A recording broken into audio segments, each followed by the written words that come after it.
Hello. So it is time for the last bit of jamming.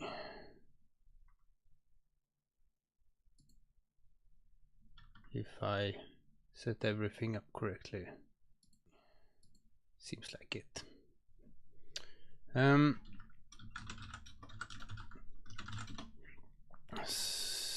So what's happening here today? I have a few bugs to look at. There's something weird with the, I fixed. Someone Blob reported that the gamepad was a bit weird in web still. I fixed a bug with that had snuck in because I had changed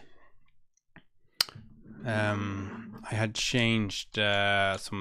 enum before sometime before the jam, and things didn't work properly. Things were a bit the sticks were offset. The sticks, we were using the wrong axis names. But now the shoulder, so now I'm pressing the right one. Like if I press this one, right? But it's reversed, right? Oops. But we can fix that. It's probably something in here, because I think I would assume this is the stuff that if you comment that out and redo the web build. Yes, then but aha, maybe it's just, let's see here. Okay, that's weird.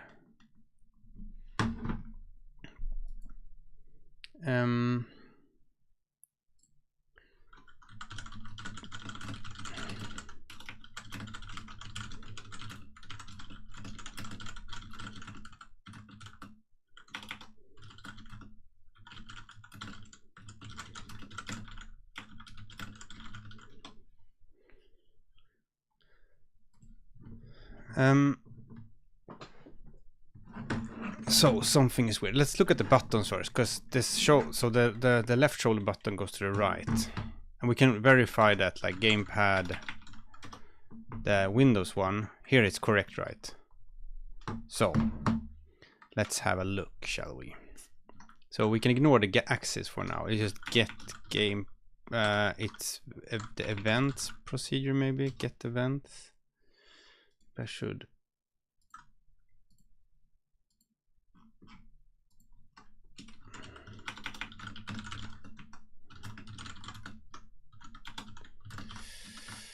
I'm just posting the link to this stream also. I realized that I should do that on some places.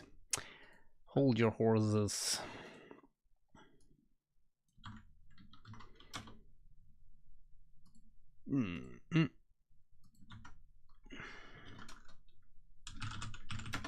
Just posting it here off screen.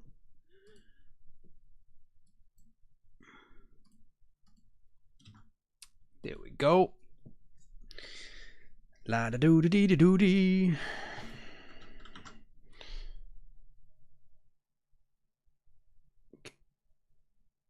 Probably close that one, right? Good. So there's something weird with the buttons. The weird thing is, right, that the so-called normal buttons, the face buttons work. You know, these.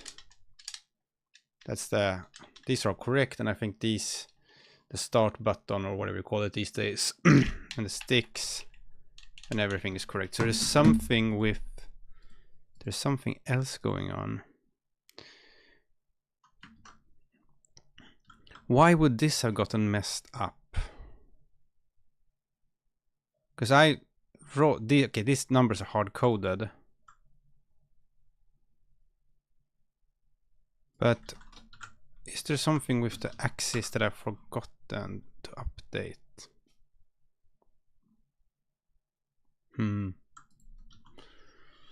Unsure.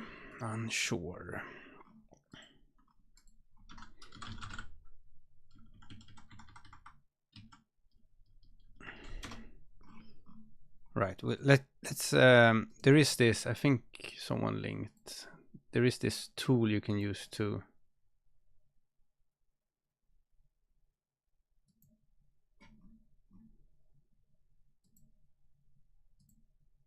this one. Is this the one? Xbox One? How do you?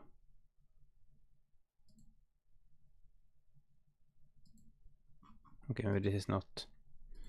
I'm gonna try to find a tool. Web gamepad button tester. I've done this before.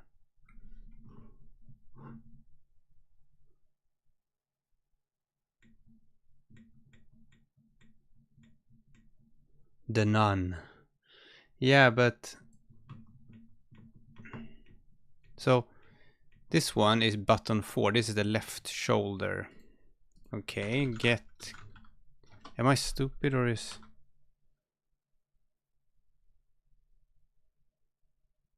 Left shoulder is 4. Why would this? Because even if I added none here, right here, that should not have offset these numbers. These are the numbers that are wrong. Because this is just a number. This is the enum you use to check the button. Anyways, if I do this, no, if I do this and rebuild the web.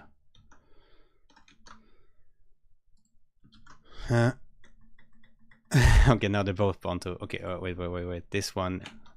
Let's just run through this. So this is 6. Left trigger is 6.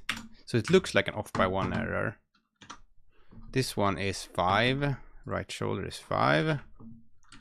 And this one is 7. But why did this change?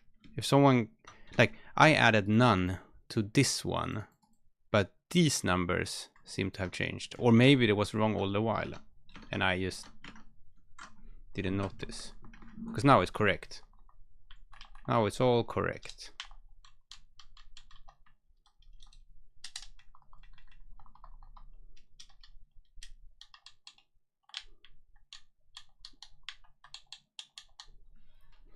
Or is it platform dependent? I'm gonna get a laptop with Linux on it and see what happens.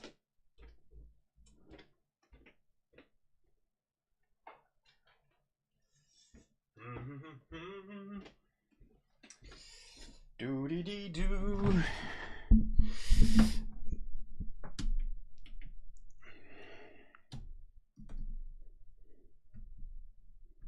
Right, reboot this into Linuxes.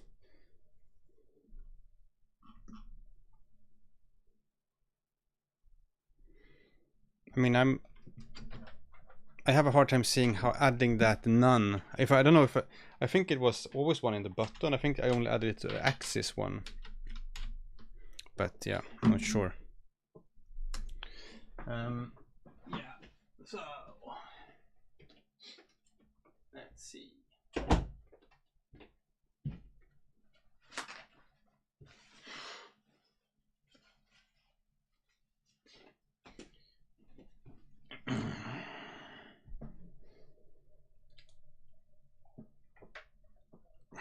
Look, it's the Fedora laptop.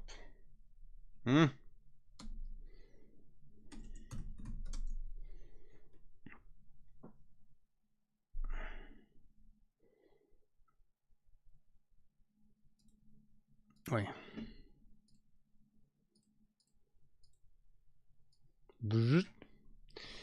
So this is amazing. This is amazing screen sharing technology here. Wow. High quality, huh? So we're gonna go into projects here and Karl2D. And then let's see what branch we're on. Yes, and we're going to examples. No, we can just do Odin run build web. build web -- examples gamepad.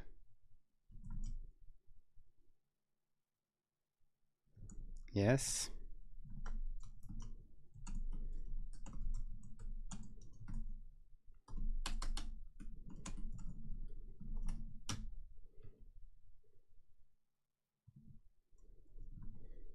Close all these tabs that I have for some reason. Localhost 8000 is it? Okay, now we need to get the gamepad to come alive somehow in Linux. This has worked before. Okay, it's wrong on Linux too, and the triggers don't work. The triggers don't do anything. Let's see if the same fixes it on Linux.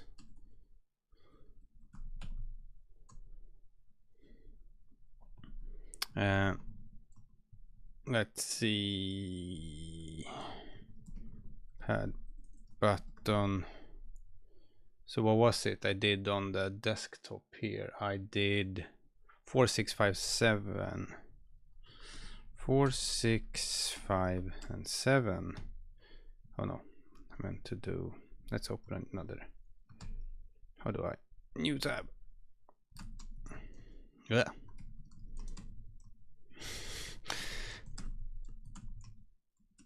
Does this one have the history? No, it doesn't. Odin run build web -- examples gamepad.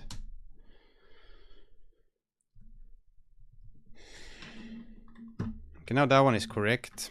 The triggers are still wrong.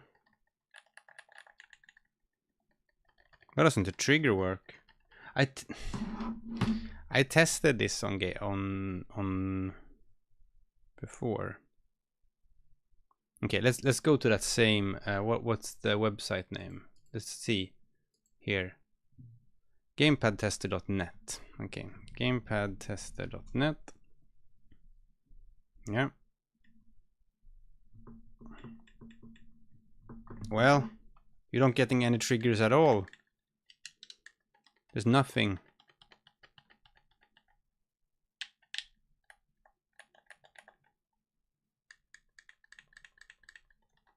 On the Linuxes. Maybe it's a Firefox thing. Do I have Chrome on this thing? Chromium. I guess that's the open source branch of Chrome. Yeah. Consent. Aha. So it is working on Linux. It's just broken in Firefox on Linux. Yeah.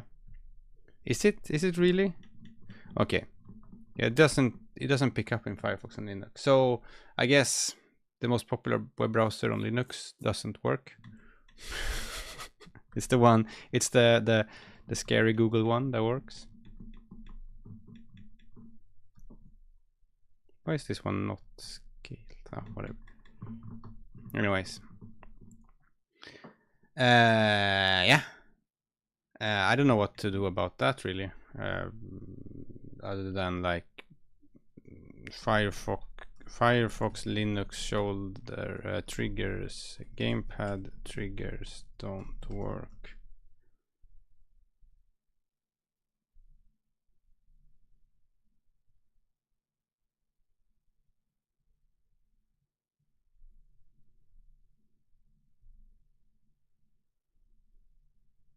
Oh well, I guess you don't play web games in.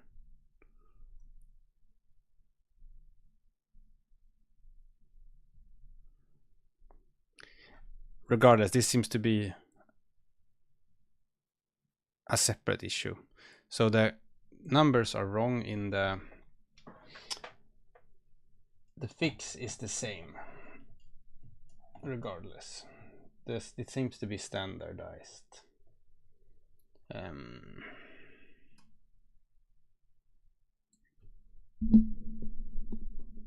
That. Toss away this laptop.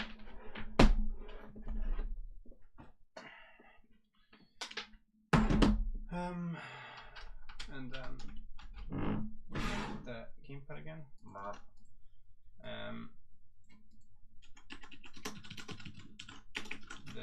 magic numbers are from gamepad.net. Wait. There we go. I pushed the mic away. And let's see.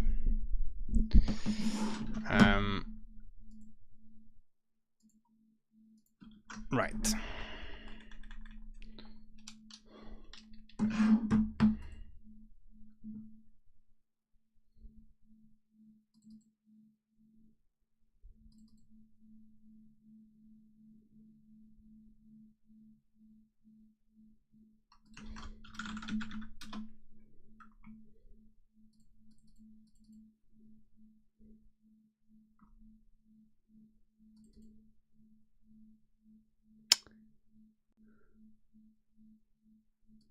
This is not implemented. Hello.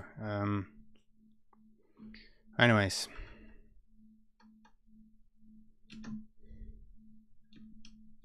That seems to be the fix. Have to investigate why things don't work on Firefox, but it doesn't seem to be my fault, at least, since gamepad tester doesn't work. Git checkout examples mouse. Fix shoulder trigger buttons being swapped on web. So pushed, and then there was another issue.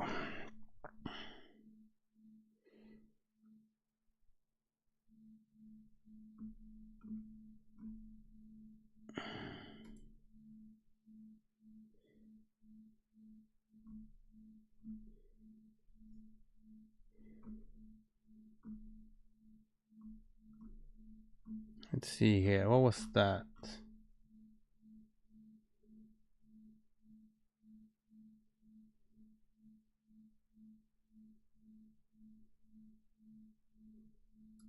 Oh, here. Oh, on Windows the left trigger isn't reported as pressed after the right trigger is. Very interesting. Let's see. I can see. Do you see that it lights up white? What's happening here? Why is it? What was that? Was that? Oh, it's the controller being. It's paired over Bluetooth as well as the cable, and then it goes a bit crazy.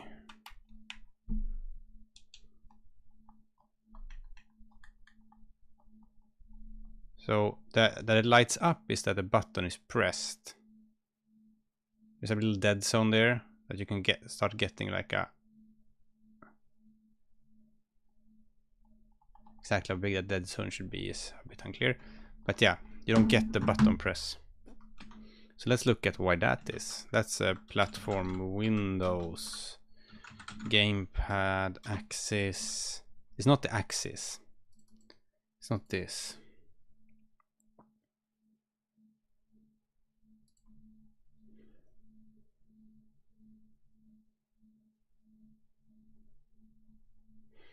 Also in D4D11, Karl mode back, docks triangle order doesn't matter. Maybe I'll change that. I thought, oh, this is because I had another PR open where I removed the Karl mode, but I forgot to. Yeah, it's just bad documentation. But I can remove the Karl mode because it doesn't matter in 2D really. Get event, something here maybe. Virtual key, right trigger, left trigger. So these are the X input. If I do this, what happens? Oh, so wasn't that? Let's just.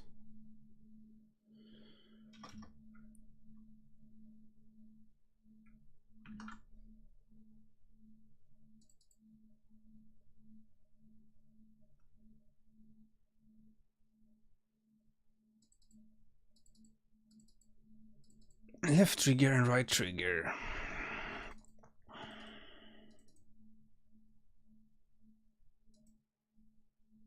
Key down in GPU. Okay, maybe there's some other flag here that I'm not.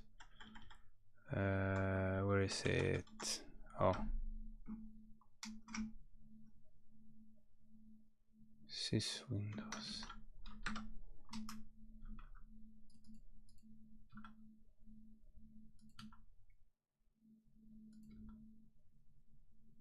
Key down, key up, and repeat.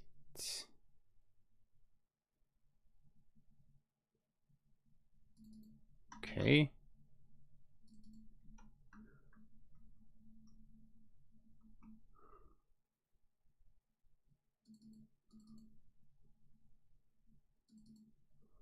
Interesting.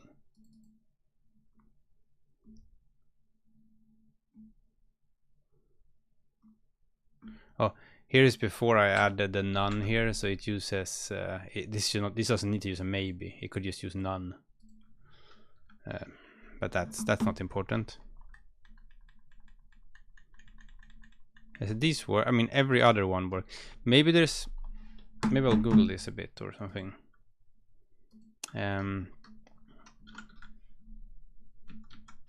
X input left trigger key down while holding right trigger.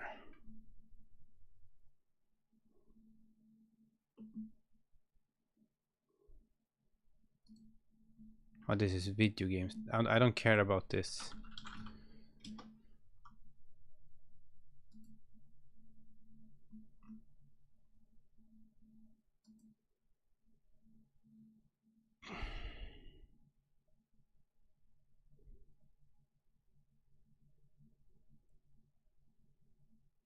I mean, it's of course fixable because, you know, all the video games they use aiming. You hold the left one and press the right one.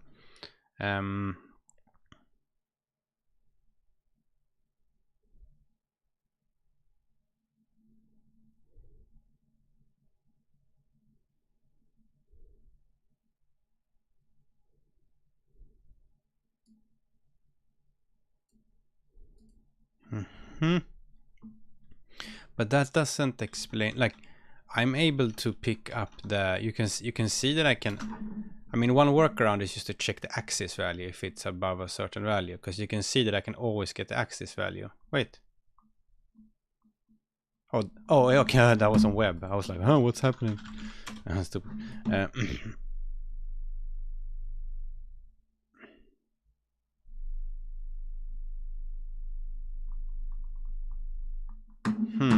Okay, let's just start printing the events.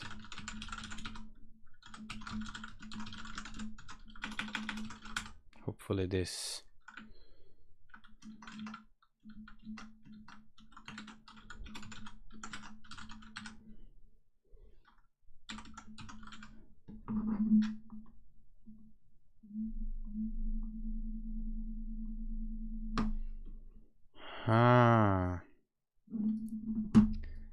I have a slight feeling of what is going on. Okay, so we print the flag and the virtual key. Make this logger window a bit bigger. So, key down, key up, trigger. Key down, trigger. Okay, no, nothing. Absolutely nothing. Key up, key down. What the hell? Okay, interesting.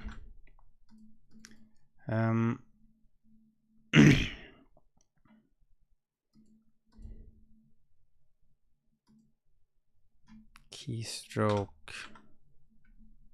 subtype, flags, caps, gamepad. Okay. Let's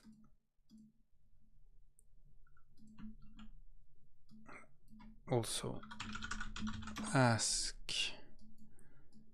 the GitHub Copilot if it can. Sometimes it knows. Sometimes it has collected information in a way that's better than my Googling.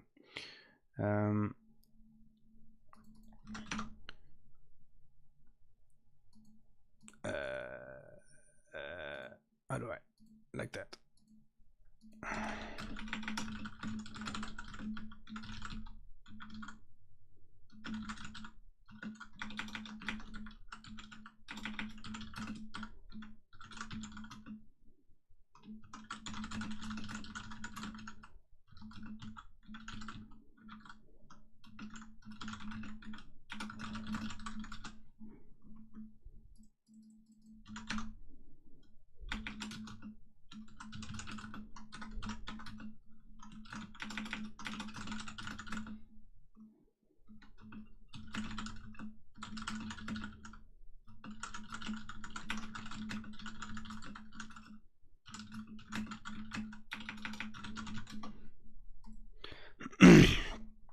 Because it feels a bit like it's something with them being sort of like one axis where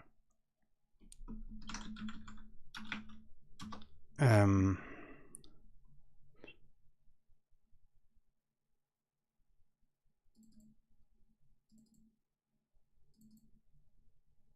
and because here I use this to, I mean, I can use this information instead if it's impossible to just like, if it goes over a value, I track that it's like down and I check if it's up and not. But I don't know, let's see if this thing found something.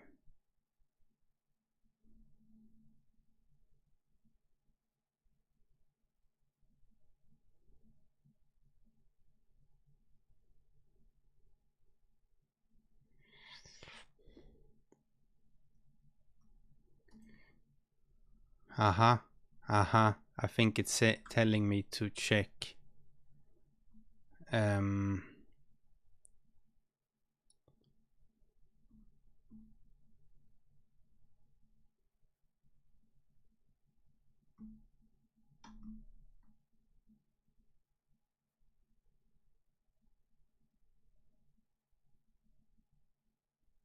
so this is get state. Okay, so I get the whole state. I do not use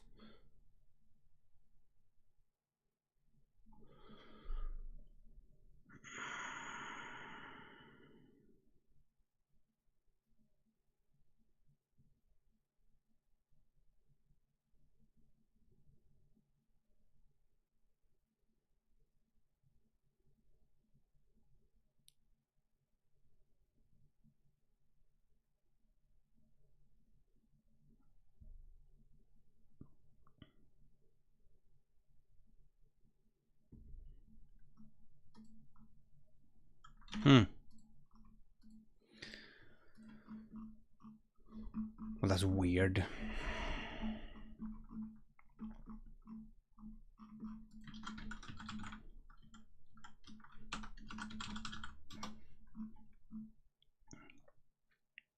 But it works to me, you know, this works for all the other ones.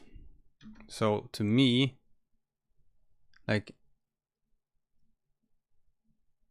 went down and mask is not 0. What the hell is a mask here? Mask is D word entry 0. Why is it written in such a weird way?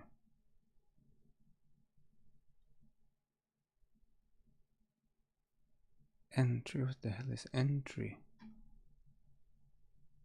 Oh, this one, okay. Ah, it has done, I see, it uses 0 and 1, 0, 1. Okay, entry 0, 1, okay.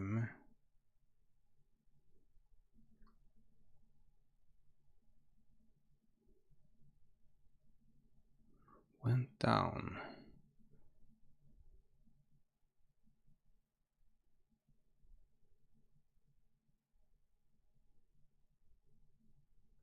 Oh, well, I'm probably just gonna fix this in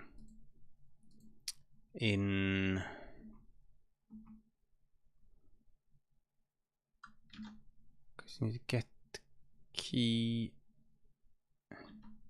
because I get that in the, when I fetch the axis, I check, I fetch the whole gamepad state like this, right? And then you get get this one.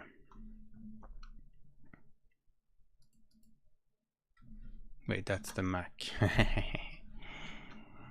X input state, gamepad. Right. Right, and then you get this one. Okay. Okay, so it's just a bit set of those. Right. Get the bands.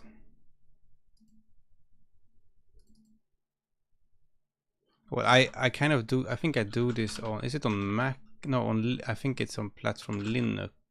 Wayland. No, on Linux. I do this. Something similar. Get events. Get gamepad event. I think it. Maybe. Maybe not. Anyways. We'll get this sorted. We will just have a cup of coffee.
Silly Microsoft. That was actually quite a terrible thing in the API there.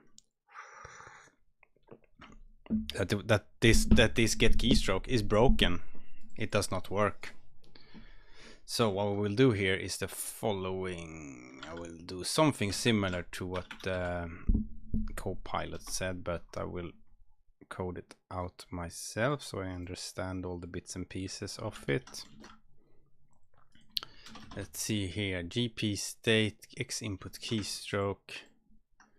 Something like that. So we get the state and we just toss this whole thing. We don't need it for anything, right? No. Okay, so we toss that whole thing and we do that. Well, we can keep. We'll just do this. We'll comment all this out. Maybe we'll replace the whole shabazzle. And then we need to. There is a bit set in here of keys. Maybe that's not a terrible idea, because this one comes as a bit set, the keystrokes. I'm just gonna log.info gp.w buttons, right? The weird thing now, this is barely an event anymore. It's like, well, right. So this one now, well, I don't get the triggers here anyways. I'm holding the trigger now. There's nothing in there.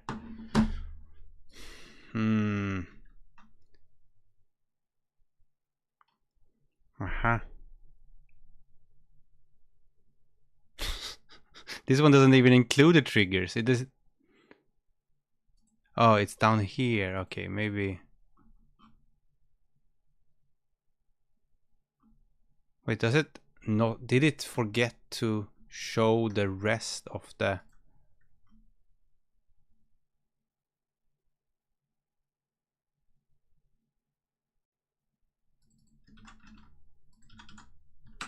Aha, okay. I didn't read what it's. I'm stupid. So what it says is that they are not in there. So you can't use that information. So okay, whatever. This is all silly. We'll just do like this instead. We'll keep exactly what we were doing. Oh, now I'm just removing stuff. We'll keep exactly what we're doing. What's the diff now in here?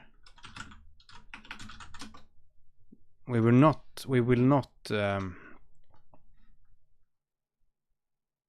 Did I forget to? Oh well. I'm just gonna double check that my fix before was yes. So the only thing we will do here is do this instead. And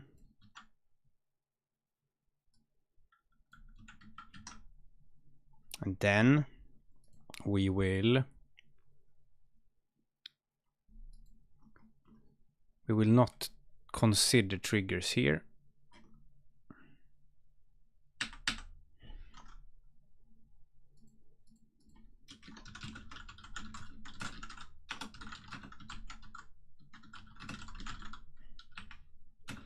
Cause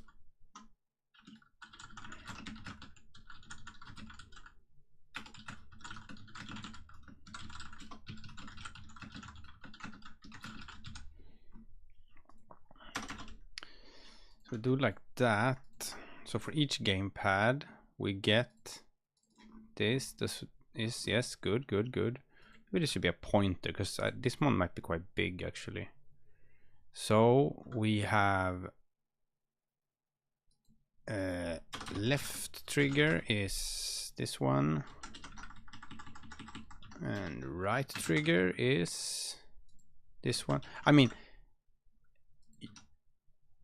you can also simulate this in your code right now if you want to get, like Blob is still watching, if you want to get going, you can just get the access value and just do a bool on that yourself. You can track if it's a down and up and stuff. But I'll fix this. It's a good thing to fix. Trigger max, stick max. Okay. And now we just need to remember the left and right trigger for each gamepad. So we'll go to state here and we'll have a look. Okay, this is Windows gamepad trigger.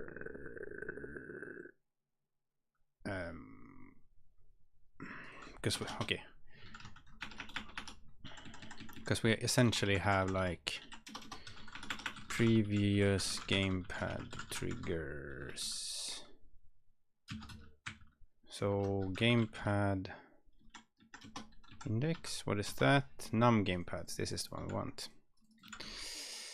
Num gamepads, Windows gamepad trigger. Right, good. So you're not blocked. That's good. That's a silly Windows bug. And it's also funny how, I asked. I mean, of course, I thanked the Copilot for finding me the solution, but it also changed all this for no reason. This doesn't even fix the issue because all the other ones work, right? So this is completely unnecessary. I just need the stuff down here, and that one it's for some reason cropped out. Very unclear. But it did help me finding it. But if you copy the code it gave, it would be like blah.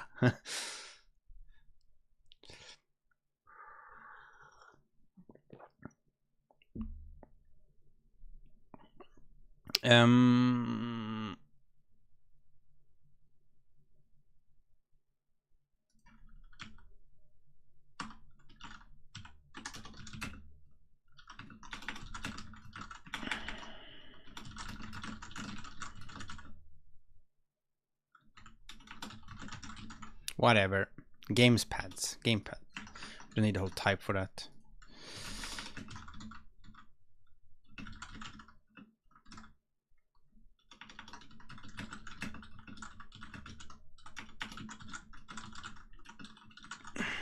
Well, I mean, since triggers are essentially, you know, they are analog sticks, one could also argue that they shouldn't even have button events associated with them, but people think of them both as buttons and as analog sticks, while the thumb sticks you think of only as analog sticks. There's no, you don't press them, like there's no key press event for them. Well, unless you press them in, but that's a separate thing. Left and right values for the triggers of each gamepad.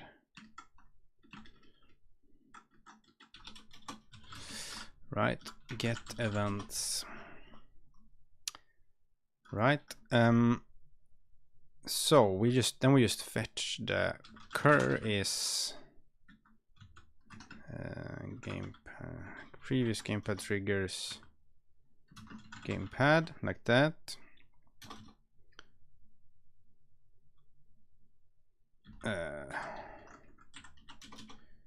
If okay, then we need this is not the easiest thing to like choose. What is pressed? Does the gamepad thingy say this? Guess game vibration, gamepad axis, demo active, draw text. Left trigger.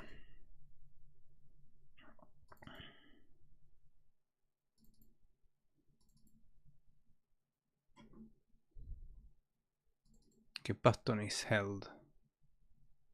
Okay, so Windows has some kind of built-in threshold for when it becomes pressed. I think I do this on. I'm gonna try to find the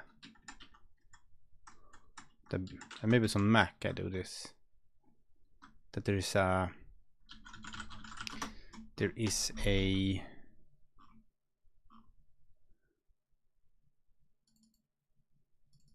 no game platform, or is it on platform web? No, that one I already checked. Get event. Is it in here? No. I just want to check. I think I have a threshold somewhere. Platform Linux X11. Is it in here? Events. Key press. No, this one is Linux. It's not related to the windowing manager. It's window management. I was here just before, but now I just can't check. Maybe I'm all this Linux stuff is very wow. Has analog access. Gamepad button. So it should be in get events, right? Get gamepad events. Button is this.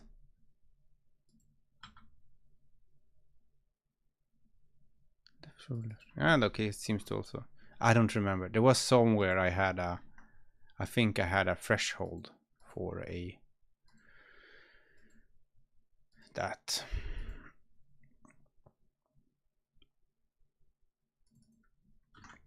Trigger threshold. Is that a...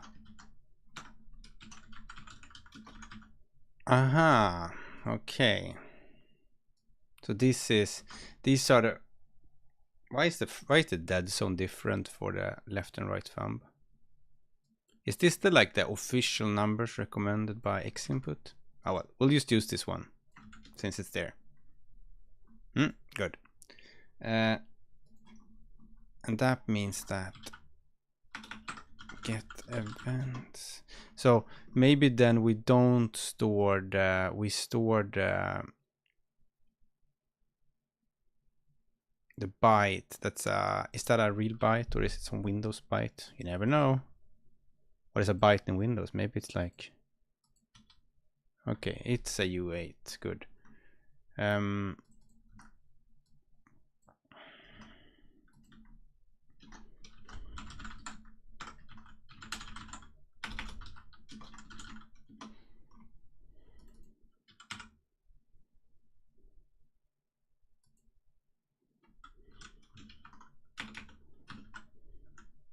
Oh, the thing here is you don't need to explain too much here, because if you're wondering what the hell this is, then you just go, you know, you find where it's used and you look at it.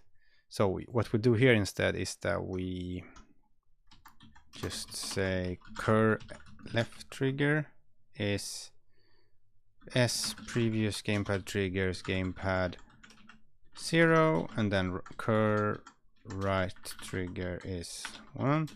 If cur LT is bigger, okay, and then we get what's it called?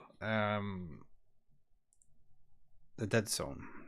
No, not dead zone. Threshold is X input threshold.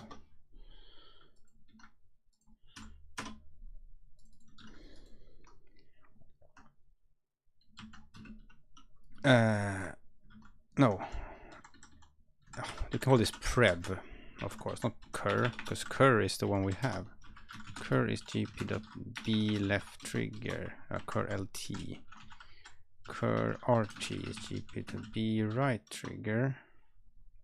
If cur lt is bigger than threshold and prev lt is less than threshold, that means, well, maybe there's a I guess it's a threshold means over, not on, or does it? But it doesn't matter. Is it 30 or 31 out of 255? Let's do on the threshold. So if you're on the threshold or bigger, and you previously you weren't, then cur lt was pressed. We'll just append an event. Let me fetch some code here, like this.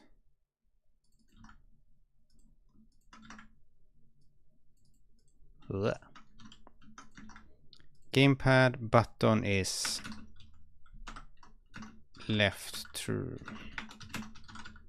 trigger. I mean, you could maybe do this in some better way, but I'm just gonna code this out in the most stupid way I can think of. We need to also set the cur lt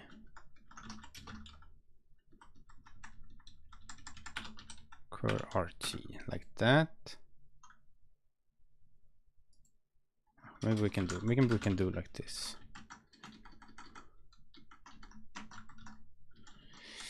Just to make everyone so happy.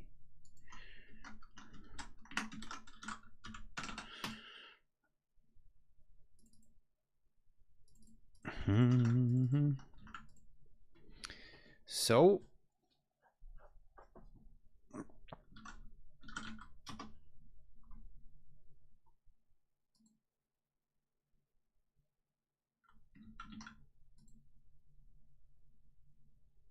okay, so that one went over.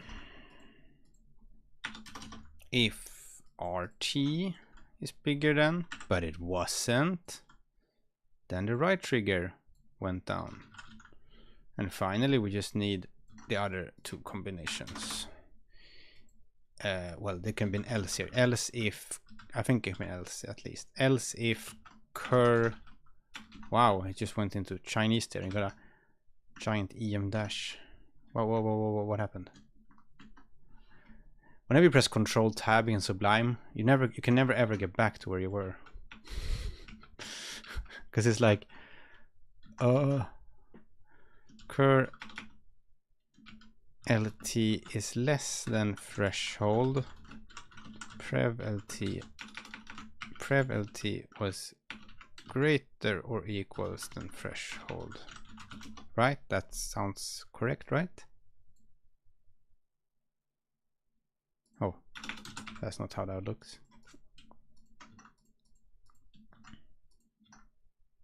Went up. Then we do the same thing here. We just delete these instead. If cur, we can just take, oh, RT and right trigger. So let's see. Wow. Byte and I16. What did I do? What did I do? Prev LT is prev.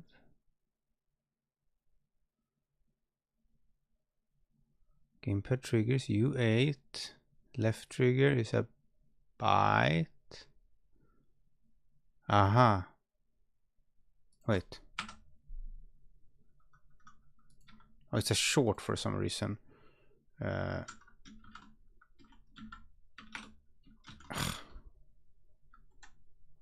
you do this in a constant? I'm not sure. Byte and U. Oh, it's a win32.byte. It's a distinct type. Whatever. Let's see. Wait, it still doesn't.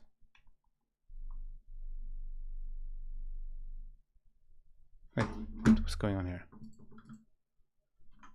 Did I keep the old code or something? Did I not remove the left trigger? Wait, I think previously I removed the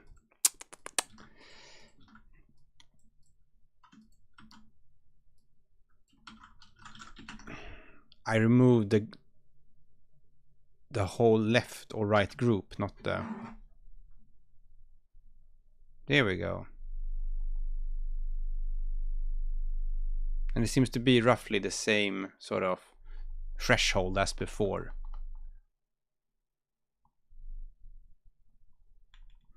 I should test it with 2 gamepads connected just so that because so the events get routed to the correct one. Let's plug in this.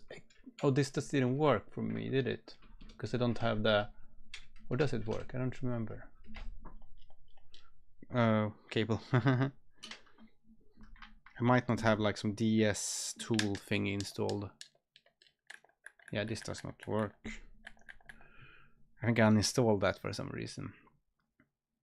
I only have one Xbox gamepad.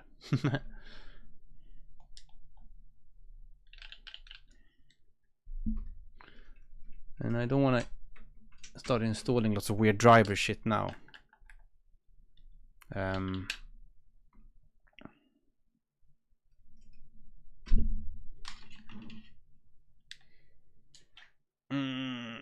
guess it should work. I hope.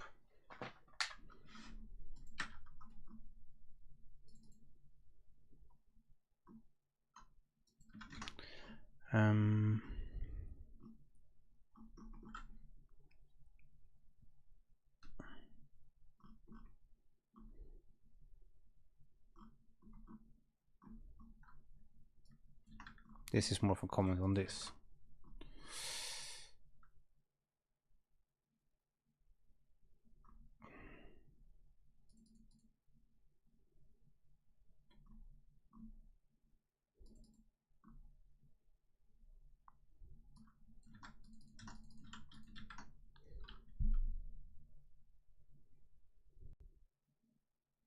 Wonder if that value, the trigger max, is in the.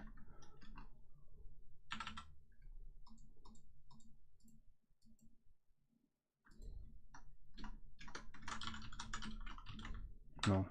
Oh well.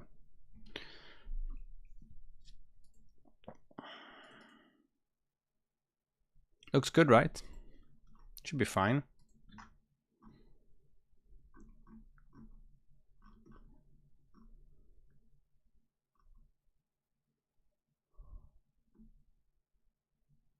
I mean, we can't do this in the get gamepad axis because this one is sort of polled by the user. You ask it and it fetches the gamepad state and then just returns it. Wait, actually we didn't need trigger max over here, right? So we can just remove that like this. Forgot that.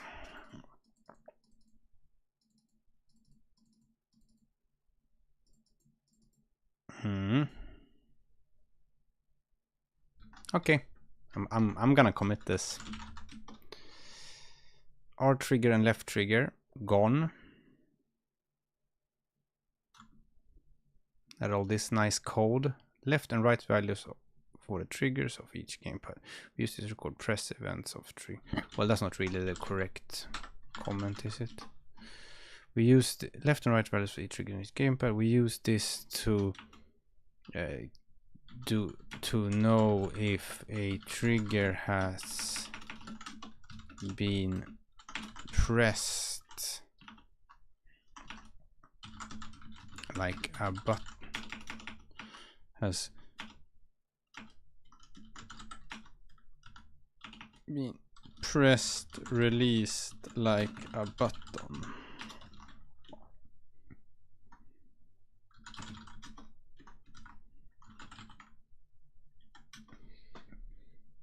Oh well.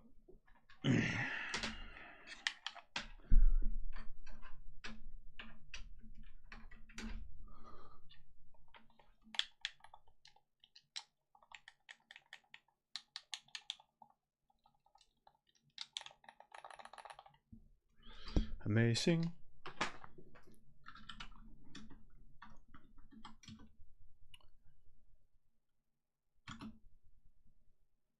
Right, good.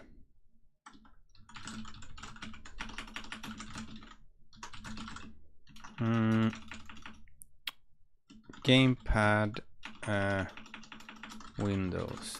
Gamepad triggers now work. Can get pressed events while another.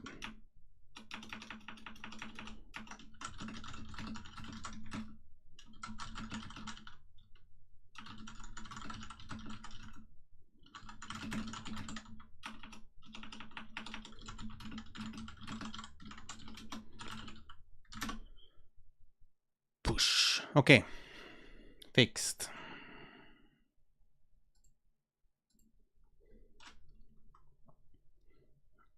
I'll just write about that in the chat as well, in case someone needs it.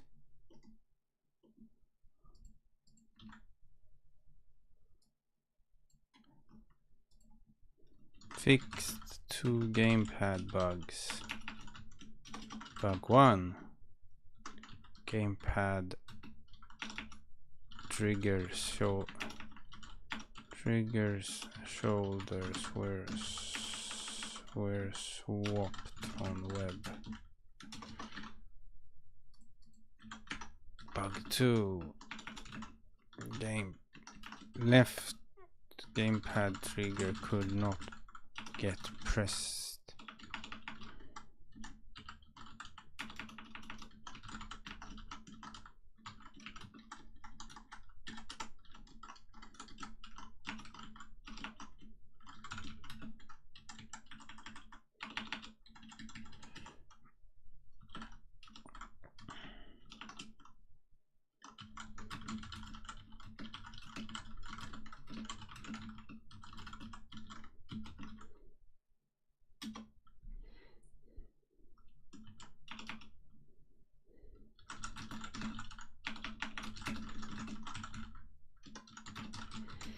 So, like that.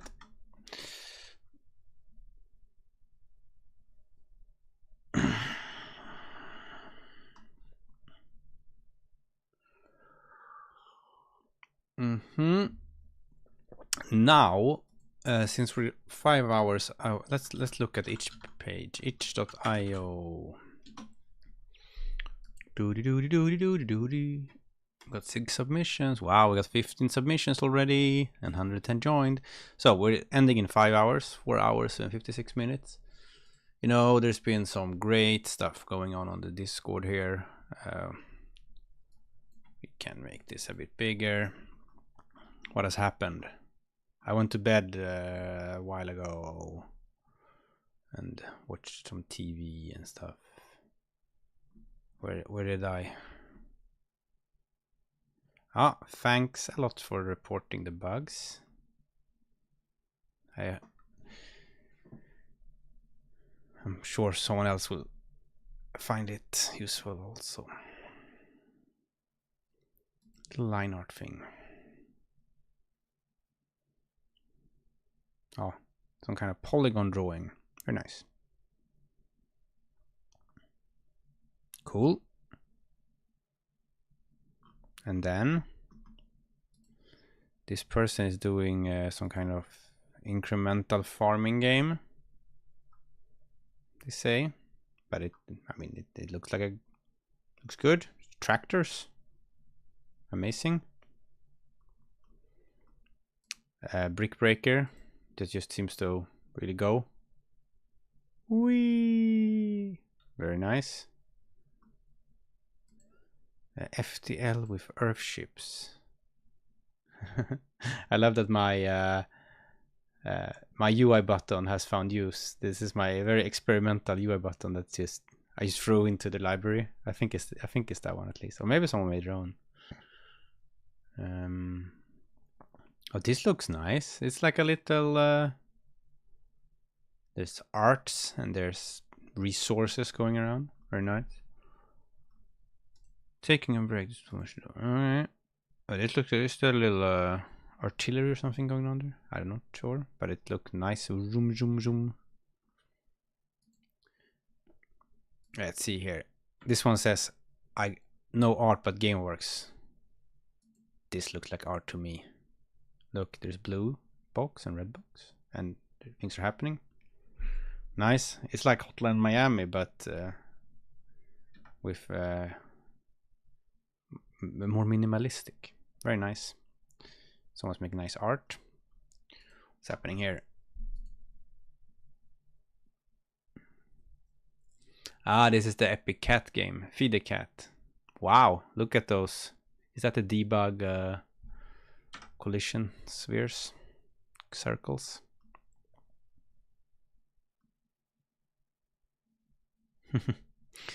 I'm sorry about someone wrote shaders in HLSL, and yeah, that's it might need some translation there, but I'm sure you'll be fine. You can.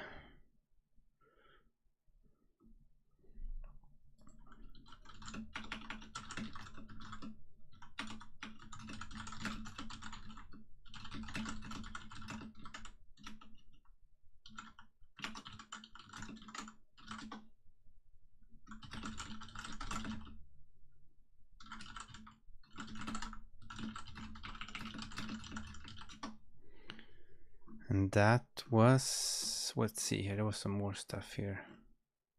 This one is up. This will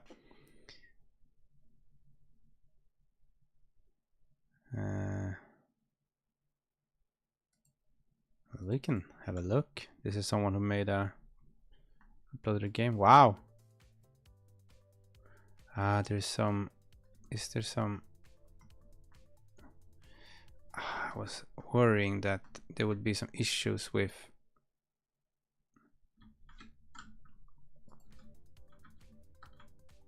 screen scaling, because it sort of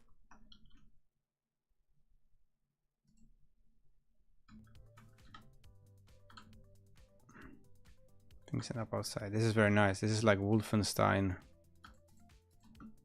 Whoa, whoa, whoa, whoa, whoa, whoa, whoa, whoa. So if you're uploading your game, do try to use the windowed resizable, because this might be a mess up on my side, but depending on the screen. No, maybe it works okay actually. Maybe it's just, yeah, maybe it is working okay. Which is when I had, I think the window was just too big initially. Yeah, it was fine. Very nice. There might be some issues if people use windowed mode, and then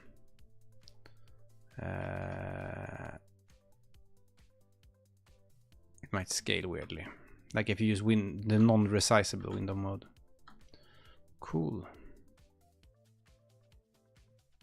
I love the Wolfenstein 3D style stuff.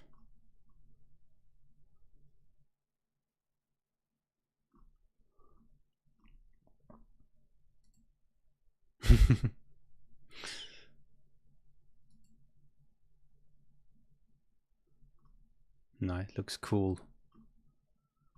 I'll try that later. Cool.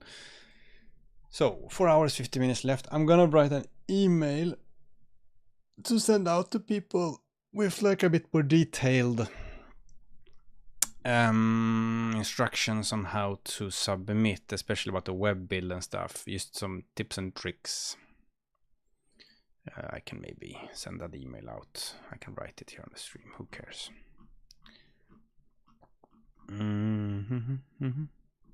I had a submission instruction somewhere. Let's use that. We go up to the email tab, and then we say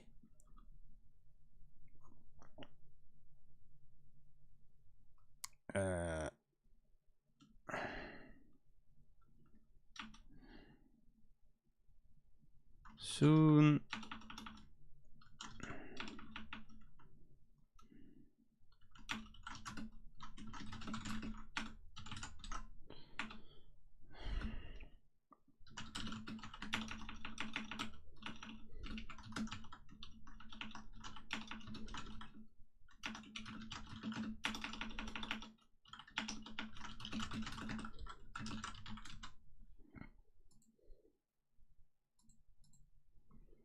right.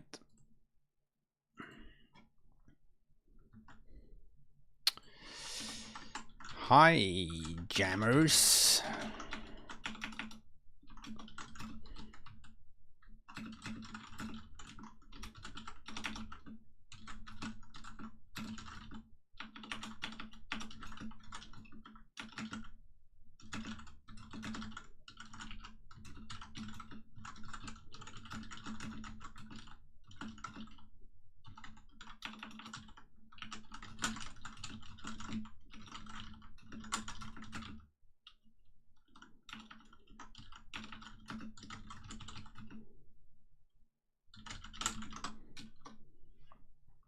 Right. You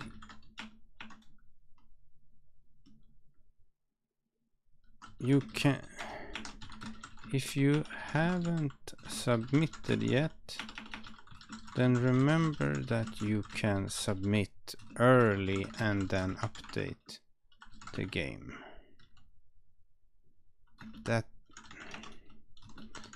That's submitting early is also a good, it's a good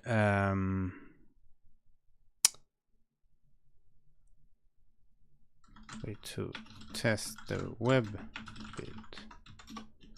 How? I like that when it went out in and out of the code mode and it just broke. Hi jammers. How to make a web build.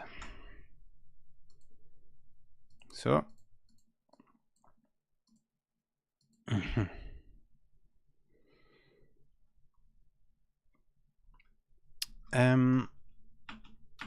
so we'll just write some stuff here. Why is it still in this heading mode? Normal text.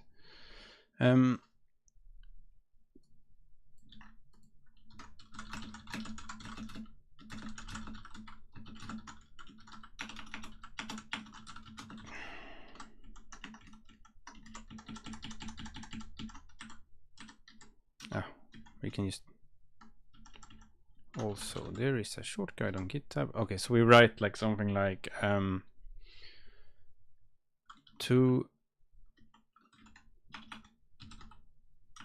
make your web build, go to your project folder in a terminal and write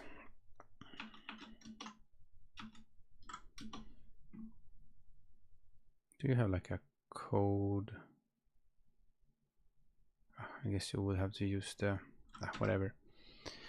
Odin run tools slash Odin run Karl2D slash build web dash dash period size, where period is the path to your game, the O size option will make the web build smaller.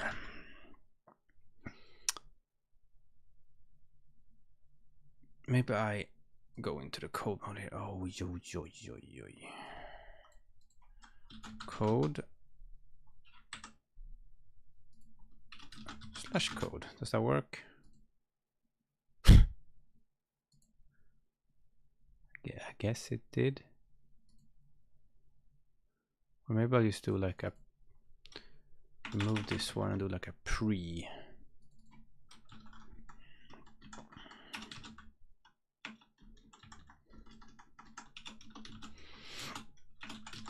Where code /code.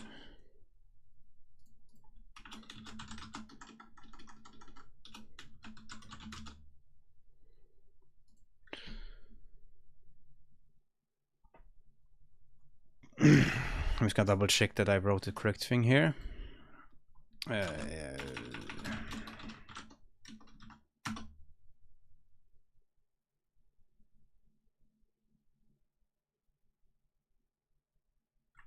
Yep. Hi jammers, the jam is ending soon, less than 5 hours left at the time of writing. I've been looking at it.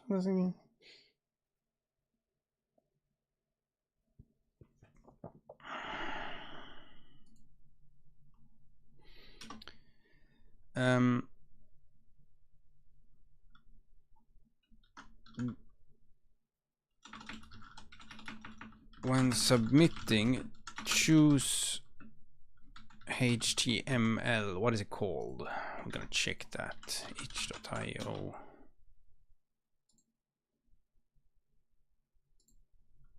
Says here. Oh, thank you, Llama Toast.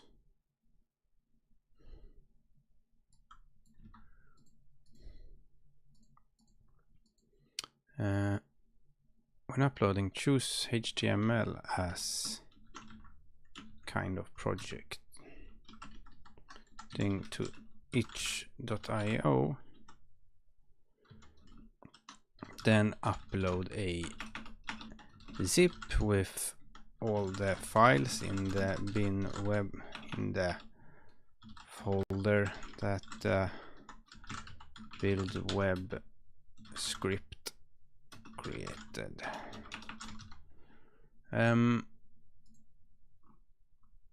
You also need to check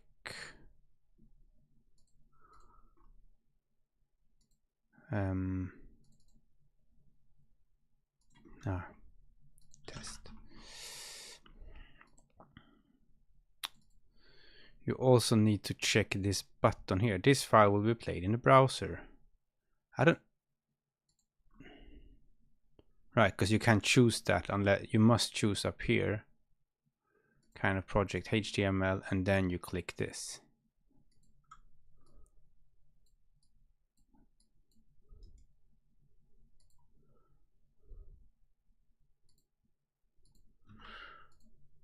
Okay.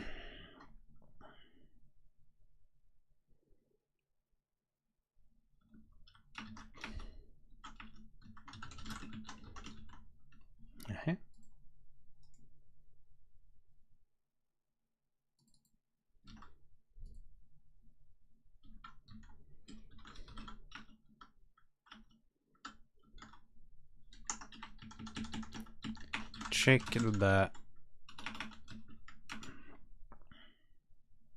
this file will play in a browser. Check.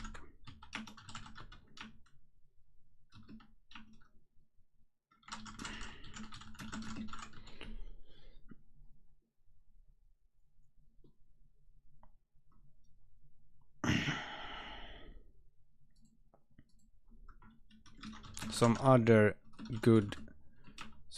tips and tricks for the web build.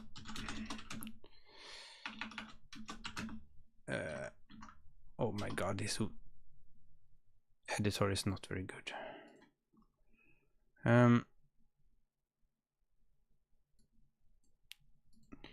if you want your game to,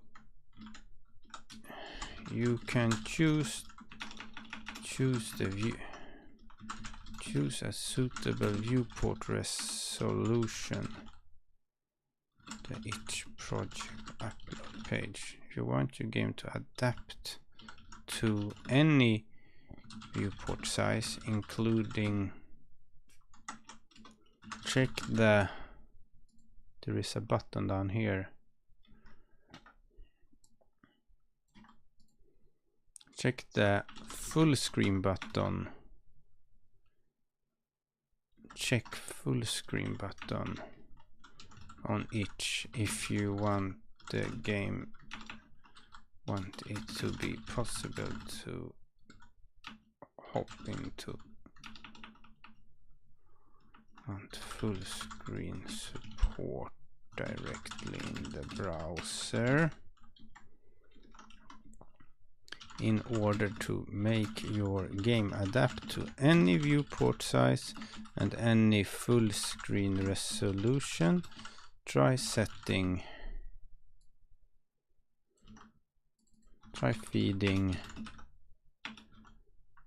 into k2.init.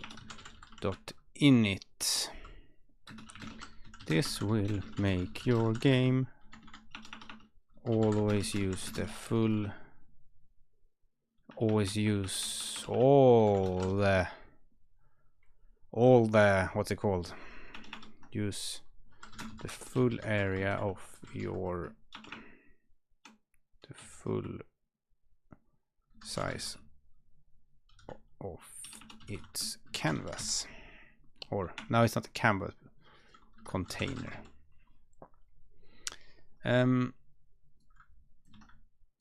Like that, and then we say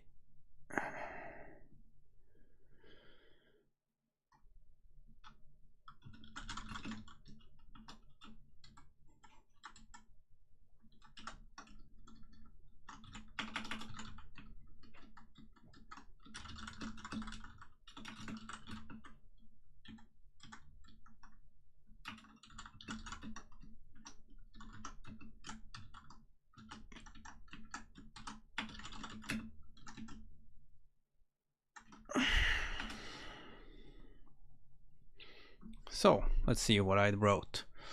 The jam ends soon. How to make a web build. Hi jammers, the jam is ending soon. Less than 5 hours left at the time of writing.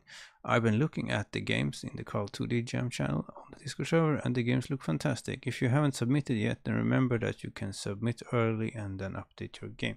So one thing I'm gonna do here is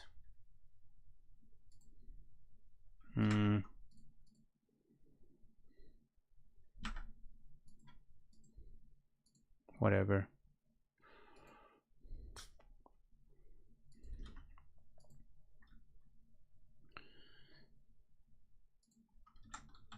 There's a countdown on the each jam page. Ugh. I've been looking at the games in the Karl2D Jam channel on Discord server, and the games look fantastic. If you haven't submitted yet, then remember that you can submit early and then update the game. Submitting early is also a good way to test your web build. How to make a web build. To make your web build, go to your project folder in a terminal and write run blah, blah, blah, blah, where period is the path to your game. The -o size option will make the web build smaller.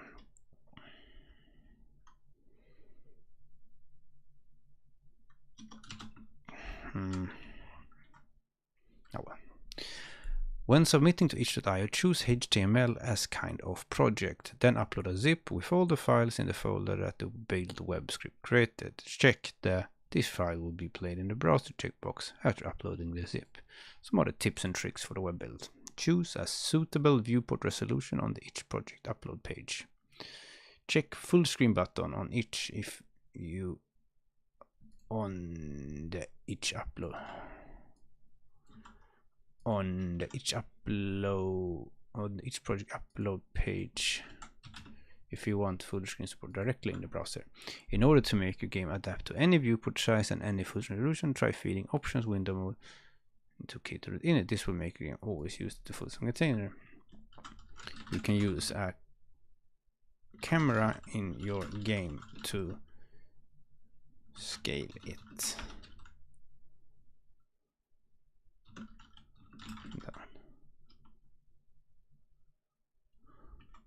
You can use a camera here. I think people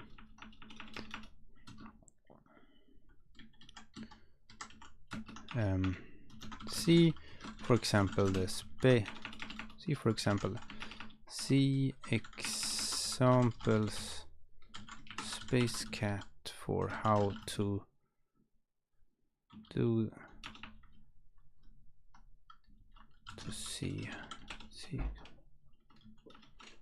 on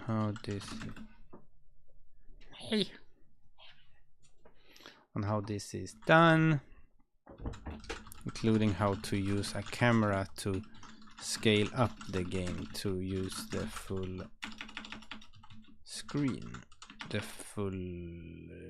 use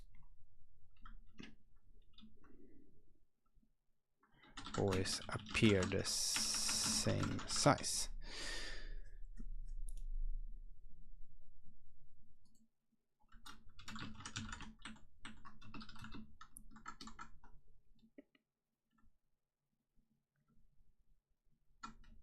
Warning, K2.load texture from file no, it does not work web instead do.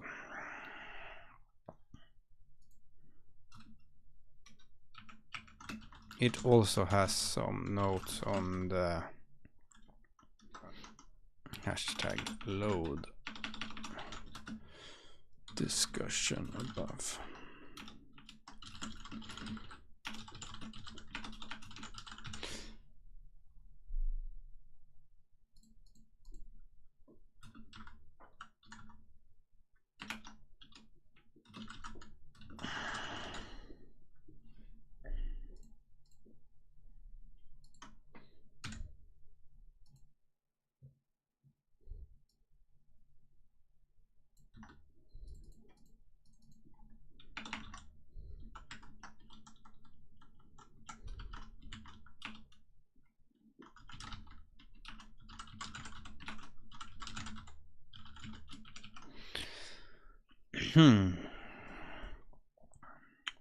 Right.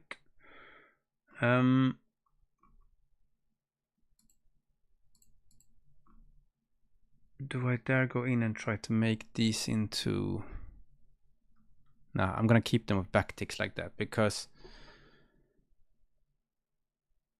I realize this one is not very... the code thing is not very good anyways. I'm gonna send myself a preview. Go to my email. I won't open my email on stream. Who knows what's in there? Maybe I become very rich. You know, maybe someone says that they have a distant relative who can make me rich. I just need to give them my credit card info. No, what kind of fun emails you can get? Okay, here's the email. This is my test email. Karl2D Jam. The jam ends soon. How to make a web build.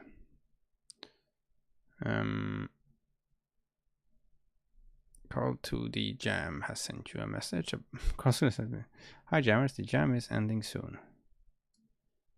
Less than 5 hours left at the time of writing. There's a countdown.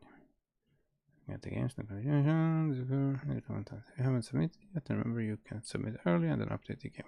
Blah, blah, blah. To me. Yeah. When submitting, you should choose HTML as kind of project and upload a zip with all the files in the folder that the build web script created. Check that this file will be played in the browser checkbox after uploading the zip. Some other tips and tricks for the web build. Choose a suitable viewport resolution on the each project upload page. Check full screen button on the each project upload page if you want full screen support directly in the browser. In order to make your game adapt to any viewport size and any full screen resolution, try feeding options equals window mode window resizable into game. To make game always use the full size of its container. See example space cat on how this is done, including how to use a camera to scale up the game, making it always appear the same size. I guess I could just do this.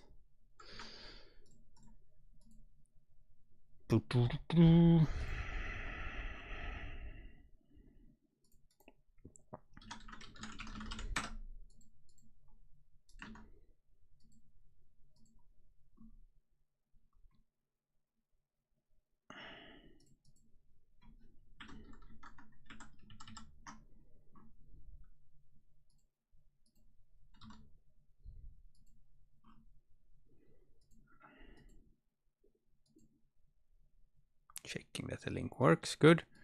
On how this is done, including how to use a camera to scale up the game, making it always play the same size. Warning K2D.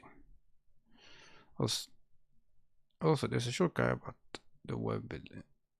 The Karl2D readme. It also has some notes on the game. Okay, so and then maybe I'll just finally mention that the stream. I mean, some people are not on Discord. Some people are not on anything. Maybe they want to know that the stream is happening still.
So like that, and then we just, there was one thing more I was thinking about putting in. Oh yeah, let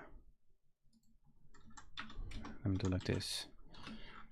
When the jam ends, then there will be 1 week of voting where you can play each other's games.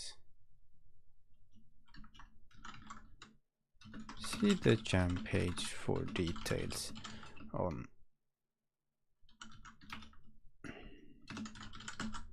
this.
This sentence is a bit awkward. I'm looking for playing games when the jam ends. Then there will be 1 week of voting, meaning that you can play.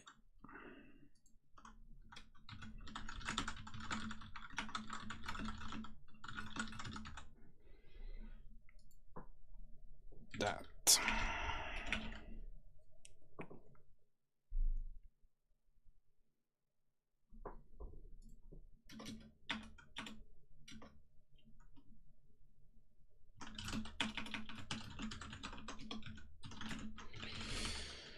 So.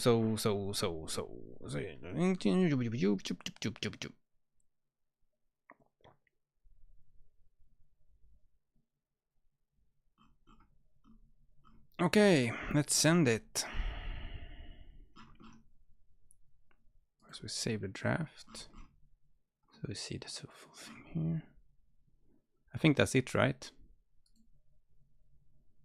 Yeah, I think so. Send email. I'm just gonna wait. I'm just gonna check. Yeah, it's everyone who joined the jam. Send email. Yep. There you go. Just when I sent it, the lights flashed in here. There was some kind of electrical thing happening. Cool. So that's hopefully everything everyone should need to submit their game.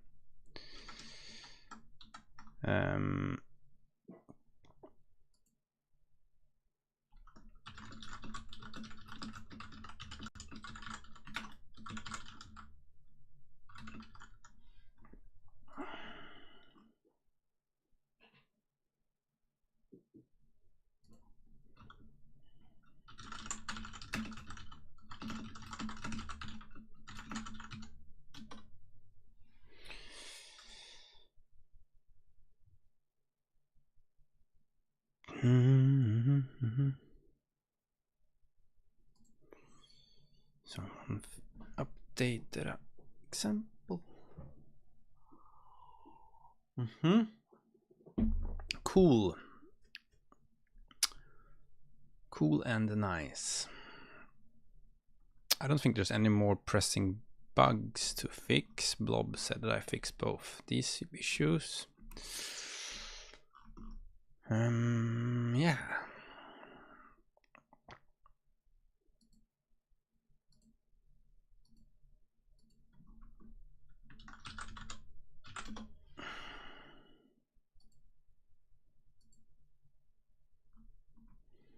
I'm happy we already got 16 submissions.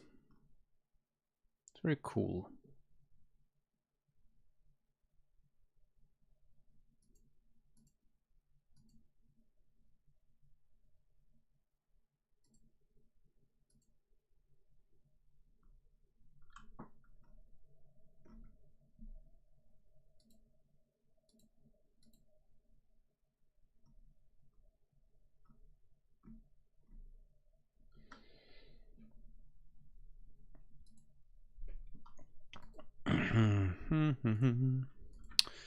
So what am I gonna do these last hours? I mean, I haven't really made any game. I just played around, helped people.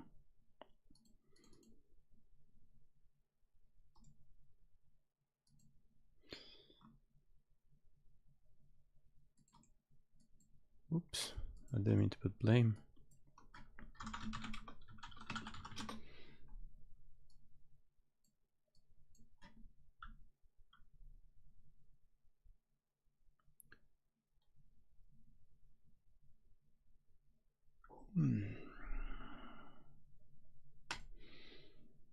Oh, thank you both for the kind words about the library.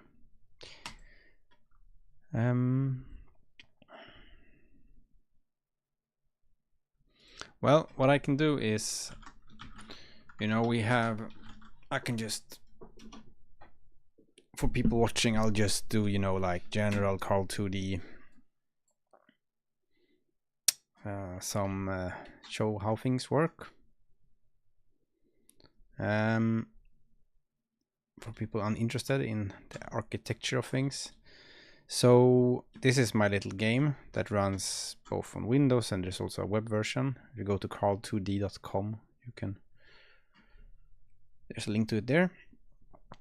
You know, it has a mini map up there, and you can go back and forth, and you can shoot and stuff. These little guys.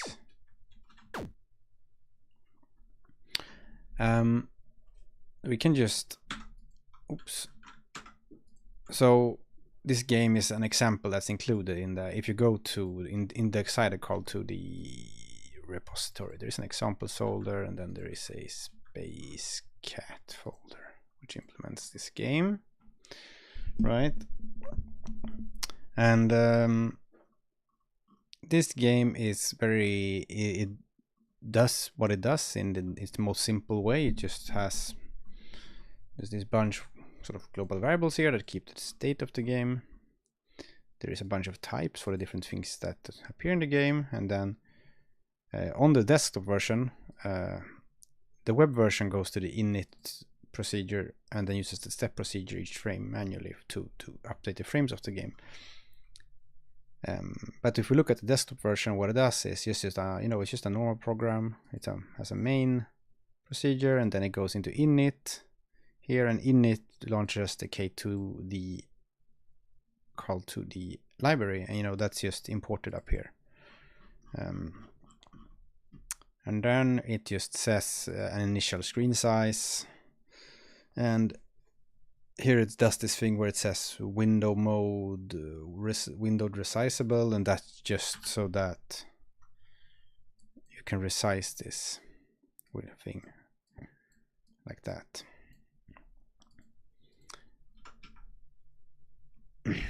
I currently have there's 6 rooms in the game. So 1, 2, 3, no, 0, 1, 2, 3, 4. So this is the 4th room. That's why it says equals 4 here.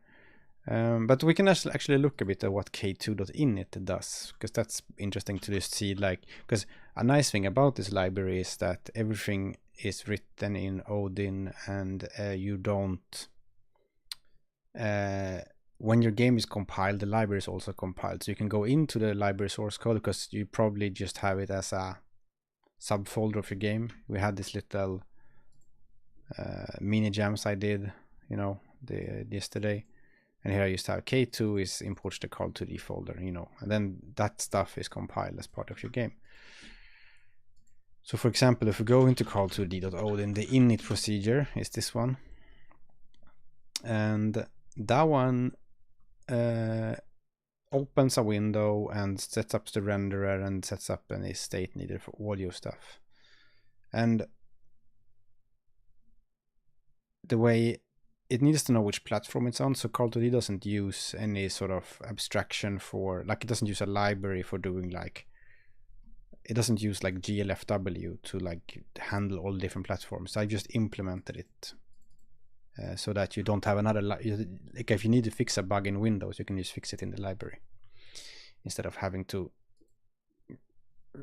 go into some C code library. That's a separate thing. This because like I said, it's nice that everything is just compiled as part of your program. So you have here, I'm on Windows, so this will be true. Then s.platform, s is just this global state, this is the state struct that keeps the whole state of the game. And platform Windows is just an instance of this platform interface struct, and this struct is just, it's get events, set screen size, get screen height, and stuff. It essentially opens a window, and then it you can fetch events from it using get events. There's all the window events that happen during this frame and such. And then there's also some render glue, which is the stuff that sort of gives you the context needed for putting, that a renderer will use to put stuff into the window, because that's a bit different if you're on WebG, if you're on Direct 3D or OpenGL, for example, because you can use both on Windows, right? So if you look at this, so on Windows this will happen. So it will just be set to this thing, and you have all these things happening in here. So that we will return to this s.platform here. I just make a little global variable called pf, because I write it so many times I didn't want write s.platform everywhere. There's no other reason. So the platform might need a blob of memory, so that's the first thing it does. It sort of asks for the size of the state that the platform needs. On Windows, this is just Windows state size. It's just this thing. There's a blob of memory in here. This is the Windows specific stuff. So it does that, and then it just tells the platform layer init. We're inside init of Karl2D, but then it goes into the init of the platform interface to sort of look at that. So in platform Windows, for example, you have Windows init. This is the procedure that will then run. It's fed the platform state pointer that's been allocated to have all the memory there, and then it starts doing very Windows things here. And this will be on Linux with Wayland, it will be different, on Mac it will be different, on web it will be different. So on Windows it will like set up some DPI awareness to make high DPI work. It will open a window. Before it can do that, it needs to register some kind of class for the window and get the DPI and adjust how big the window should be based on DPI, because the Chrome of the window will change a bit how big it should actually be, because the size we put in here we want to be like the size of the drawer area, right, not the whole window. So we need to add a bit to get the window borders. And then we create a window, you know, and we then we set the window mode, which is the initial window mode. So you can have window mode, or you can have borderless full screen, or you can have windowed resizable. I think that's handled. Yeah, that's handled both in here. Windowed and resizable. I think just resizable is, it just has some extra thing going on. Oh yeah, it just changes the style so it gets like more things. But anyways, that's just the Windows stuff. What happens when pf.init is run, and then it also sets up the render glue, and then depending on which render backend you're using. D4D11 is default on Windows. In that case, it just needs the window handle.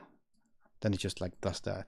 For GL, it's much more. Then it just does make Windows GL glue, which is in a separate file, and you know it does all this. This is for creating the OpenGL context on Windows. That's what that file does. So that's sort of that's what I mean by glue. It glues the window and the rendering API together. So when pf.in is done, then it gets the render glue that was hopefully created in there, and then we need a render backend. The render backend is I wonder why it's like, oh yeah, the render backend is in the render backend chooser.odin, and I just made this file because there is some logic here that is good to, I just want to have this in one file. There is you can do like, when you compile, you can use like define Karl2D render backend equals GL. For example, you can use this on Windows to make it use GL instead of Direct3D11 on Windows, because on Linux and Mac it uses GL always, but on Windows you can choose both. So that's just what it does here. So it figures out which is the default backend we should have and which are the available ones, and then if we have set up a non-default one, then it uses that. Otherwise it uses the default one, and then it checks like for a name GL, D4D, WebGL or nil, and then it fetches the actual backend like this. And these backends are, this is just like the windowing API. So for example D4D11, which is the default on Windows, you will get one of these render backend interface, which again is just a struct of procedure pointers. So this, you know, has all the initting of the render backend, how to clear the window, how to flip the back buffer or present it as you can call it, how to do a draw call, create a texture, load a texture, set texture filtering, load shaders, and stuff like that. So that's what is returned by render backend in the end. Well, that's what the value of this constant render backend is on Windows. This one, or if you have specified GL, it's this one, or on Linux it will be this one, Mac it will be this one, for when you do a web build it will be this one. So we have the render backend there, all done, and then same thing here. You know, it's everything is very similar. Like just like with the platform layer, the render backend might need some state, so it asks how big state does the render backend need, RB. Again, I've just make a global variable here just to, so I don't have to type s.render backend everywhere. rb.state size. Then this is just it just makes a default projection matrix. We're using the screen width and height so that it has a default. The view, this is actually a matrix. You can assign one to matrices in Odin to make them the identity matrix. It's a bit funny, but yeah. I mean, you could, in a sense, you could say that a one-dimensional number is a one-dimensional, like a 1 by 1 matrix, and then it has the identity matrix just 1. But For a 2x2, then it's the diagonals are 1. But the diagonal of something that's 1x1 is just a 1. So maybe the render backend in it is the same thing here. You feed in the glue here, so the render backend knows how will I get my stuff into the window. And we can look at both, like in the case of D3D11. You know, the glue is very simple. It's just a window handle, because D3D is very window and Xbox specific. So it's, I mean, I don't have Xbox support, but it's the same thing. It's also, I guess it uses a window handle. And then it sets up D3D11 here. This stuff is too much to go into, just walking through here, but you know, it creates the D3D11 device, I think.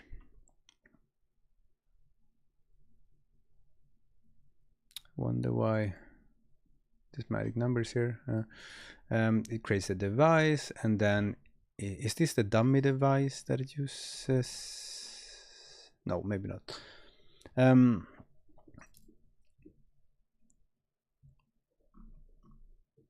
Checking here. Yeah.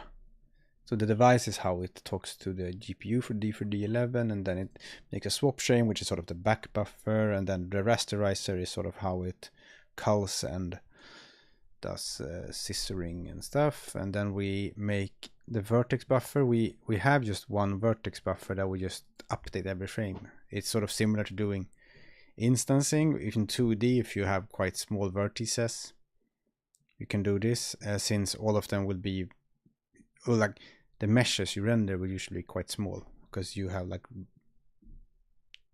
rects. That's just like a few vertices, and that's usually as fast as you see instancing. In 3D you can't do that, because then you have huge meshes. Maybe you have one rabbit and one Pokemon that you want to draw on the screen, and they have completely different meshes. So if you were to take all those and throw them into a vertex buffer and upload it at each frame, then it's much faster to use instancing, which just means that you say, hey, draw this same thing many times. But in 2D it's kind of meh, unless you have some kind of polygon drawing procedure and use that a lot. But yeah, and then sets up some blending stuff for normal blending and pre-multiplied alpha blending and stuff. But it's, yeah, that's sort of what that does. And if you're on Linux, then you would be in the render backend GL instead. Then this would happen.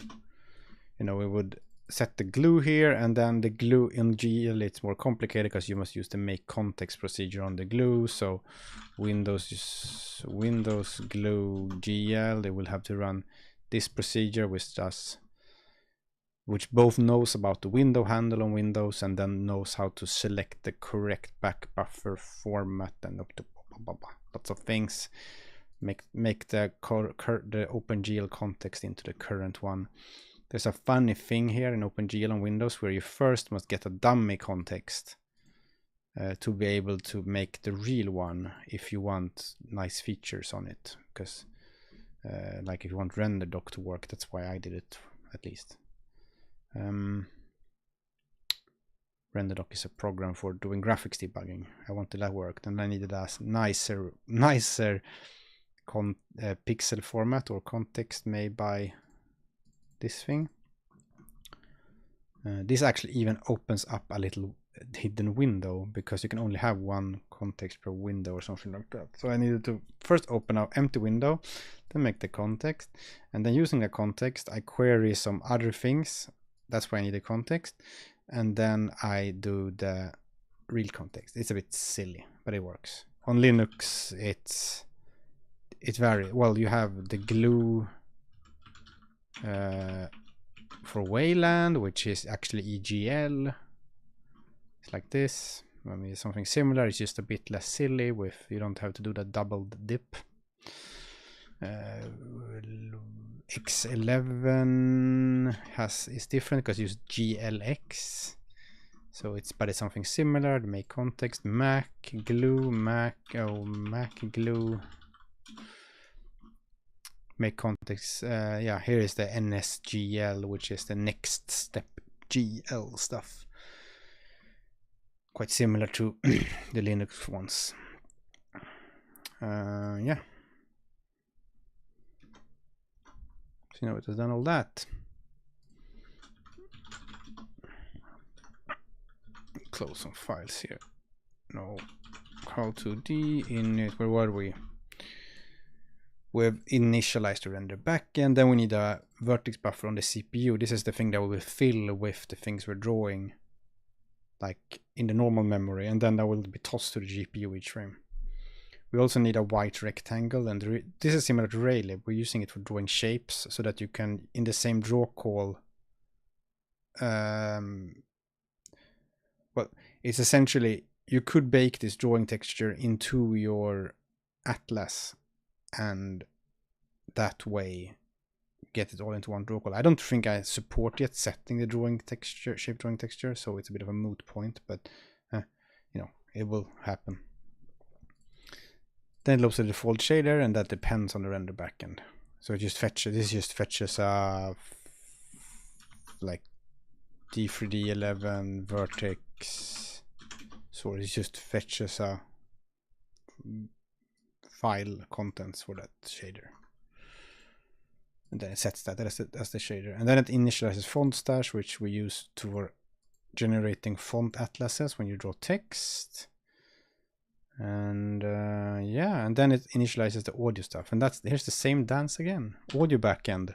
There's an audio backend chooser, and you can have yeah, it's exactly like the rendering stuff, except that I don't think I currently even support. It is only one per platform, so this is not really necessary to be like this. But we probably might have to add at least one more on Linux and maybe one more on Windows at some point to get a bit lower latency in Windows and stuff. So yeah.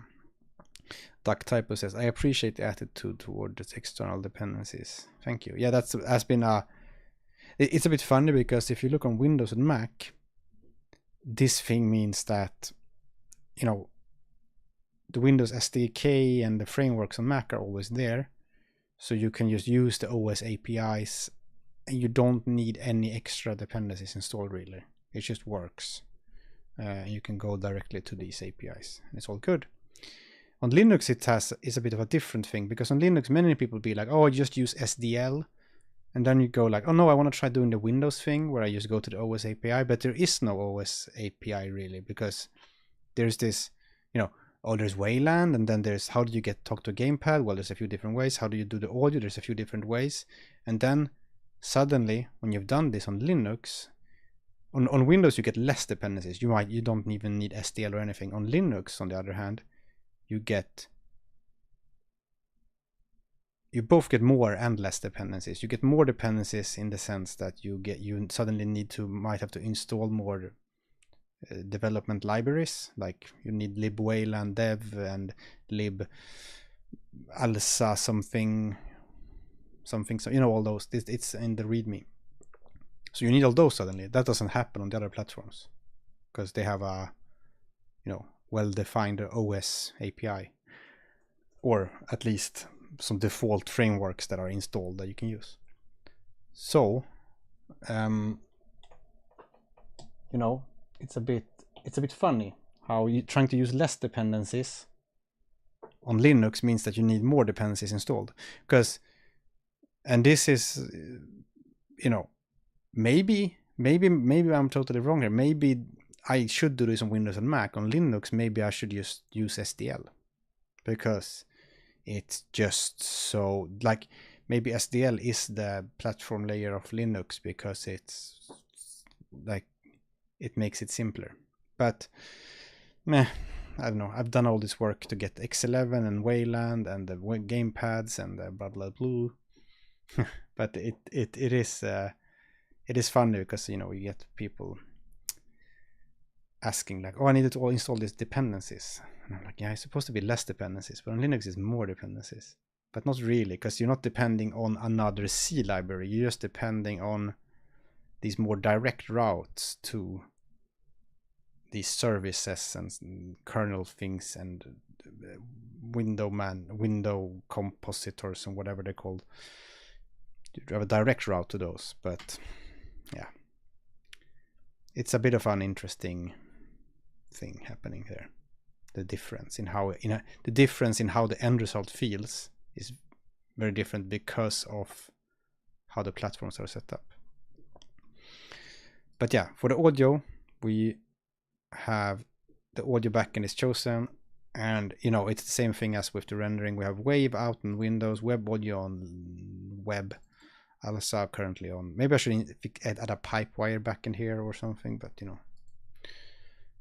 but these backends are very small because I've written my own software mixer. So if we look at the wave out backend here, it just sets up it just does this small thing for setting up. It just chooses a format for the thing, and then you feed it samples. That's the whole audio implementation. That's the whole platform specific audio implementation for Windows. You just feed it a list of audio samples to throw out to the wave out API. That's because I wrote my own software mixer that is used on all platforms, so that all platforms do the mixing in the same way. That means that I have like,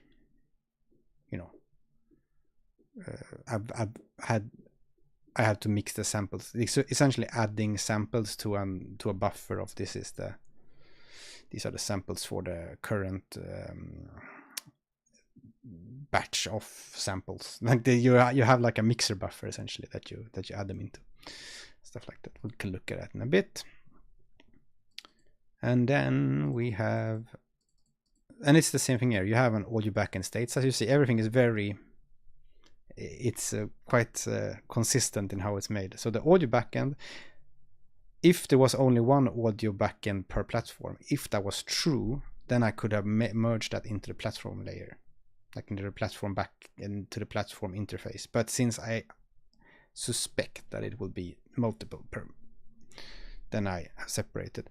It's a bit weird on Linux, by the way, with the platform layer, because on Windows and Mac you have in web, you have one platform layer that talks directly about the Windows stuff. So if you look at platform Windows, right, then in the init, you're opening the window here.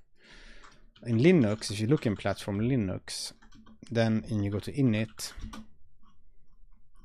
it doesn't do much because you have one more layer of abstraction. You see exactly the thing, state size, window, then this is the windowing interface for Linux, because on Linux you have two competing ways to open a window. Right.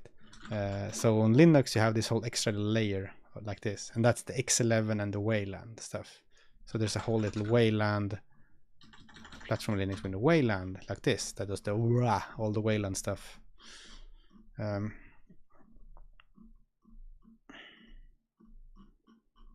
But yeah, so there is one more layer of indirection in there, but it's contained inside the Linux stuff. Duck Typo says, personally, I prefer installing development libraries on Linux. If I want to use STL3, I would use STL3. Yeah, I understand that. It's just that many people already have STL installed, and on my end, when I tell people how to use this library, it's very hard for me to predict. Like if I write like getting started instructions on GitHub, predicting what the development libraries for these will be named in your distribution is almost an impossible task. So it's a bit hard. It's much easier to write a getting started guide if on Linux, if you just have that single thing like STL, for example. Because if we look here, because I have this little getting started guide, blah blah blah blah, and then at the end, on Linux you may run into build errors due to missing dependencies. Exactly what you need to install may vary upon from distribution to distribution. On Ubuntu Debian, something like this may help, and then it's just an install line. I know that this would be different on Fedora, for example. They won't have the same names, and I would have to make a exhaustive list here to help people get started. I know people can figure this out maybe, but if there are new, we have more and more beginner, like Linux used to be very sort of like technical people who figure things out a lot. That's at least how it used to be. But we have more and more people who are less experienced using it, who maybe only use the package manager in, like, you know, use the software center in Ubuntu or Fedora to install like pre-packaged programs. Yeah, oh yeah, I use Fedora on my laptop. I just don't. It's also hard to check what I need, because then I would have to remove all the packages, because I don't know what I guess I could check the lib files. This is something called, it's a program you can check which lib files this executable needs. Maybe I somehow like that could check exactly what it needs. But yeah, please do. You can make a little. Either we can make a little extra section here, or I don't know. We'll see. But yeah, so that's audio backend, and the audio backend is just, you know, it's init. I showed you that already. It's initted with just some with wave out. It's just LLD.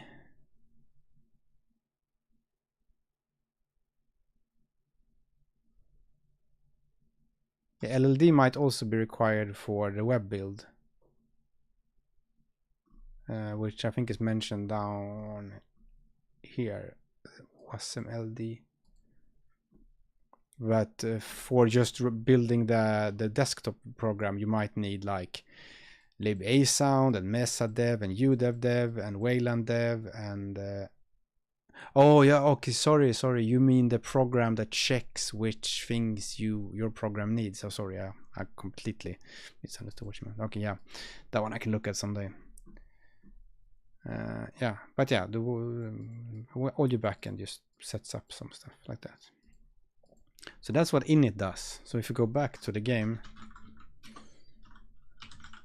if we go back to the Space Cat game, can launch it again. You know what is to get this window? All those things happened. Then you have the window and the render backend is ready and stuff. Then this game loads some textures. It loads them from bytes with like this to bake it into the executable, so it works nicely on web. So you just get all baked into the WebAssembly file. And then it just loads lots of textures and then loads some audio buffers. The audio buffers is an interesting concept, I guess.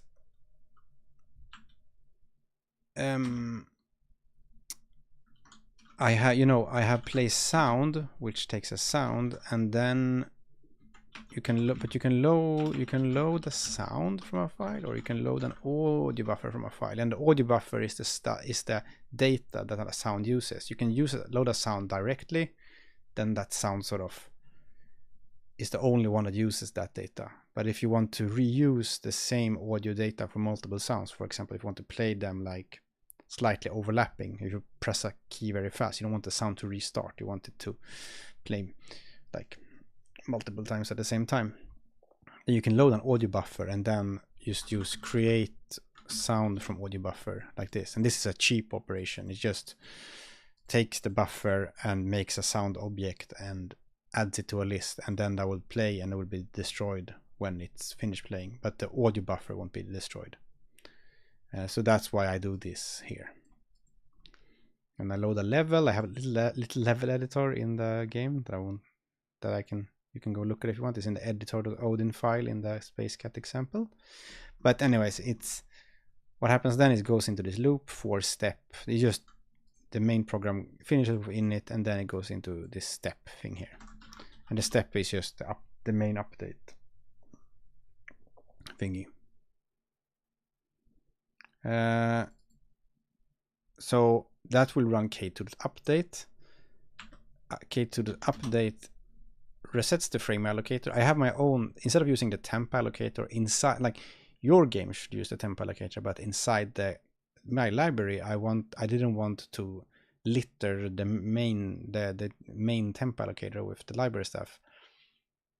So I just made my own temp allocator that I call the frame allocator. That's for use by the library. Well, you could use it yourself also, but it will all get destroyed at the end of the frame.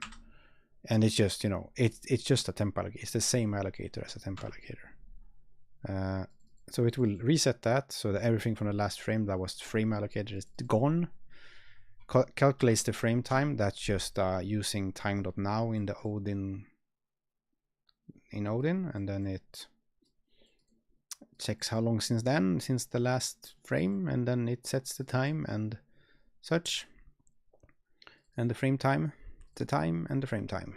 So frame time is the diff between this and the previous frame, and the time is how many seconds have passed since the program started.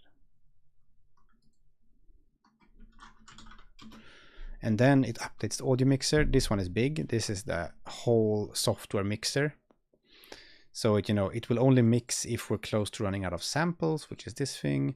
And then it will, what's this?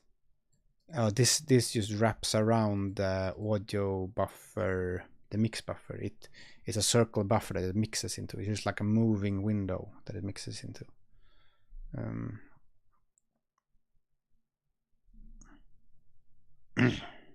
Do I need to make like a ring buffer of sounds playing to play multiple of them overlapping, or do I need to do mixing, or will the volume auto? So you can see here AB shoot here. I load audio buffer from bytes or from file if you want to, and then the way this is used is that I just create a sound from audio buffer and then I play it, right? Since this is not a looping sound, when this finishes here, then the sound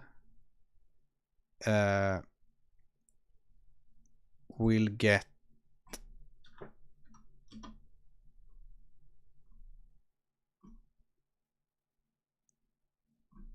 I just realized something. I might have a bug. You might need to track them and destroy the sounds, I realize, because I don't think I know the playing audio buffers are destroyed.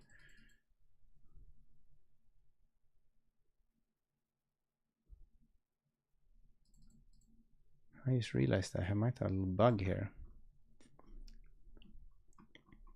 Yeah, you can track them instead of doing this, because I think this will make this list grow and grow. It's not too bad because it can be quite big, but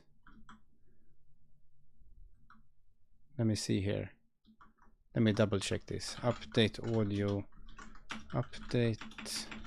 audio mixer. So the design mistake here in the system.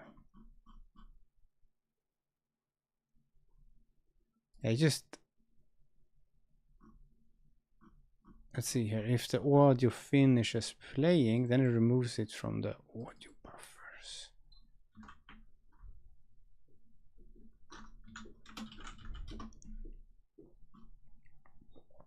Because of course it doesn't auto-destroy when it's done playing. Yeah, it's a mistake on my end in the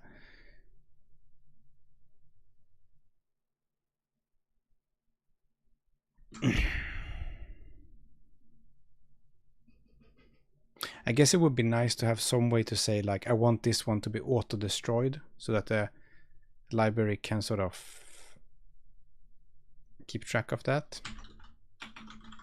But yeah, if you're doing this, this is I was silly here. I didn't think of this. It should be like a append playing sounds, shoot sound, and then just make an array of that and loop over it each frame. And if I think you can check is sound, what's it called? Sound is, if you just check sound is playing, and if it turns false, then you can just, you know, remove it from that list, or you can just destroy it and remove it from the list. Oh, thank you. I got rice.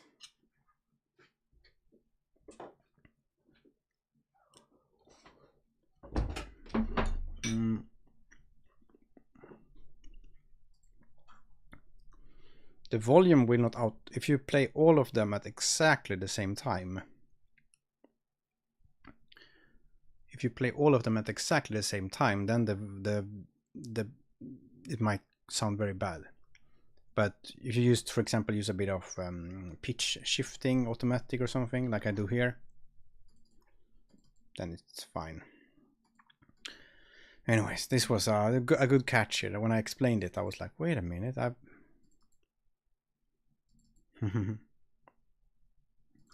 that's funny.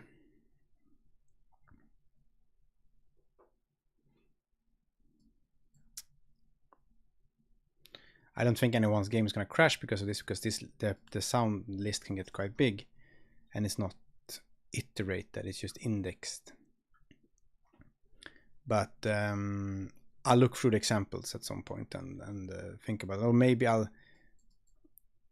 do a play sound one shot that sort of auto destroys it or something. I'm not sure.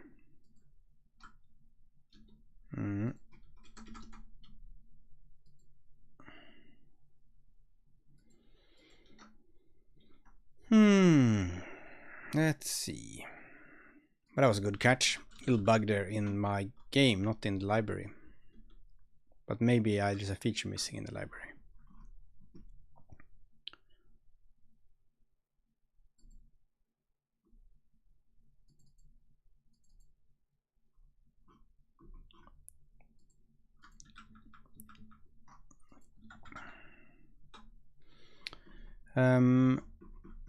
But yeah, I was saying here that we were looking at, in the step procedure here, we were looking at update. So updating Karl2D, it runs the audio mixer, yeah. That's what we're looking at. You know, it has a mix buffer, and this is, I have a whole video on this, but there's sort of a procedure here that mixes audio. And then there's, this is for adding the samples together.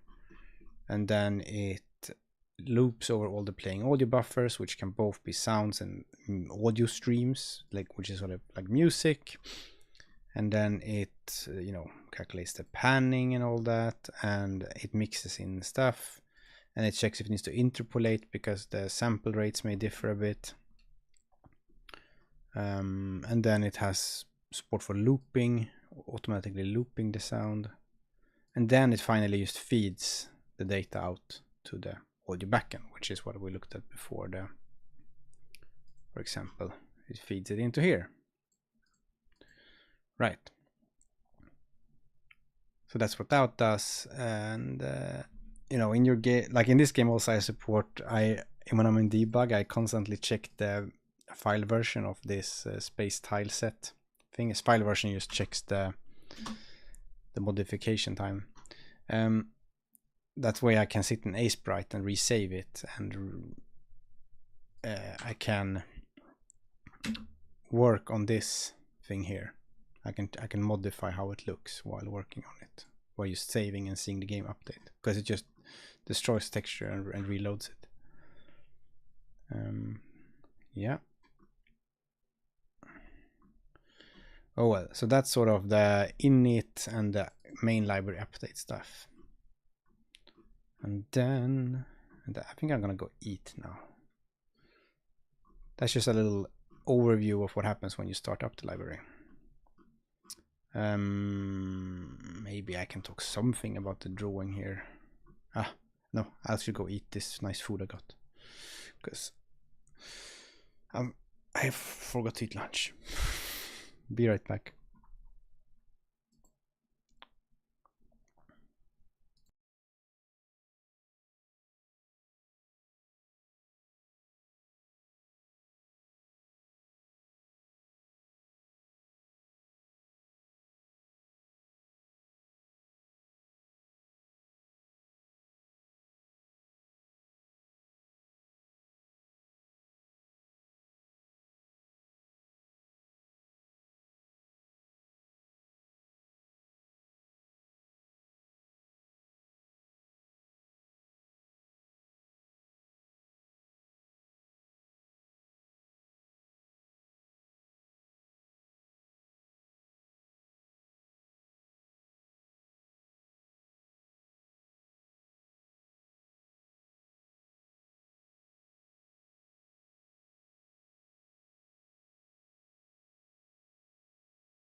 I'm back.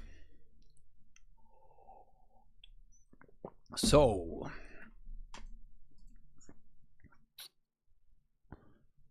as I noticed there just now, I have a little bug in my examples where I leak sounds. Maybe I should fix that. But I'm not sure. I mean, the basic way to fix it is to just add the sound to a list and then you bookkeep it. But I think a quite common way to do it would be to like have something like this.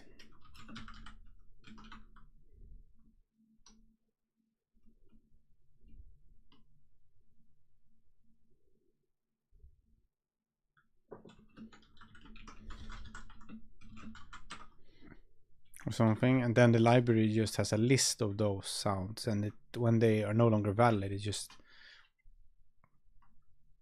But maybe it should be a separate procedure. Play sound.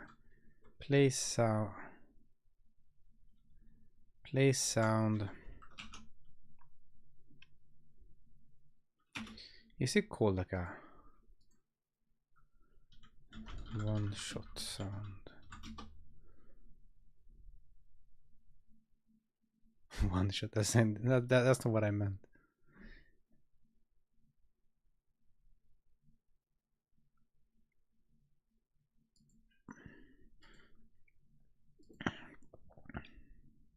Yeah, maybe it should be called something. Play sound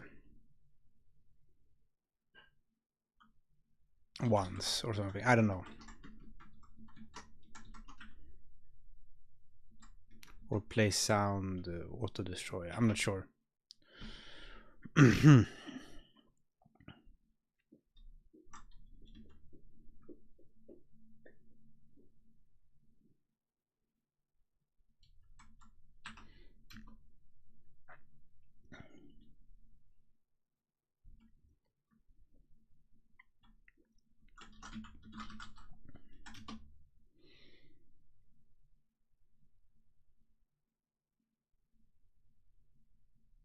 Because when you have a sound that just reference an audio buffer, then this procedure won't do much. It will mostly just remove it from this list because the audio buffer will not get destroyed.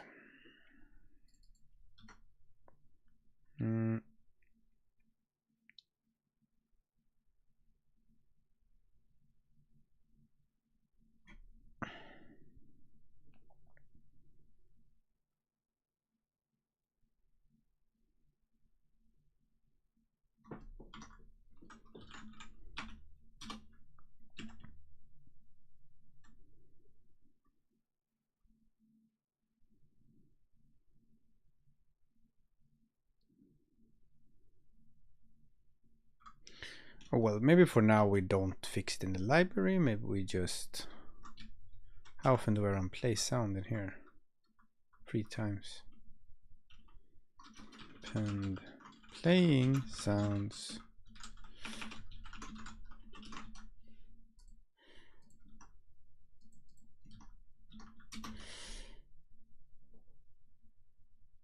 You see here I don't even store the sound. I don't even have a variable with it because I was like, just play it and it gets auto destroyed, of course. Which was me just making a mental mistake. I was thinking of the playing audio buffers, not of the sound.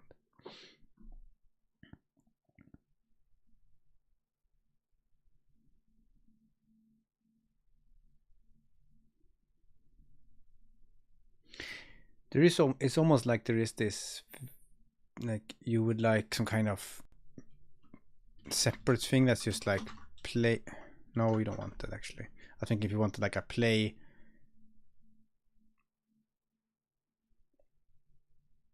audio buffer once, and it sort of just takes the audio buffer and the settings for how you want to play it and just goes. But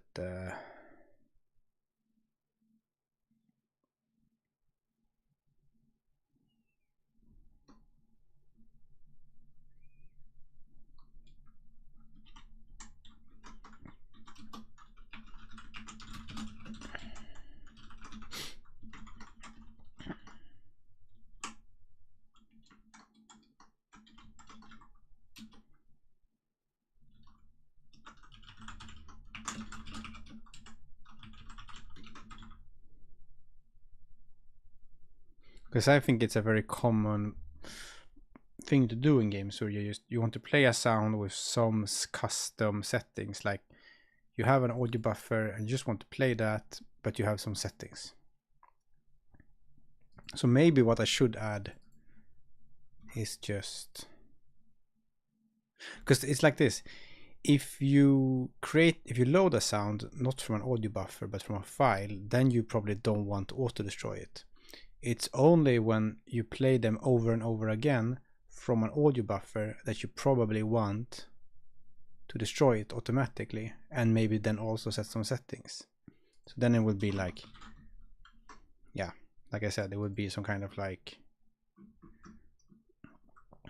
play sound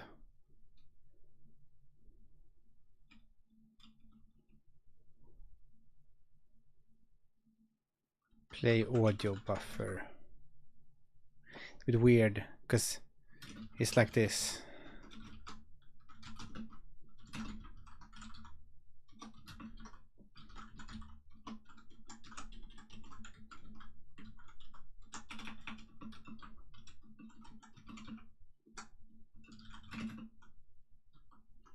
And it would be something like that.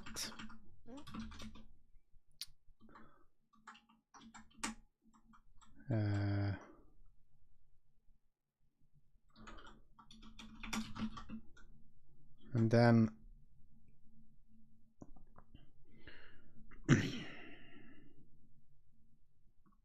you would do create sound from audio buffer AB. Then you would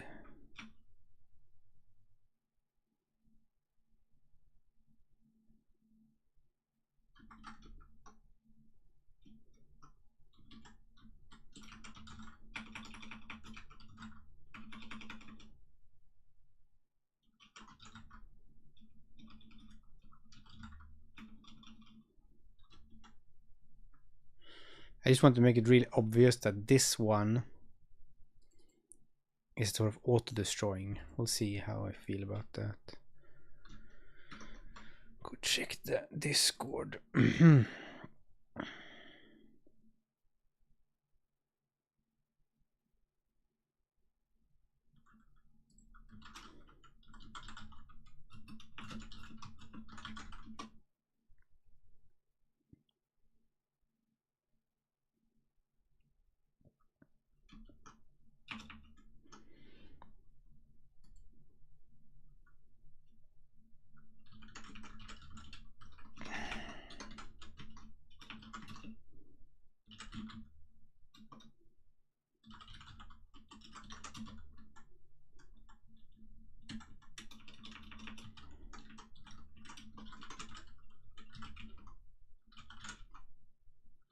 Oops. Like that, right?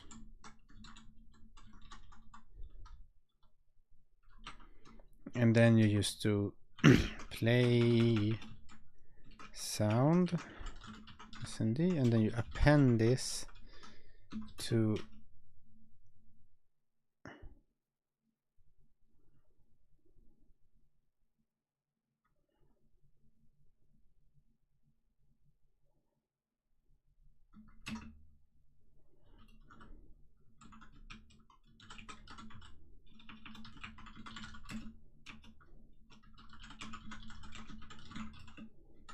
like that. That's all that does. I think this is a good idea. Because then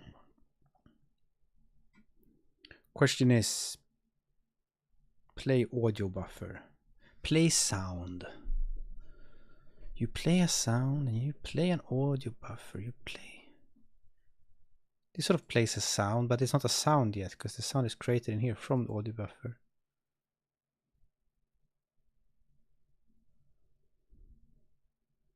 Maybe it's documentation here is enough.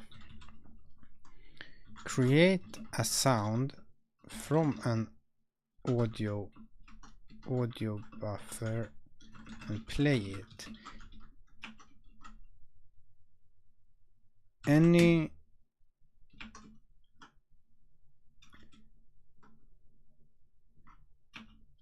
these sounds will, the sound will be auto destroyed when it finishes playing. It's almost, wait a minute here now, hang on.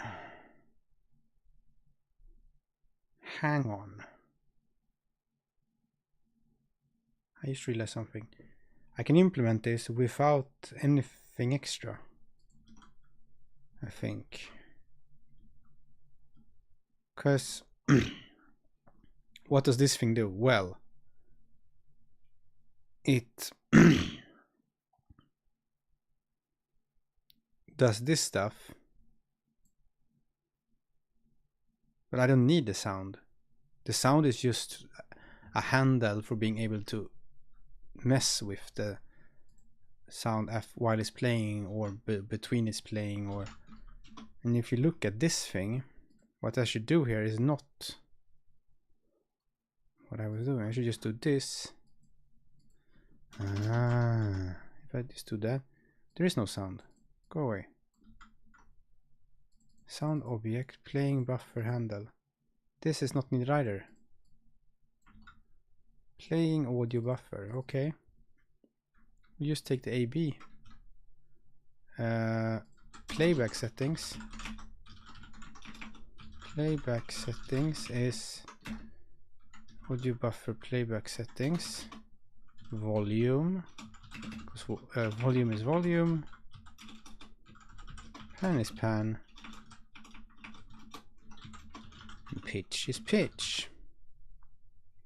You toss both these on here. Oh, this would be very nice and simple. Looping, no, you won't loop. Well, like that.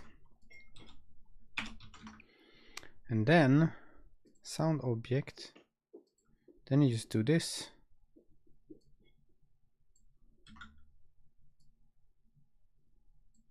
Done. Yeah, there's a possible error here. We can do add playing audio buffer error. Add error. If add error is not nil, error failed playing audio buffer.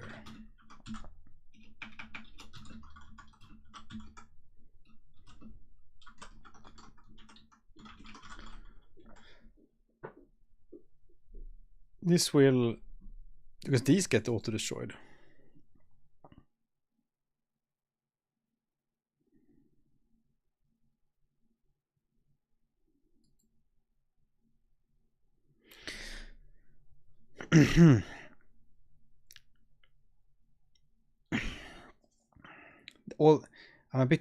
I want to be a bit careful with all this, because it might make the API hard to understand, because you have place sound, right?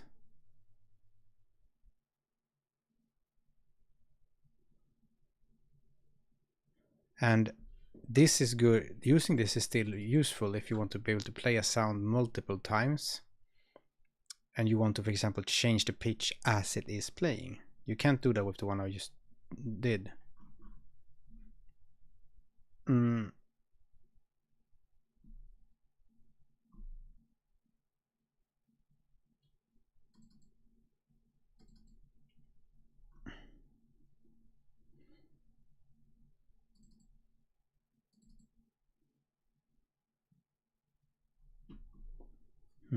No, this will work, I think, because then what you can do then is just do this. Play audio buffer. Let's just say AB shoot, and then you don't need any of these. You just do like pitch, pan, volume.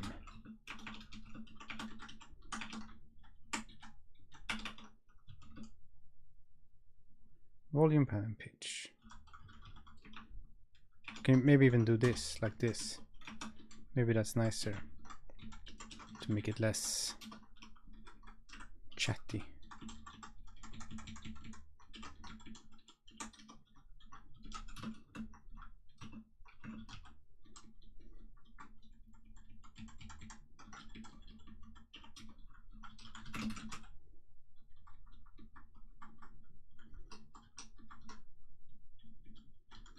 That's it.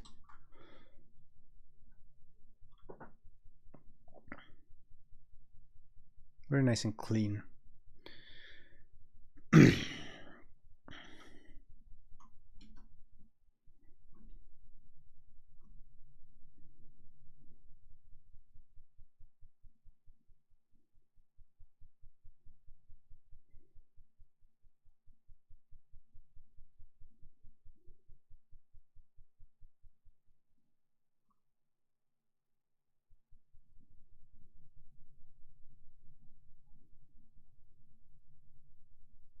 So the reason we even have the sound concept is so that we can have a sound that sits somewhere and we can modify its settings.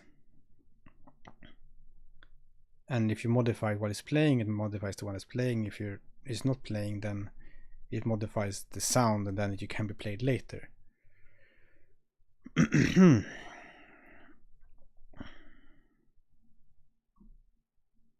But yeah, it feels like there's something in the API here that might have to... There might be something a bit funny here. Like maybe sound... You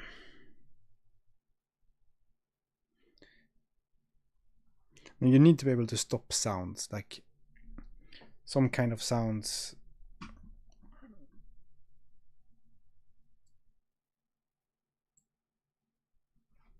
Play sound one shot. Play sound from buffer.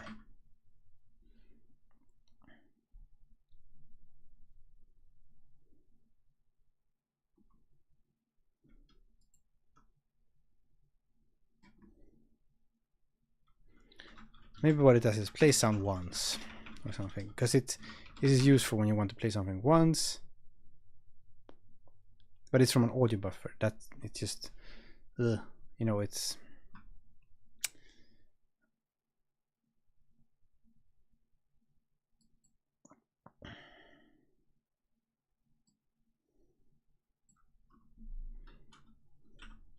But it never plays a sound. There's no sound created. The sound is the thing handled to a playing sound.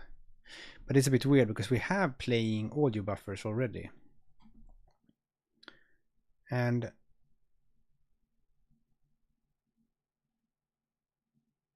the only thing the sound solves is that it has a thing that can either not be playing or be playing. And you can, for example, set sound volume. It would be like, okay, if it is playing, then we set that one. Otherwise, you store it in the sound for later.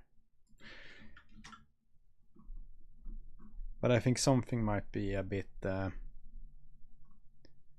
funny here.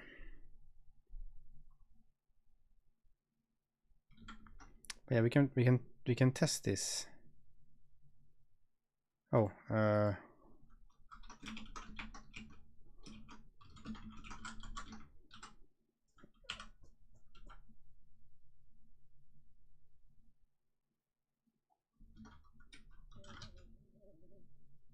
no, it's used. It's just play sound once.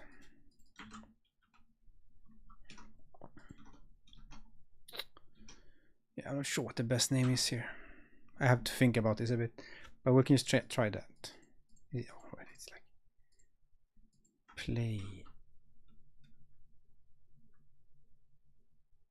playing an audio buffer is...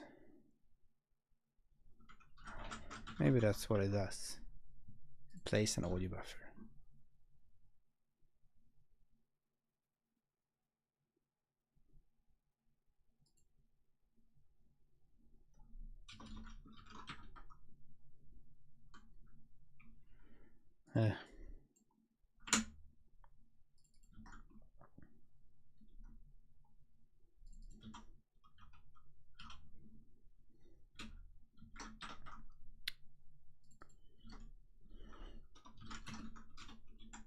Play audio.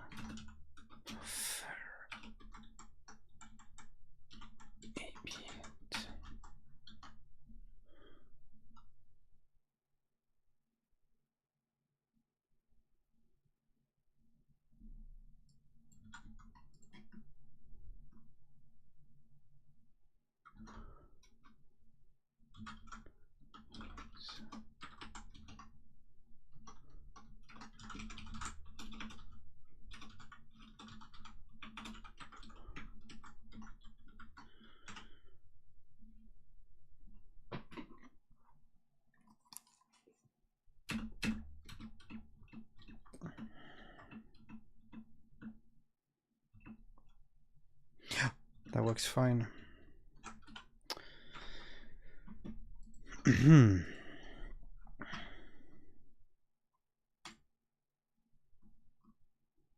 Yeah, I just need to think a bit about the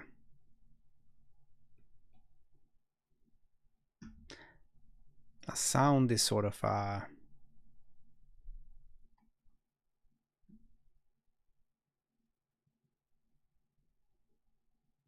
one part of me is like, is it maybe should maybe the user have implemented the sound stuff, because all you need is like you have a playing audio buffer, you can return the handle to that instead, and then if it's not playing, then you can set your settings on your object yourself, so then there's only play audio buffer and such.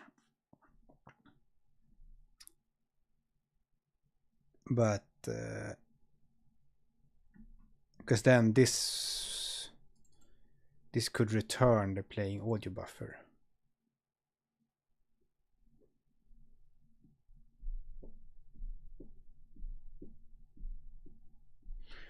Or maybe yeah, I'm not sure. This is really something I have to carefully consider. But it's good I have the Space Cat game to test it with. I can put this up on a branch for Finkies.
Looks neat though.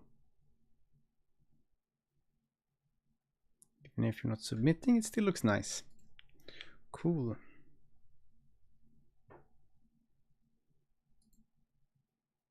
Oh, look at that editor. Wow. Cool.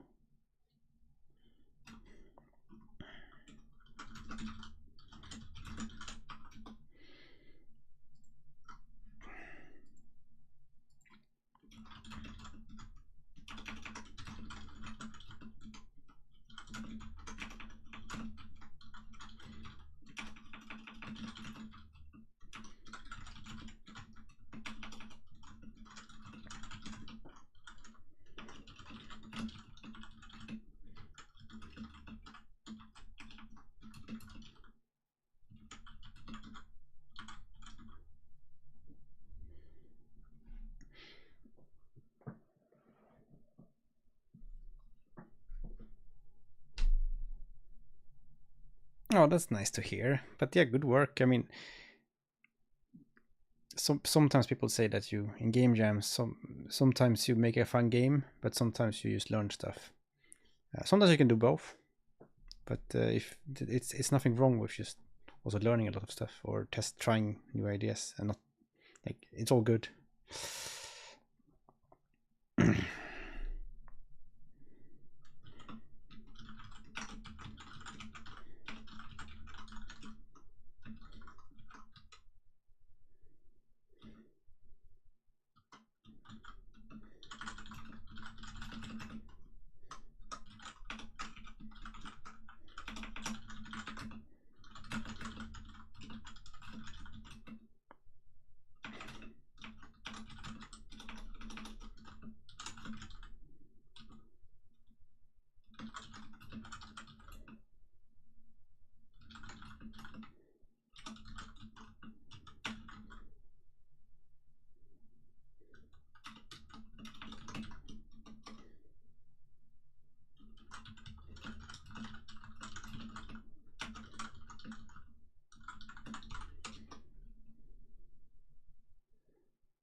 This is also fine. If you don't want to make an editor, you can hardcode something in. You can use a PNG file and just use the pixel colors, or you can just hand edit some stuff. Whatever is enough for making the game.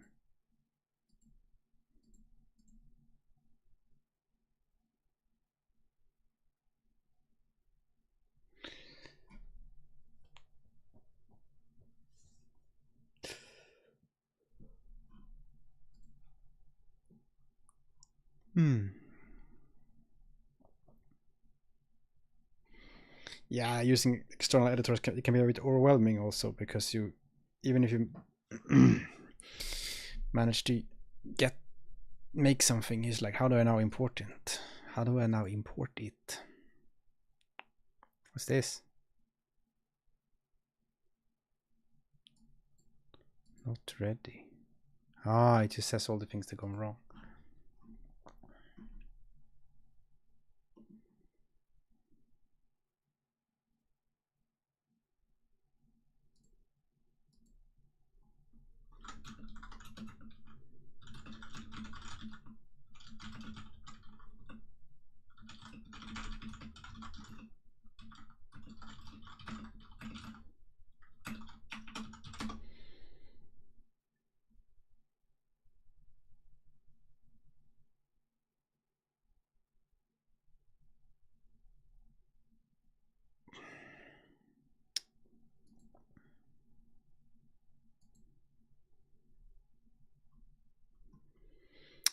Right. So, what are we doing? How is the jam going? How is the jam going? We have 3 hours left. And we have 110 people joined. 16 entries. That's pretty good. I mean, 60 people have handed in something already. So you know it's all good. Play browser. Everyone has a web build. Cool.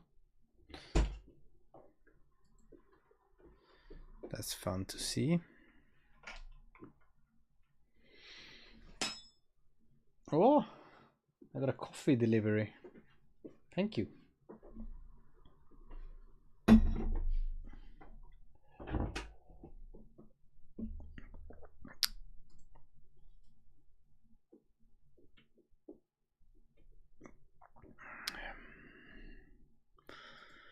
Right. But that was that's audio stuff that really got me thinking. Like, what's the...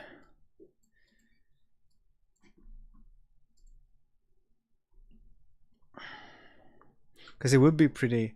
Because if you think about it, if you look at... We can actually just look at like...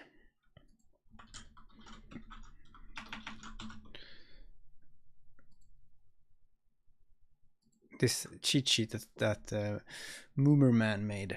If you look at audio... If you look at audio... Then we have set sound, volume, pan, pitch and stuff. Sound is playing, load sound from file, blah blah blah, create sound from audio buffer, and then we have the load audio buffer and destroy audio buffer. And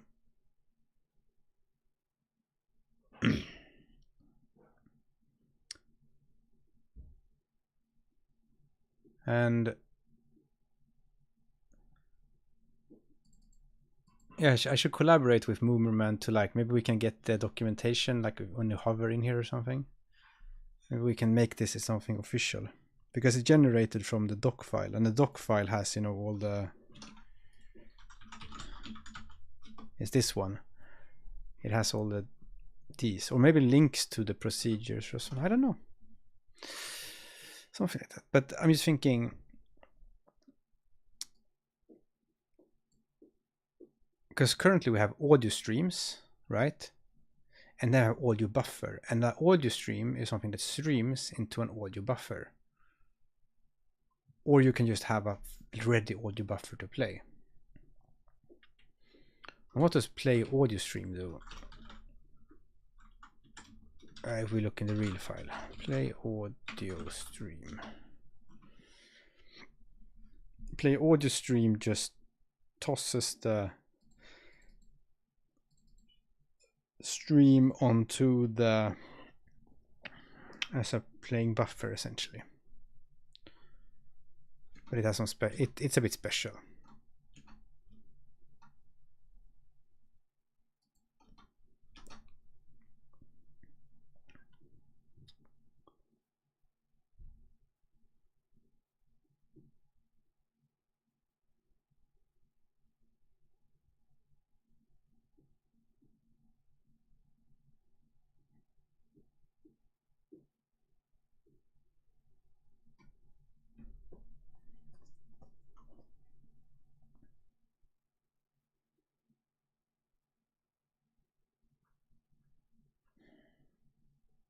Yeah, there's something here that's a bit, because we could essentially just have the load audio buffer stuff and destroy the buffer. Then we can have is audio buffer playing, because sound is playing. Look what it does. It checks is the audio buffer playing audio buffer valid, which means it's playing. And then this volume, pan, pitch and loop would be for setting on the audio buffer.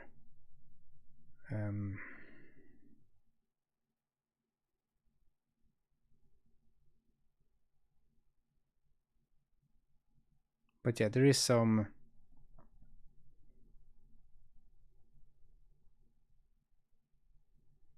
funny nuance here that needs to happen.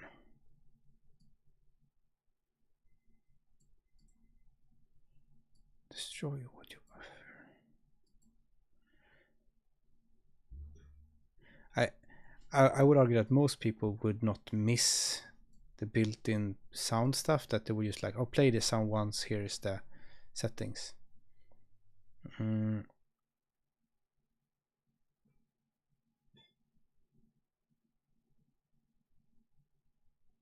The only stuff is the looping stuff, I guess.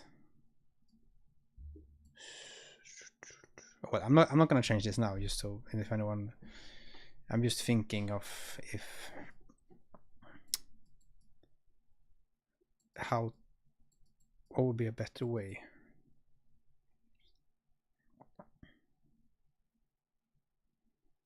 I also like the word sound. It's very direct in a sense.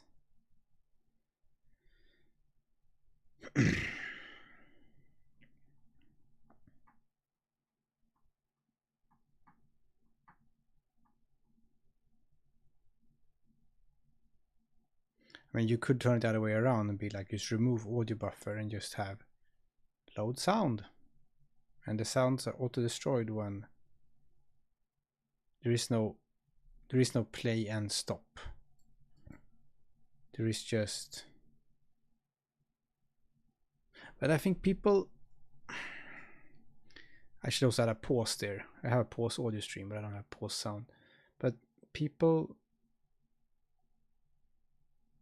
like being able to, for example, play something and then pause it, and but maybe then they should use an audio stream, but I'm not sure.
Thank you. Yeah, I think it's a nice minimalistic API overview, the doc file. Place. But yeah, if I change this, then you know there will be two separate. There will, maybe I could change it so that it's only sounds and playing sounds.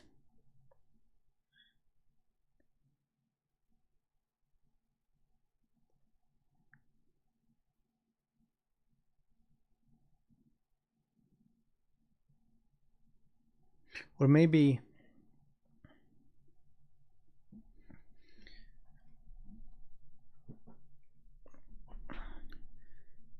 there is no load sound from file. You just load an audio buffer from a file, and then to play a sound you just feed it audio buffer and the settings, and then it returns a playing sound handle, and the playing sound handle can be used to modify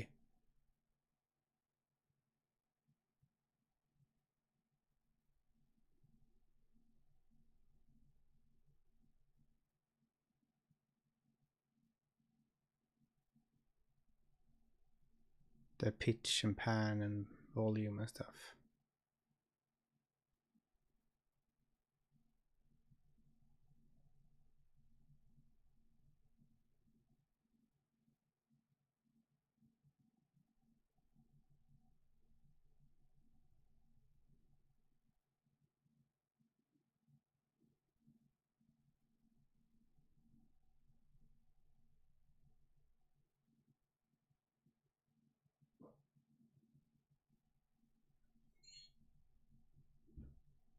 And if you really want the style where it's sort of, you know, where you, some people like the, when you play the sound again, it stops the old one, then you would implement that yourself. You just save the playing sound and somewhere, and you have a mapping to it and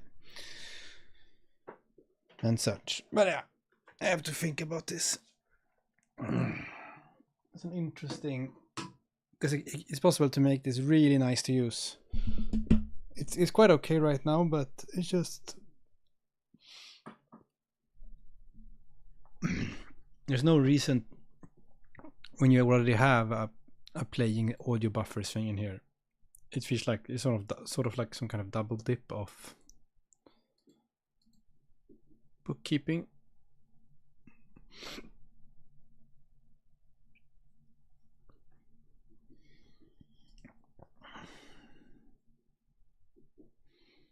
I can't wait for you to hear my sound. Nice. Oh, I got tired now.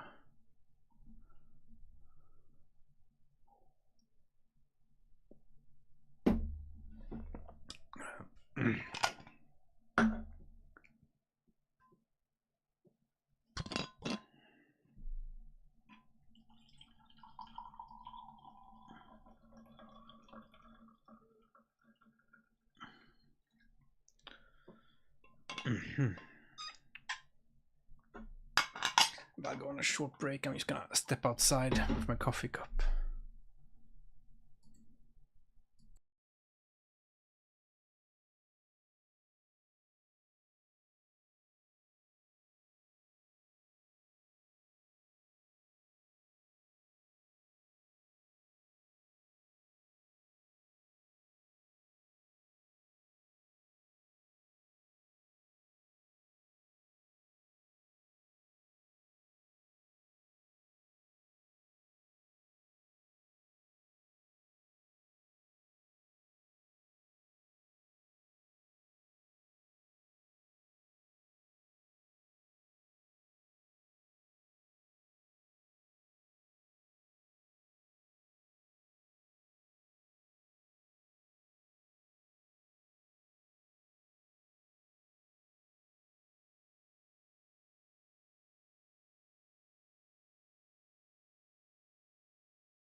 Hello.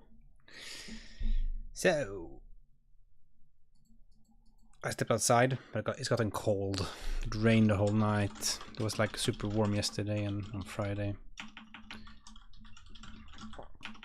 It's cold again.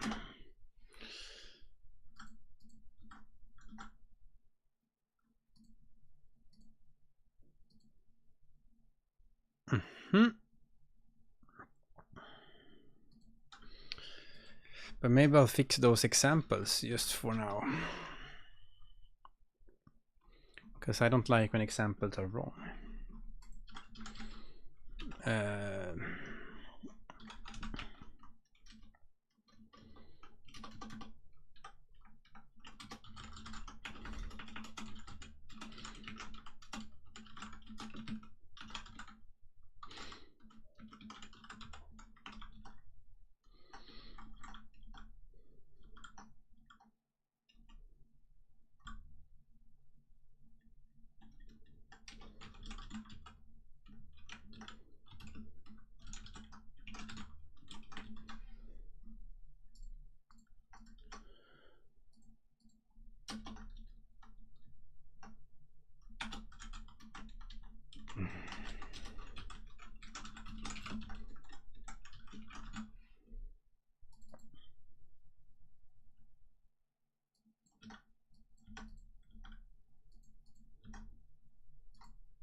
Good.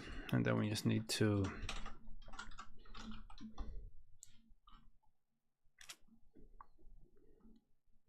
maybe an update here. Game finished. 4S in playing sounds. We can call this PS. If not, sound is playing.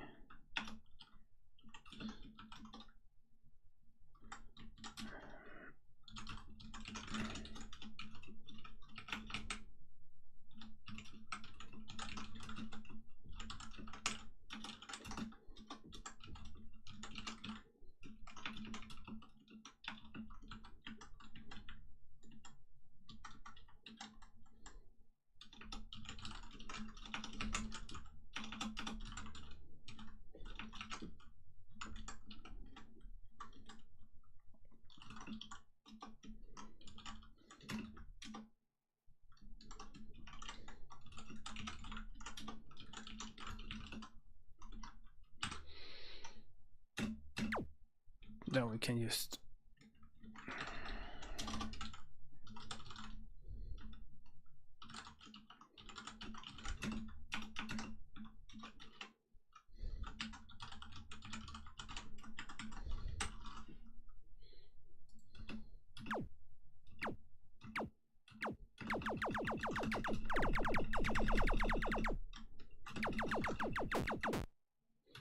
you see here is printing the number of playing sounds, and it's all that works fine.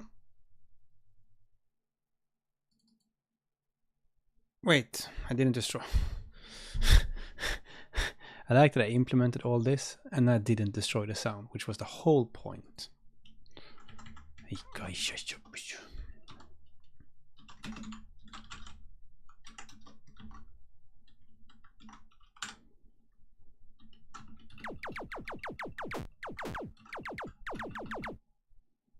There we go.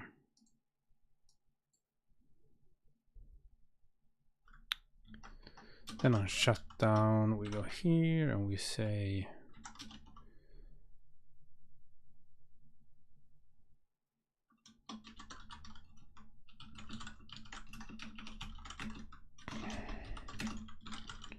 this is not really strictly necessary to destroy them here, but delete sounds like that maybe.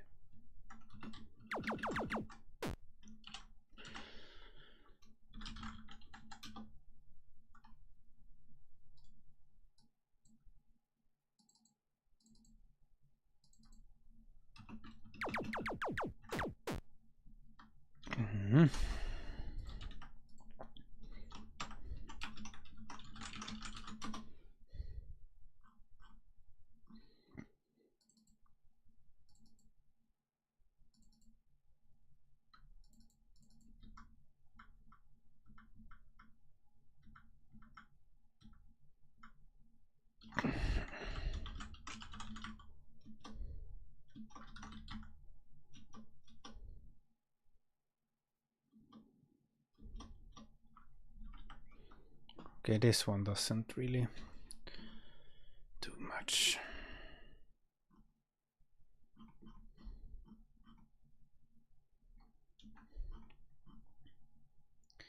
Yeah, it's mostly this one.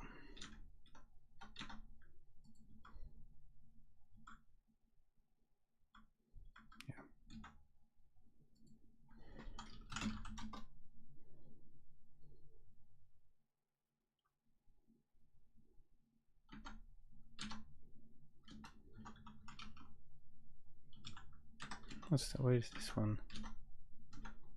Destroy. Ah, because I added a no.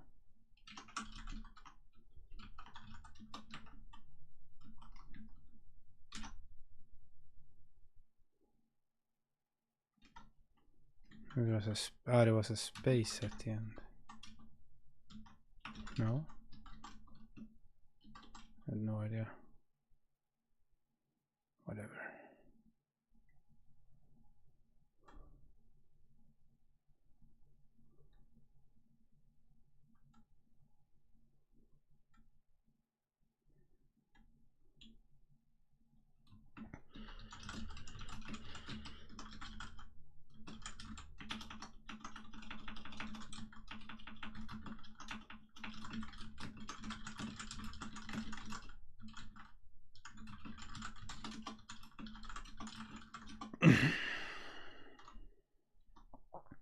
So, you know,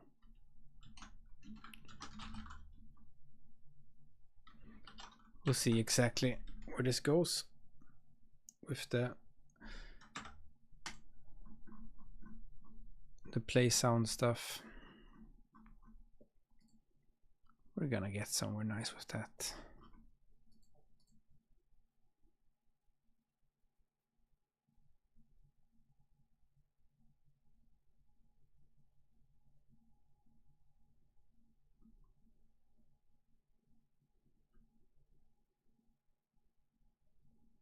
This should work. Failed finding directories. Oh. That's weird.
I remember this thing with not being able to use the project.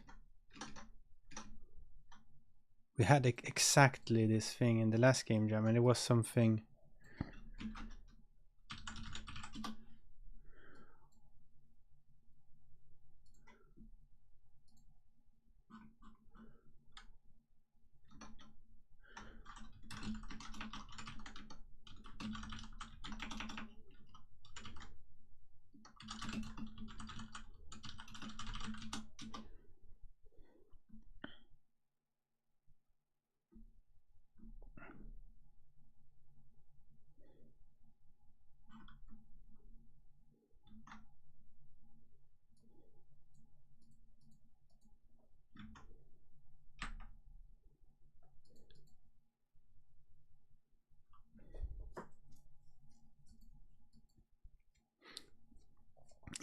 It's already submitted.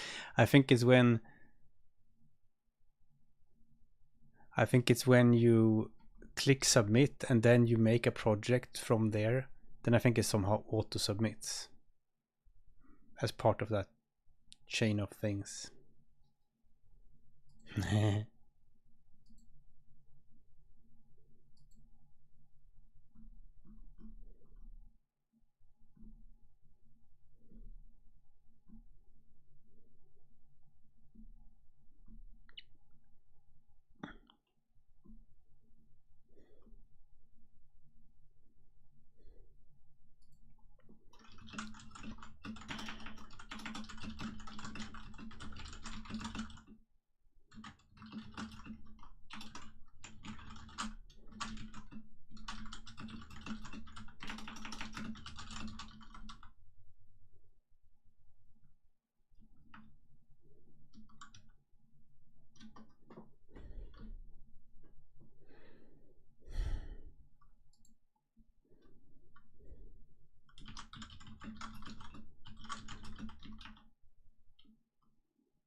The worst Discord thing. If you send a message and immediately want to edit it and press up, then it's so slow that it will try to edit the old message, not the new one. I'm like, how can that not be the same frame? So to speak? Like that needs to, you know.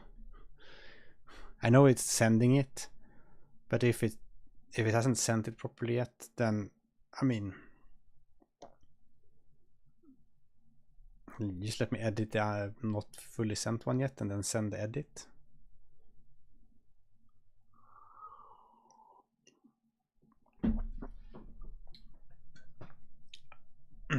See if the, I'm gonna bring up my laptop here again. See on Linux if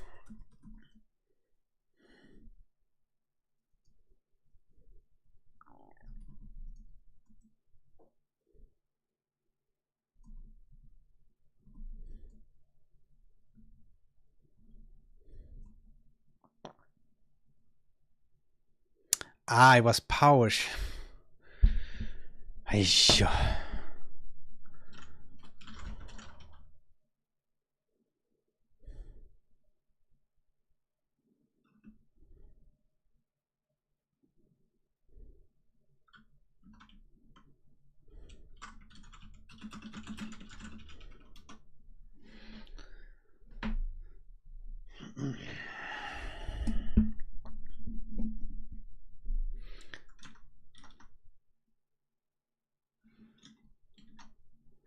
That's an interesting question. How do you do that with PowerShell? I'm gonna try that now. Repos, minijam, Odin run Karl2D / build web period. No, wait, that's just period. Good. Oh, size.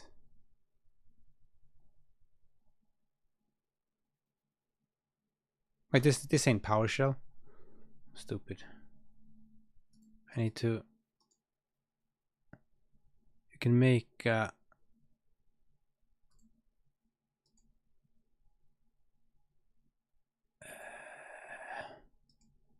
what you could make a new console in here or whatever.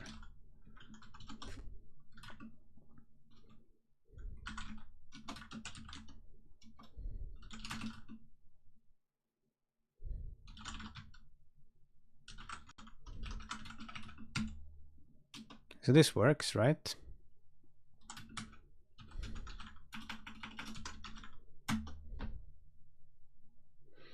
Oh my goodness. So I assume, I'm just gonna try something here. If we open this folder, how do you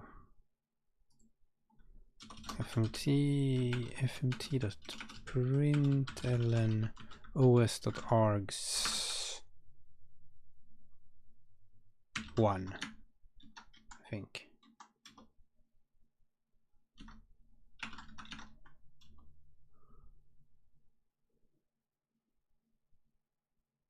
What?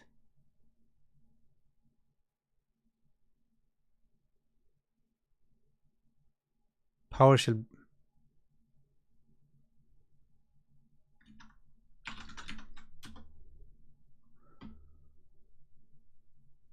It breaks the if there's a colon, then it breaks it into 2 arguments, even though they're not separated by a space or anything. And CMD does not do this. Oh my god.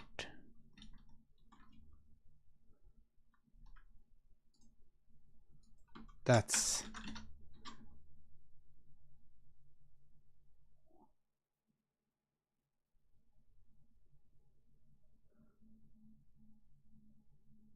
Yeah, PowerShell is a piece of crap, I agree. It just... PowerShell is one... I don't usually complain too much about things on stream, but...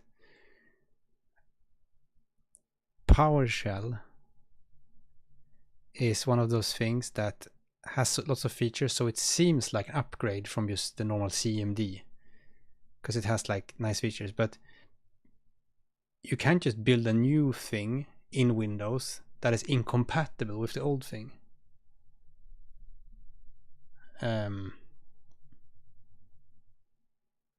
Like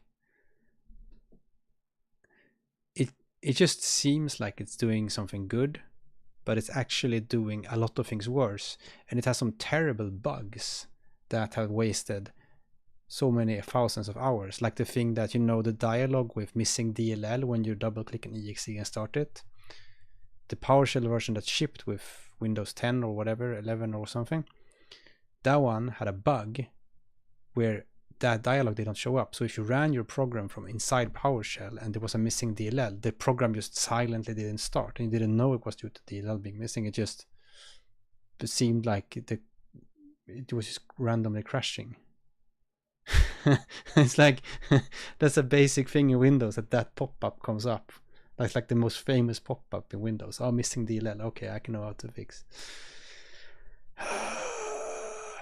Yeah.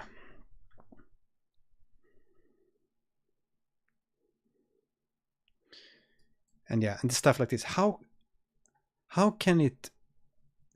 So if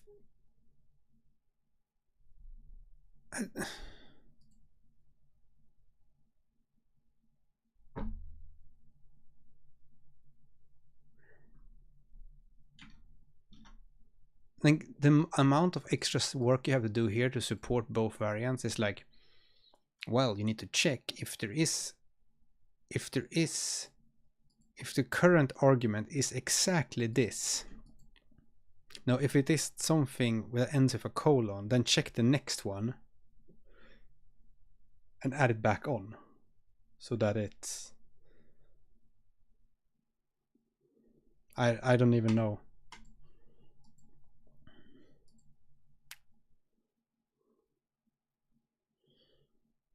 That was the angriest I got all weekend just there.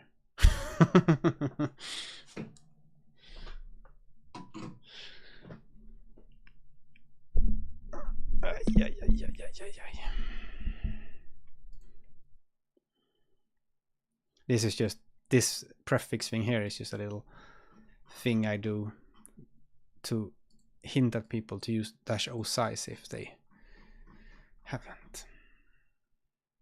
But my god. I guess maybe it's only if the arguments come after this double dash that they get treated this way. I don't know. What happens if you do this? Oops.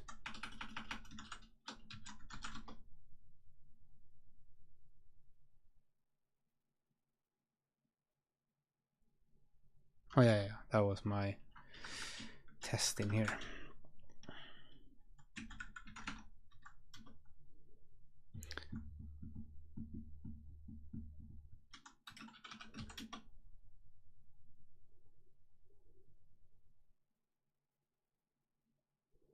Oh well. If people ask, I just tell them don't This can just be my way to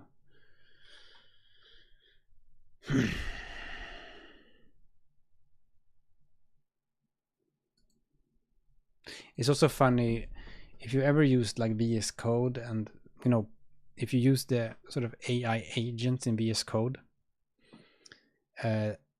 sometimes it tries to use a command prompt to do things, to like figure things out, and it will,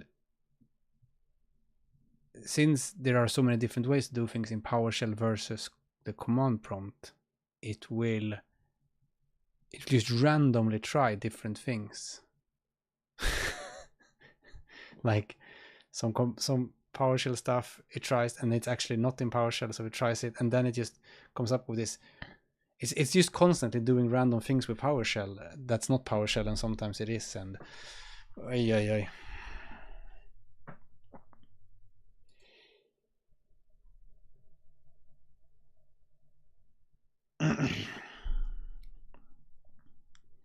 Should have a some way to check if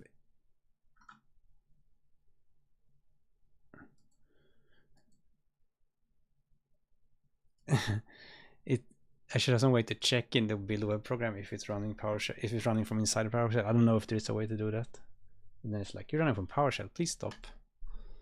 Use CMD on Windows. That's the command prompt on Windows, nothing else. I like these augmented command prompts, like you have this one that's like it's CMD, but it has like tabs and stuff. It's normal, but then CMD isn't perfect either, of course. It, you know, all this weird stuff with forward slashes and backward slashes and stuff, but I think this is fine.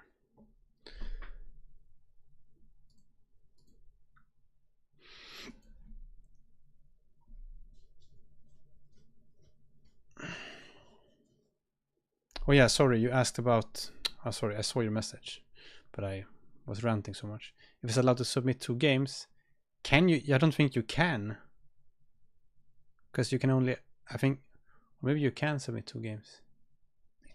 Submit 2 games if you want, it's fine. If both end up in top 10, then I'll only pick the top one. Something, I don't know.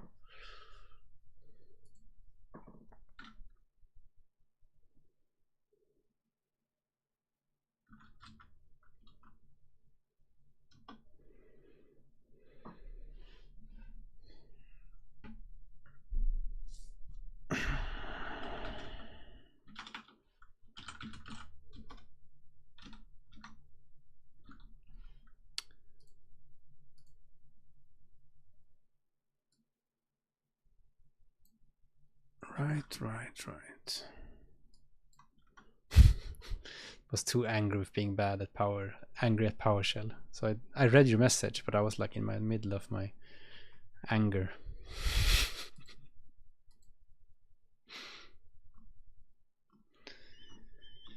Well, maybe it's time for me to make another game then. Is it time that I make my game and hand it in? I mean, I am. Maybe I should just hand in Mega Pack, or what is it called? This one. What is it called? This one. The last one I did. Man. Oh yeah, Jerry says Man. Here's Man. You. And then you play Pac-Man, and then Mega Pack. I mean. Yeah. And then you run out of money, so you must build more houses, and then you can play Pac-Man again. But I was going to make it so that the Man could walk into the houses.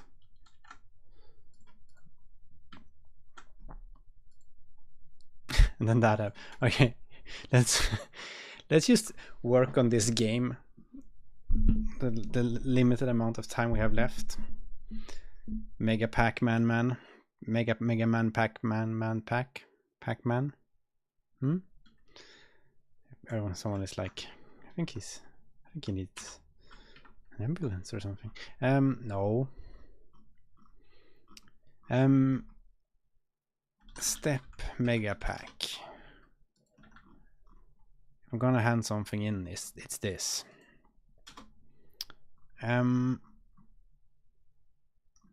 Let's just reset where the player is each time.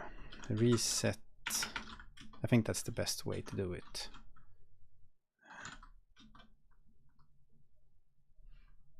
play.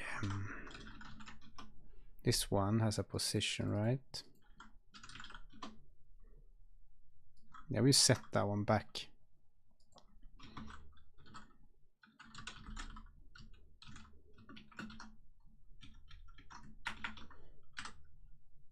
That way, even if you fall down,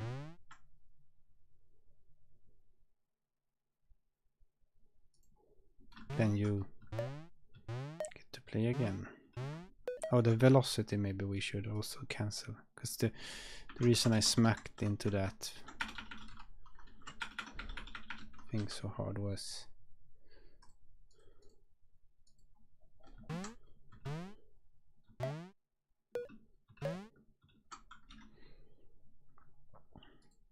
right. And then maybe in update step SimCity we should I don't like that it's used. I think we should avoid the usage of this thing here. Point inrect this one. Instead we'll do this.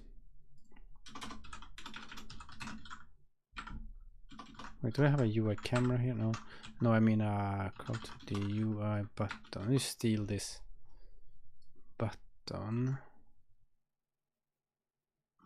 I have it, no? Okay, good. You steal that from the library.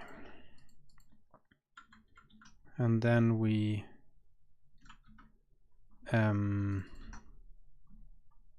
just if UI button make money. Oh no, it needs a string. 50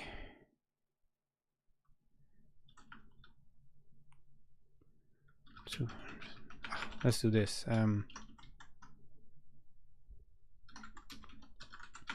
UI button.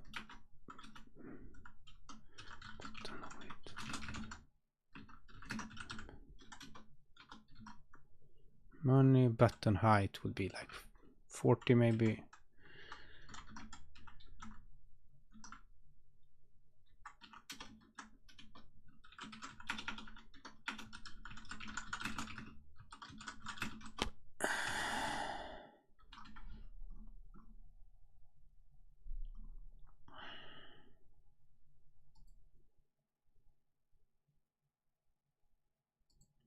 Whatever, we just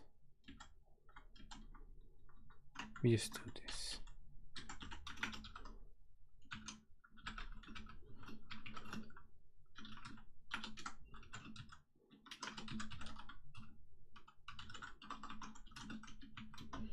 Eat money.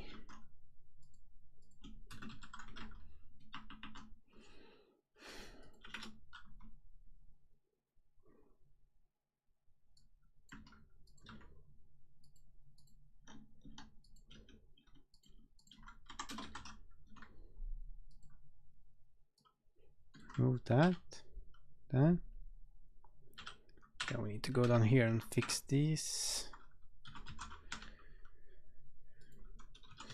I think the second time I move this procedure over.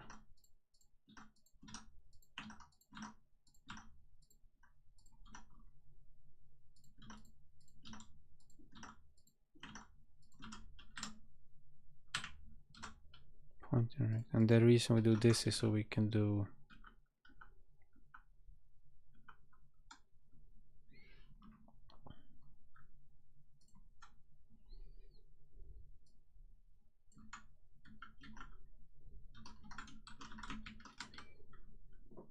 Oi. Got very big. Was I supposed to multiply here?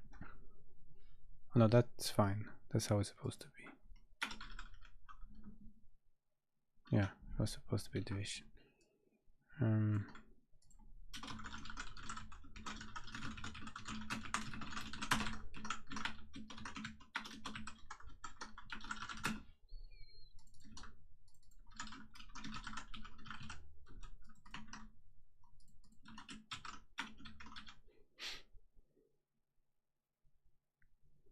right? That's a bit big, one could say.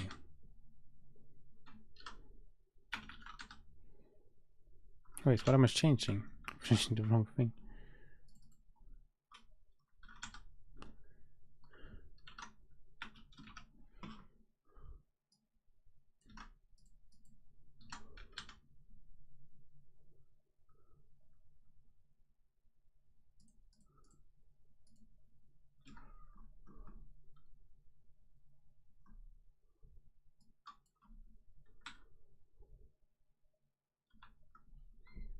If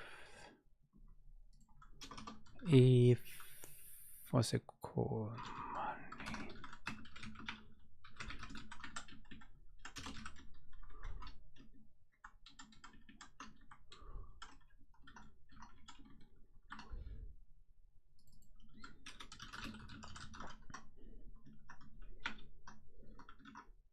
Out of money.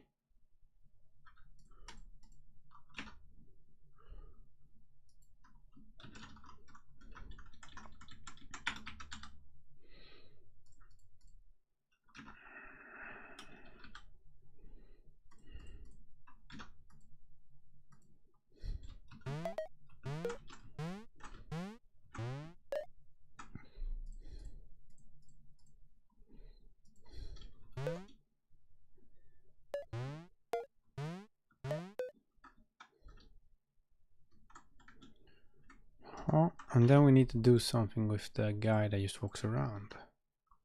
That's the man.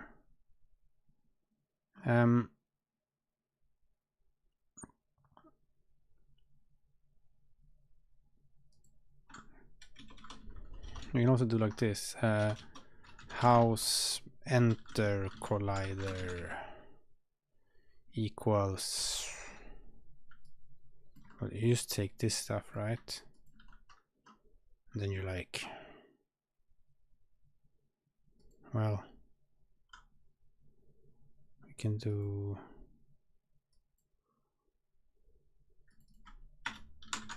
rect from both sides.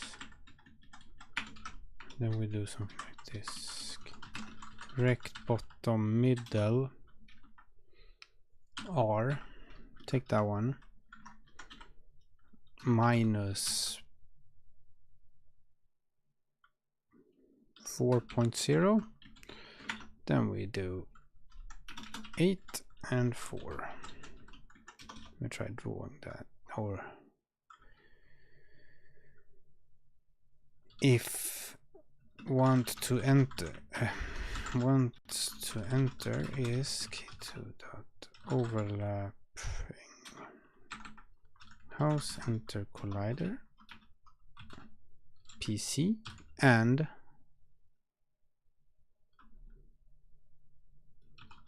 the key is held up. Wait, what's happening? Why is that one insider?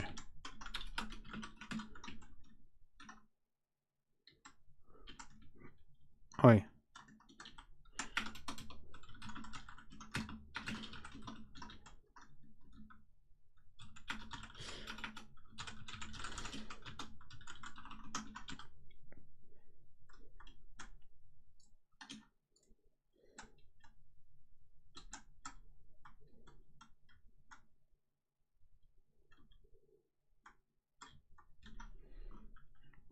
Okay.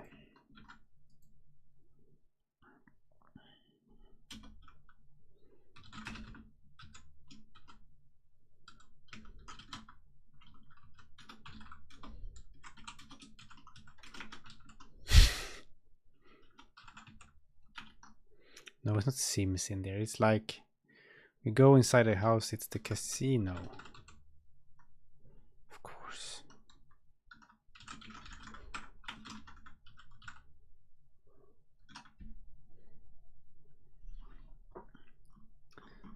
So we do that. Then we go here and we do case.casino. Casino.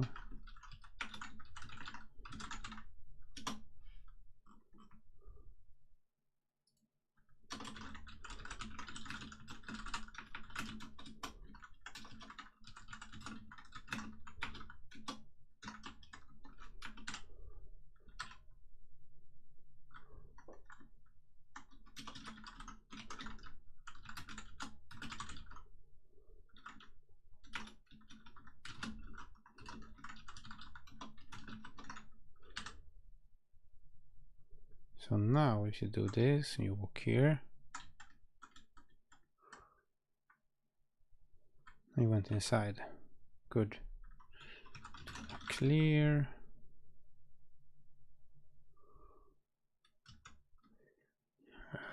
Dark.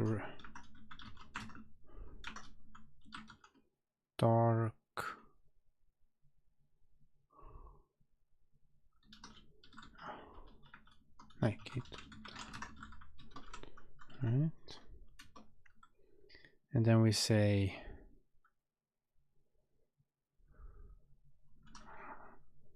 we'll see exactly what we say.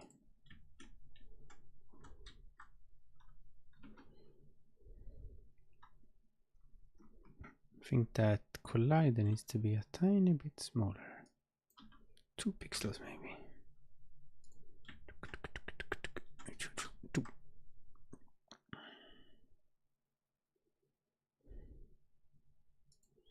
And maybe this collider. Oh yeah, I didn't have sorting in.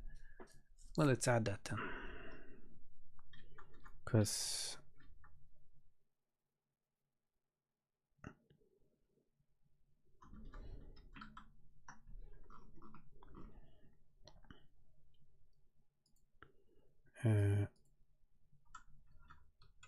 origin equals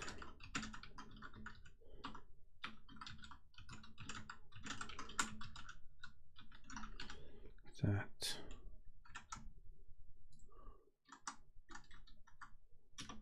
Right.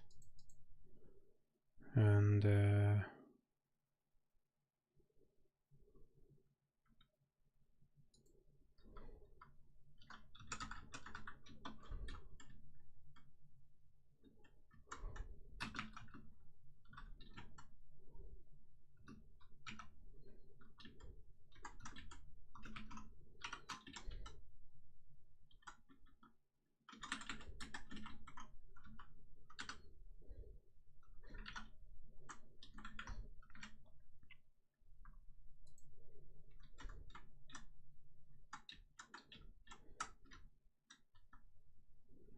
right, good. Then we need some kind of sorting.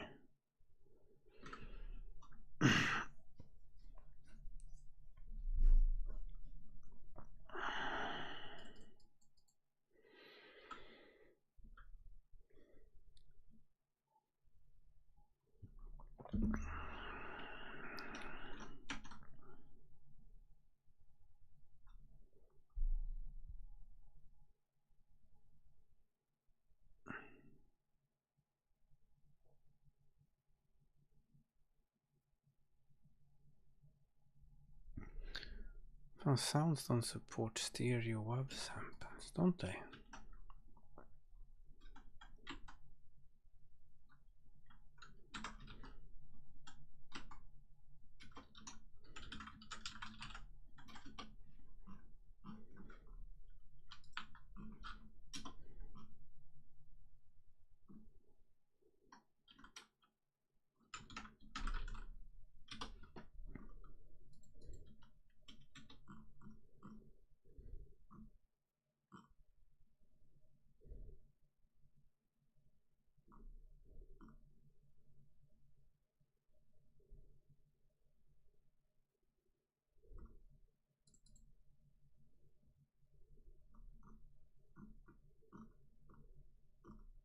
Don't.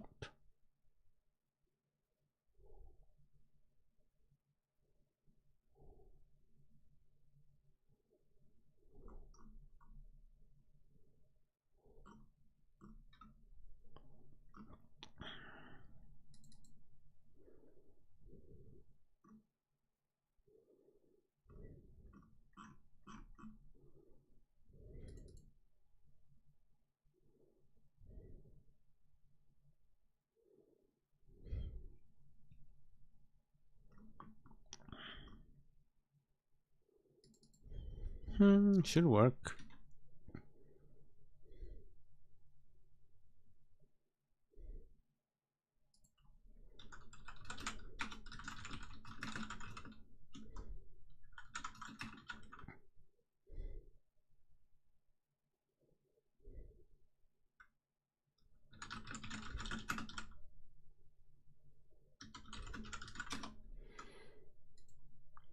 Yeah, and each, so you can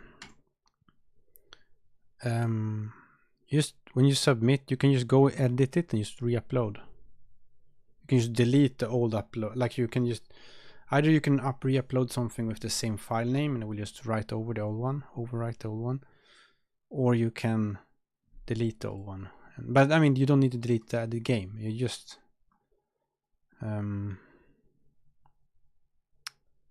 just need to, let me show you here. Where is it? This one maybe. If you just go here and click upload again on edit, and if you don't have two, then you can delete the old one, or if it has the same name as the one that's already there, then it will replace it.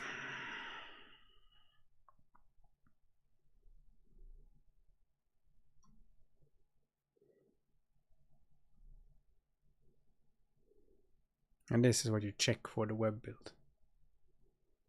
And also you choose HTML up here.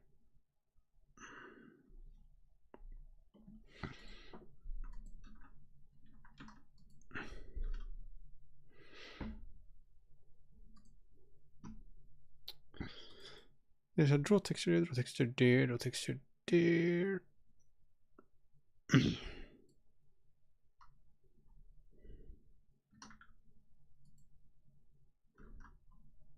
So essentially just to draw.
So here I'm just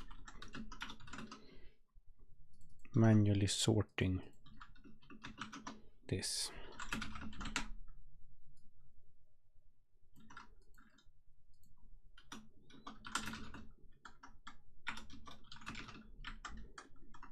By doing that, and then we do this append to draw. There's one way to sort. There's many ways. Text equals.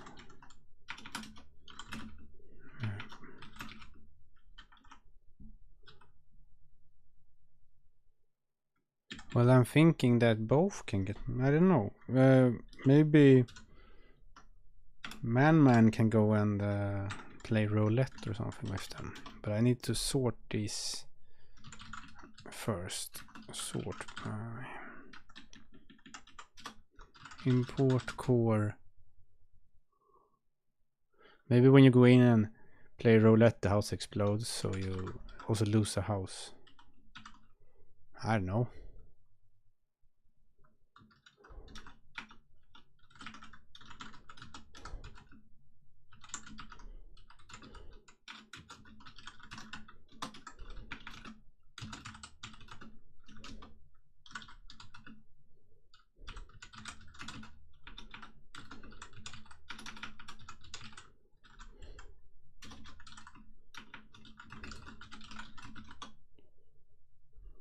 The house always wins. True.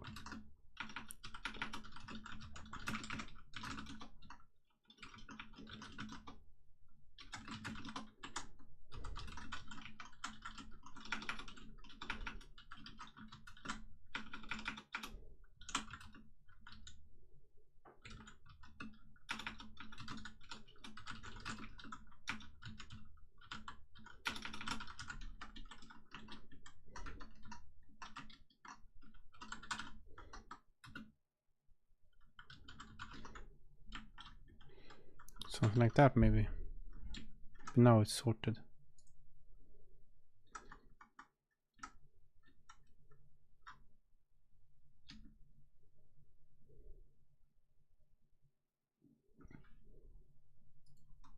Wrong direction? Maybe? No.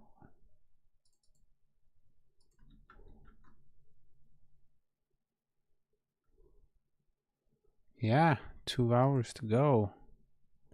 Everyone's doing great, I think.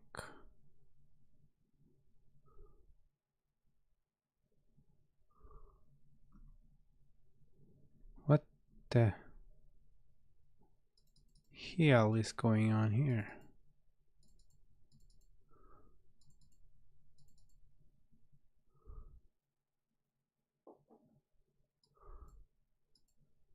That should work. Why am I not behind the house? Oh, I think I had this on top of it also. That's probably it.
Okay, good.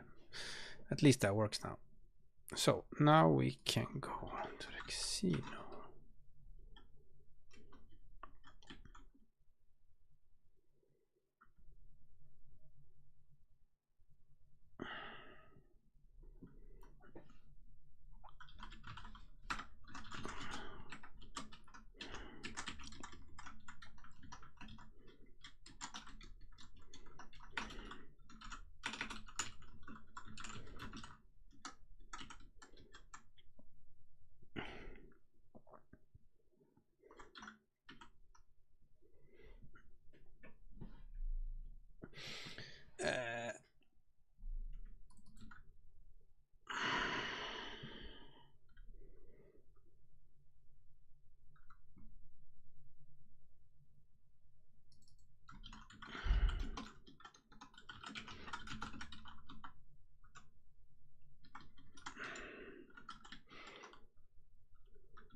Hmm.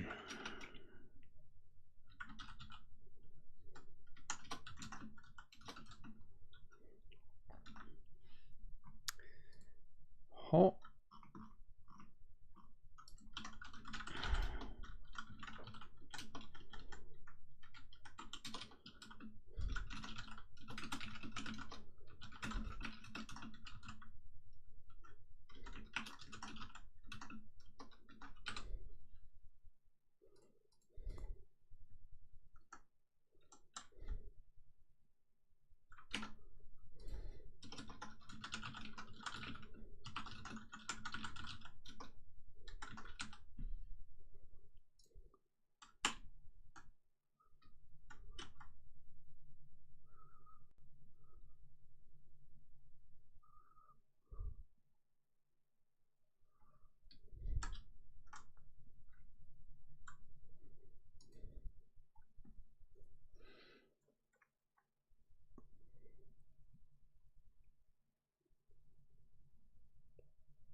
Hmm.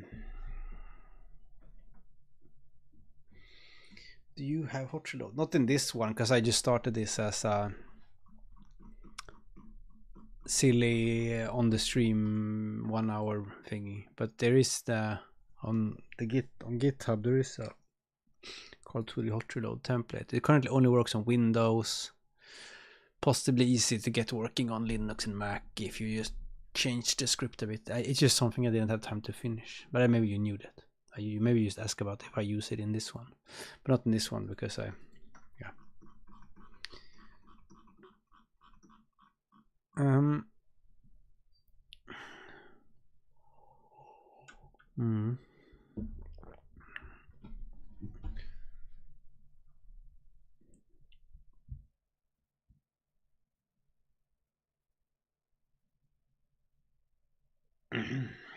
tired now.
I don't know what you're doing there.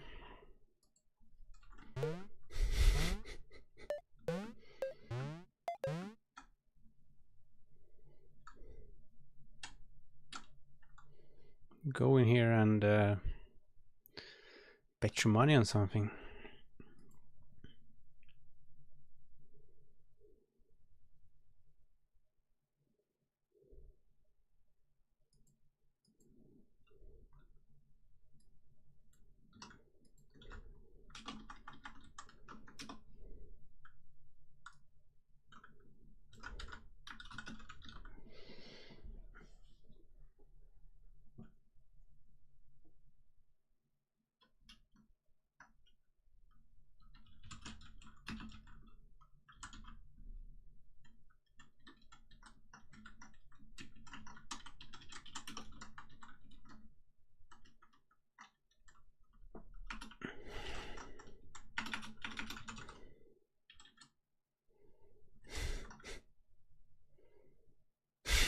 Yeah.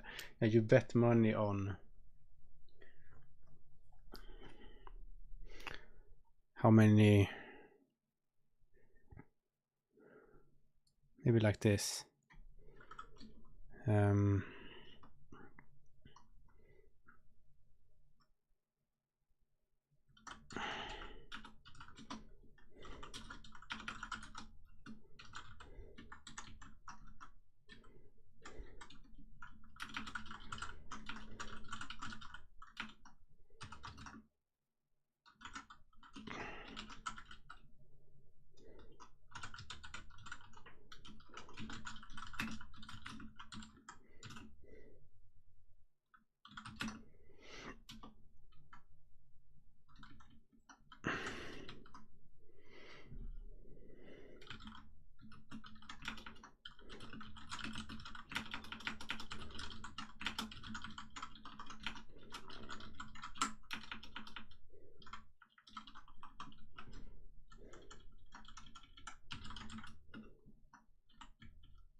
So you do this.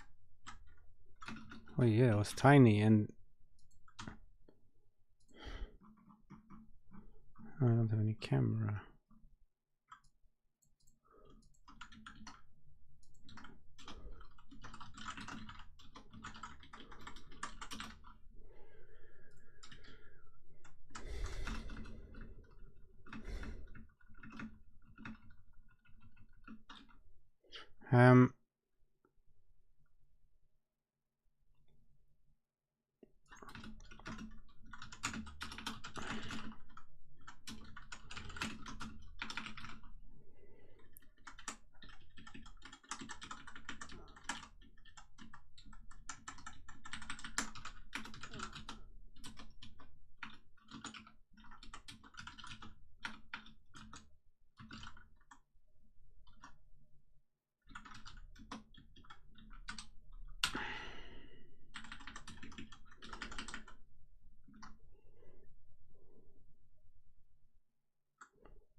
This one maybe I skip the camera and just make the text bigger instead. Whatever.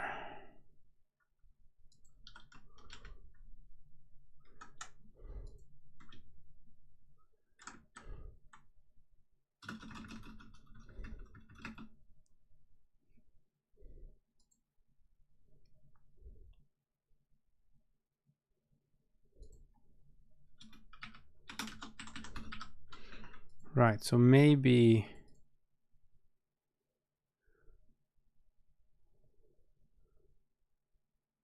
when you get to 0, you have no more money, and then you're right. If you have not bet anything, you're at 0, you've lost.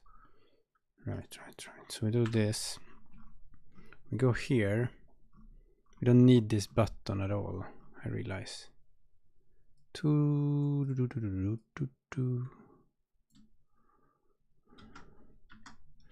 Casino.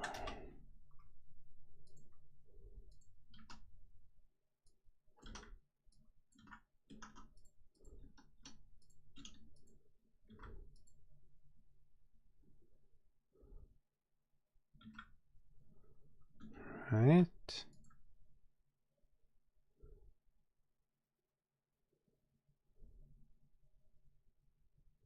And then in here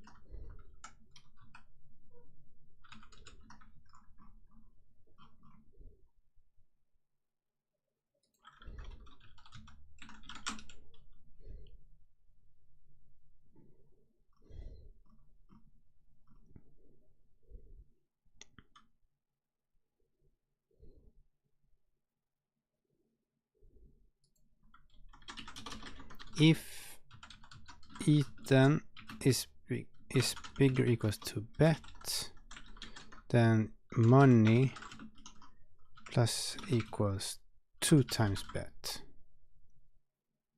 That's it. Now we have the video game of all times. So we go in here, go inside, and you have to. But you can. Why can't I press? Casino. Oh, I must have money. I'll save some money, otherwise I can't do anything. And now I go in with 2 money and I bet it all. Casino explodes. Now I'm here. I must in a few seconds get. Oi. Now I have 4 money. Very good. Oh, I almost used all my money. Wait, the bet is not reset.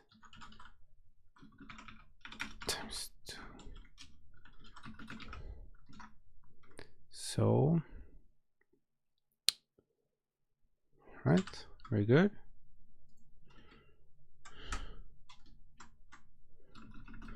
Oh no.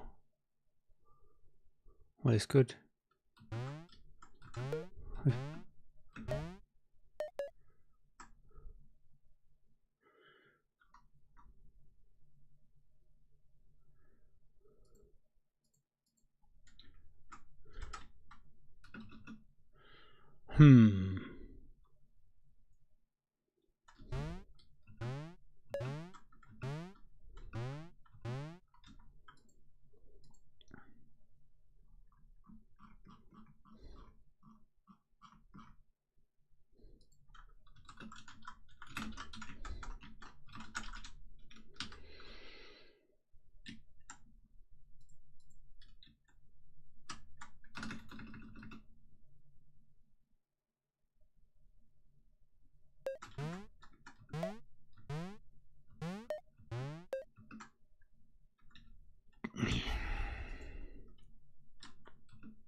You should maybe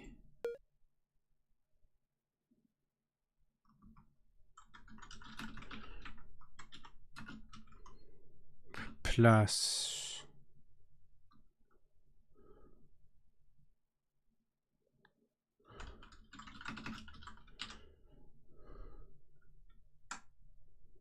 because then if you just bet once,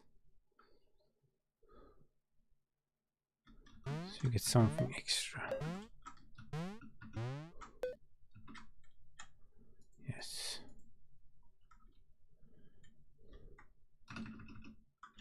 Okay. And now we need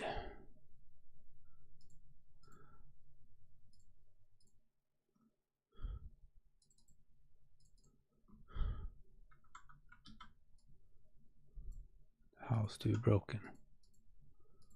It's in 2 pieces.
This is so. Thank you. It's. I'm just constantly trying to do the most silly thing I can think of.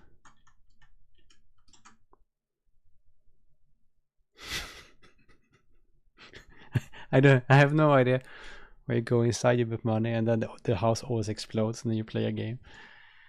Oh yeah. I realized that when you make a pack.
I remove that plus this thing. You just get the money back times 2. You don't get the extra you do.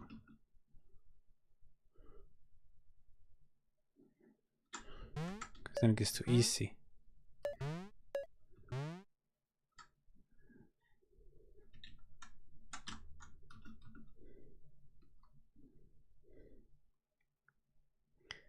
The strat is actually to only build one house at the start. Maybe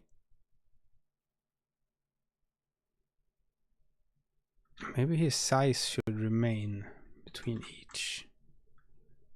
Maybe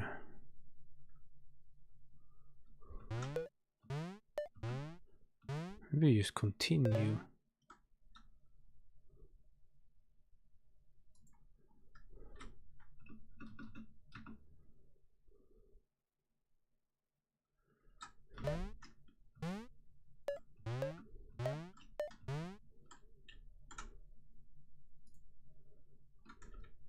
Yeah, you should never build more than one house, apparently. Ah, this is bit. Oh, jävlar. Then, wow, I didn't make it. Oh no, I'm out of money. Now I have to leave.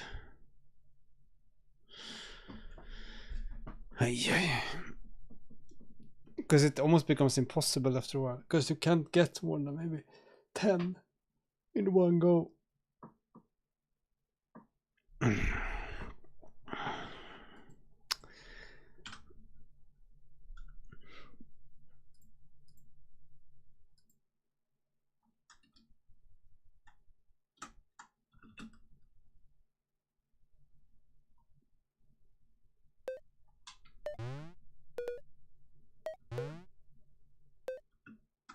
No, you're just going around destroying houses. Completely unclear. Can we bring that back? Alright, let's see. How are we doing?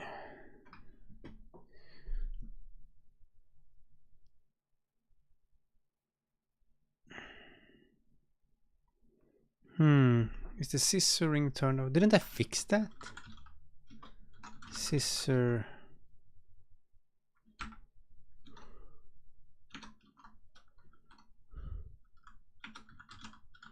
think I fixed that quite recently. Maybe.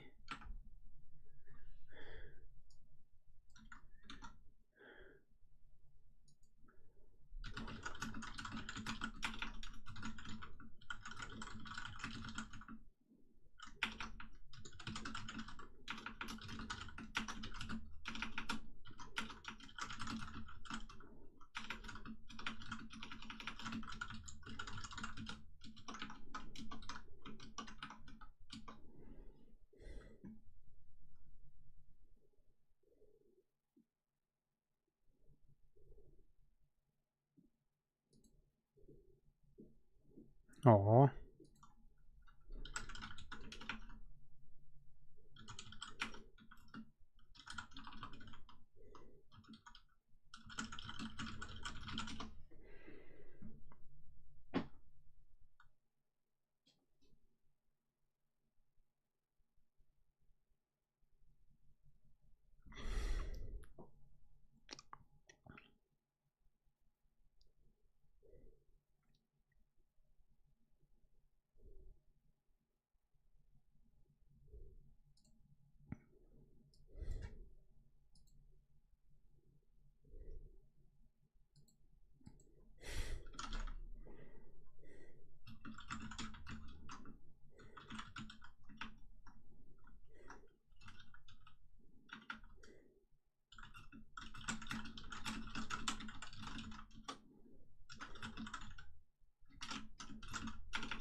Oj, oj, oj, oj, oj.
Oh god, I'm getting tired now.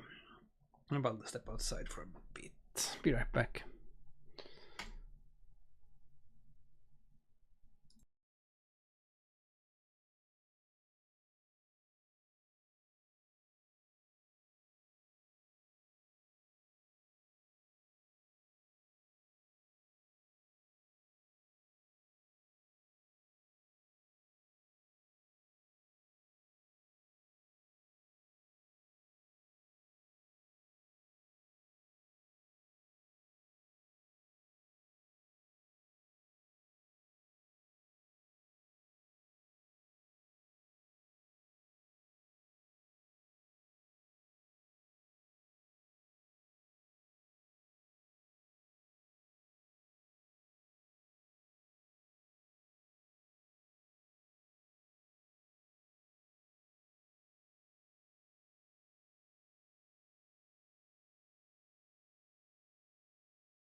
Do do do do do do do do do do do do do do do do do. Meow meow meow meow.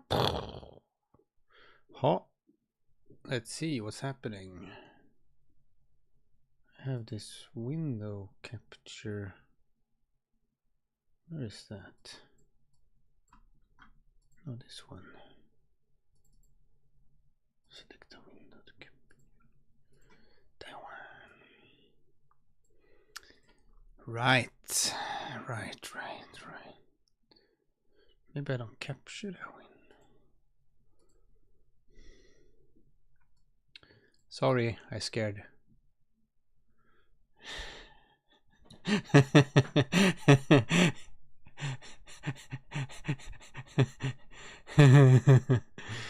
Oh, sorry. Sorry, not sorry, I guess.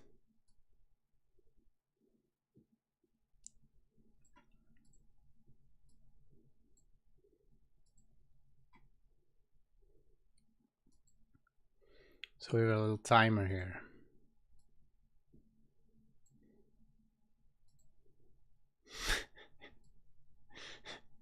Feels like a lot of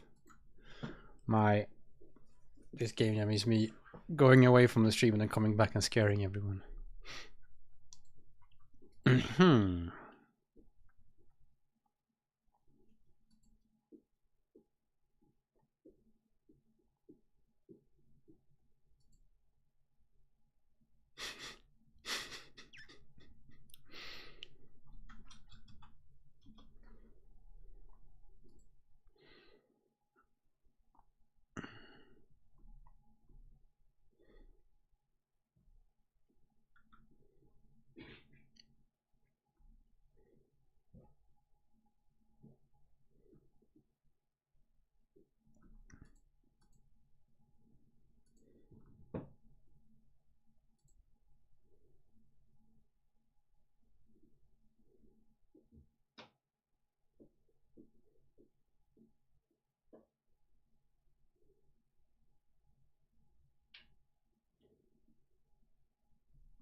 I was just looking a bit at the Discord here. Look at this.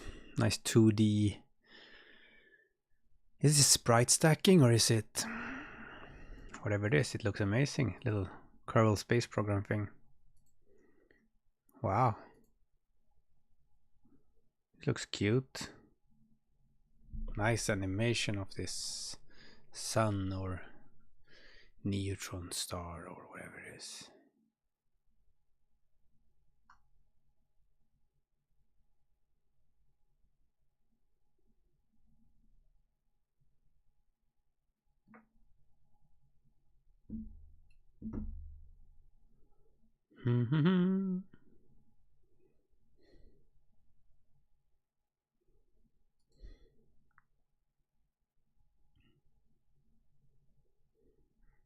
Yeah, there seems to be some people who have a bit of trouble with that itch works a bit weirdly. Like if you get to the submission page and click upload new project and it auto submits that one or something like that.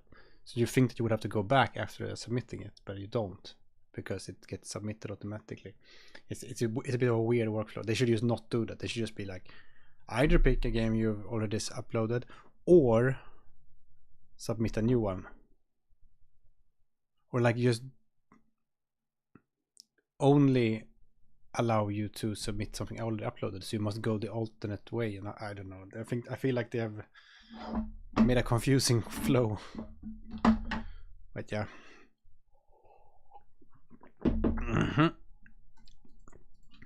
Maybe I should hand in my game. Maybe I just need to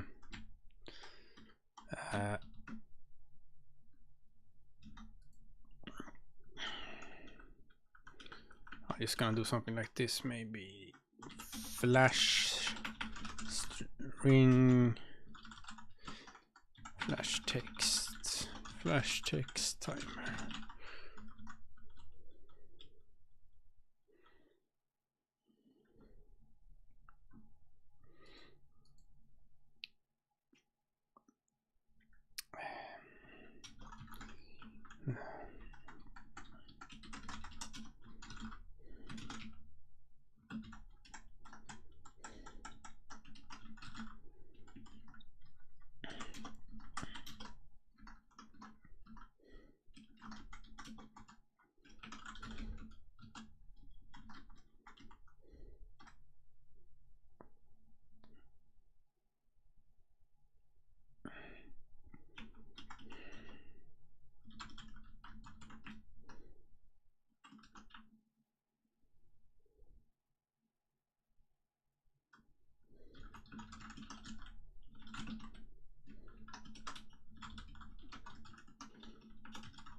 But yeah, seems like no one is having a, there's no panic anywhere. No one has like, oh, my game is completely broken, everything sucks. Nothing like that going on. It seems like. So that's good.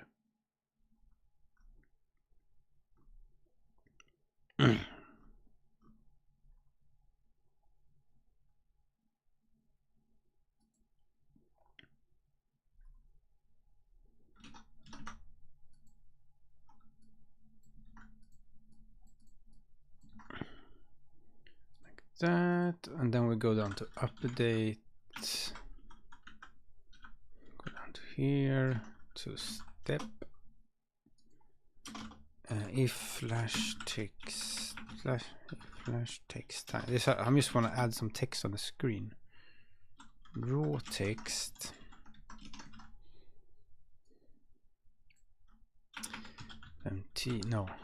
flash text, and we'll just do like this.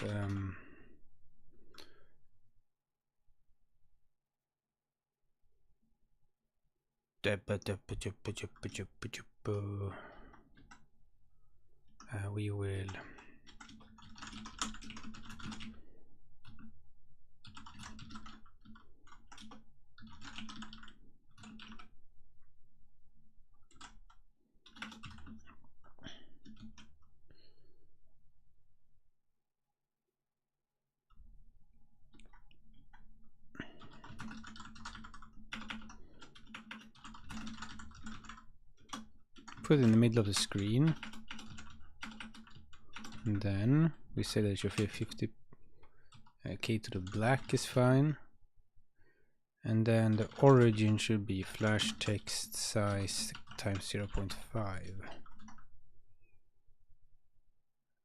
Maybe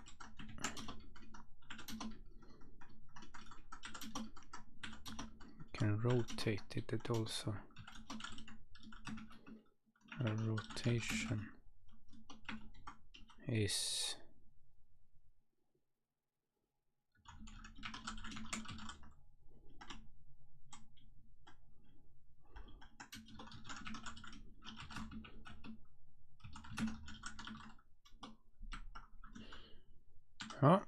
maybe. Then you go in here, press that to make the one a bit shorter, I think.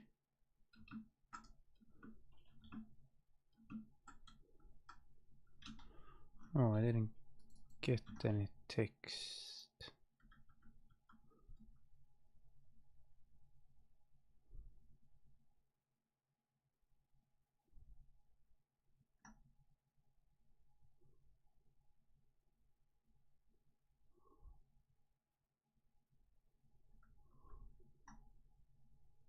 Oh, it's after. Silly me.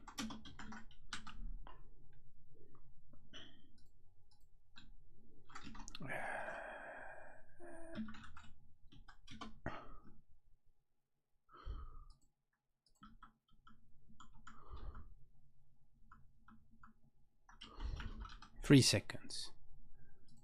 That's enough.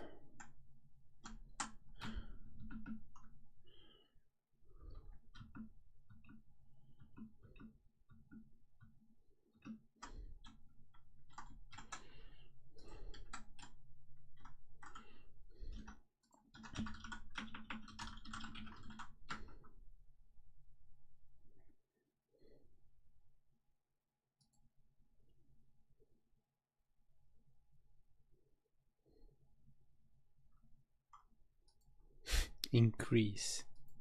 Good spelling.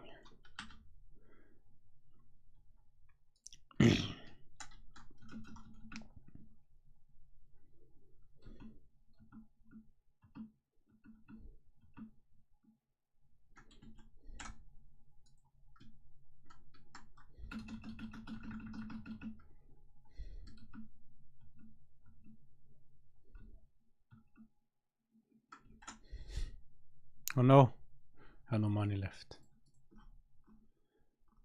Okay.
Bah.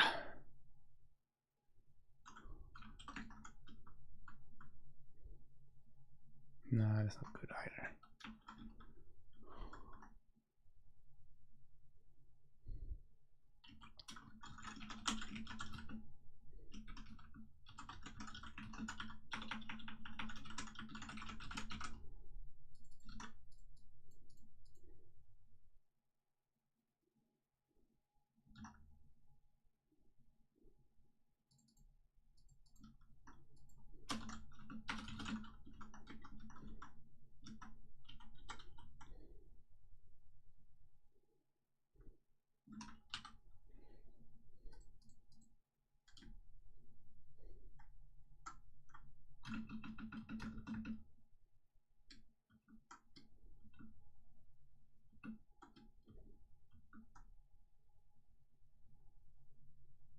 Did it crash? Oh, because it tried to free this.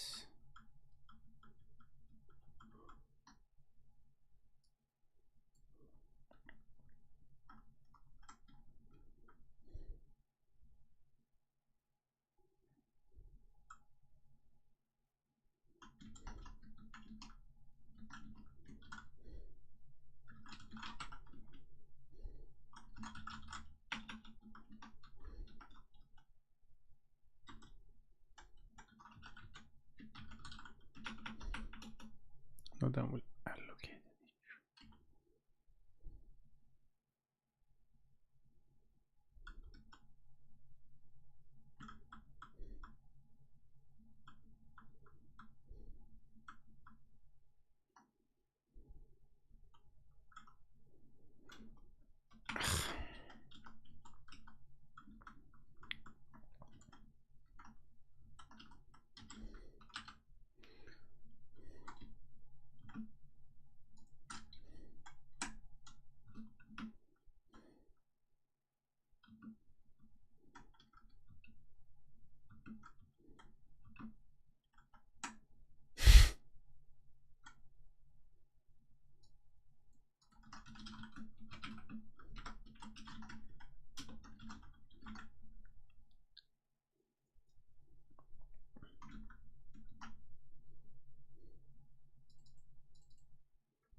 Yeah, maybe.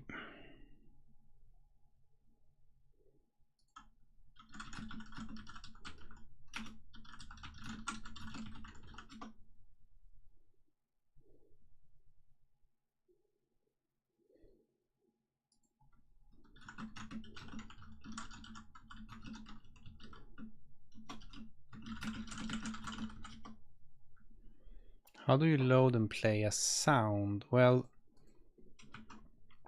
if you look in SpaceCat, you can have an audio buffer like this. So you can just load an audio buffer like that. Or the easiest way is to do load sound. Not do audio buffer, but load sound. And then you just run play sound or using that thing. Like it's just, you can look in the audio example, maybe that's easier. In the audio example, in the examples folder, you have, here is a sound. Wait, do we have one? None of these are loaded. You would do like this. k2.load sound from file snd.wav, and then you can do k2. When you want to play that sound, you just do that. And then if you want this to work on web, maybe you would do this.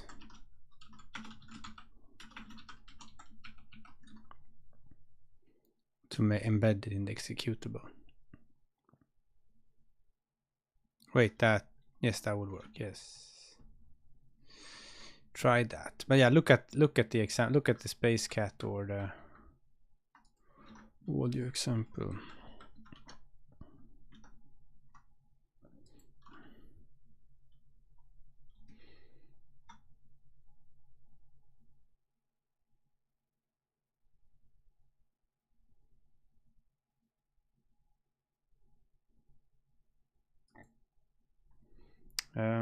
Yeah, I was gonna post how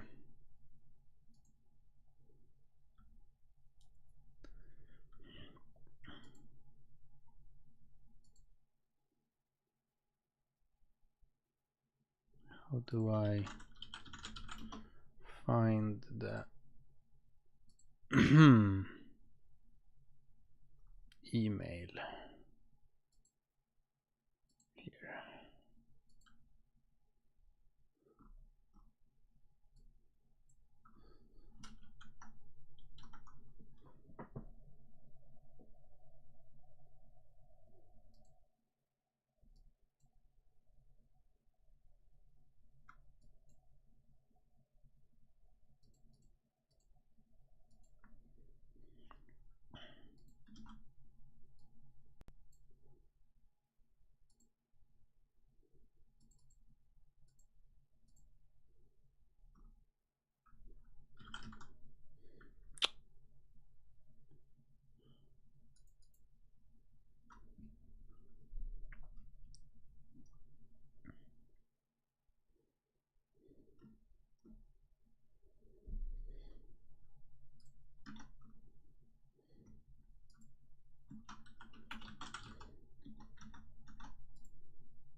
"36 minutes left."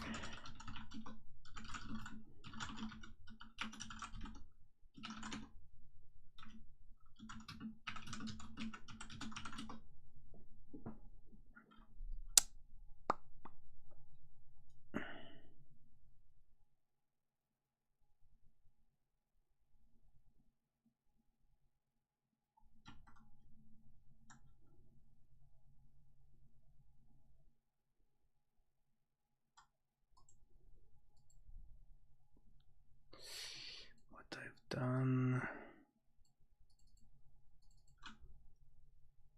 Oh, because I renamed the folder, it sort of goes a bit crazy.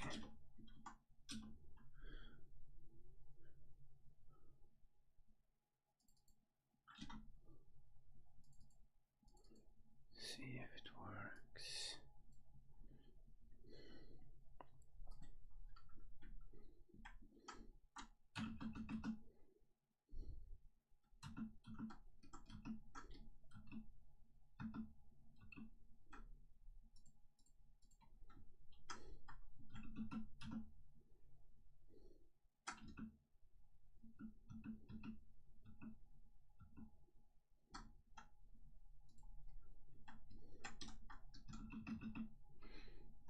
Okay, this works.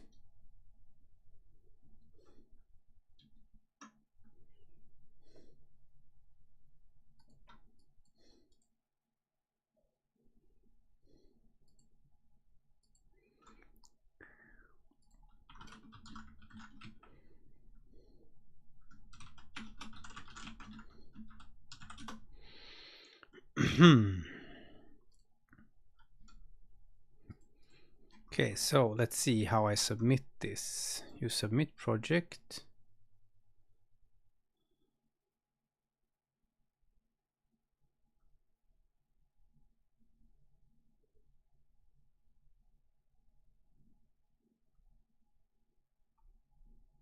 Right.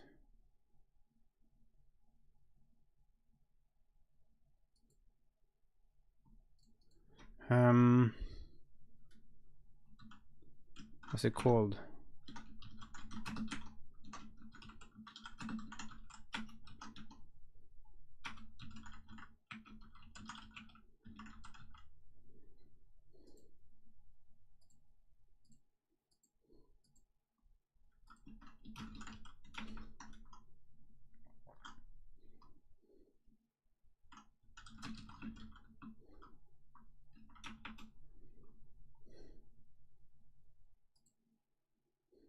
Cancelled.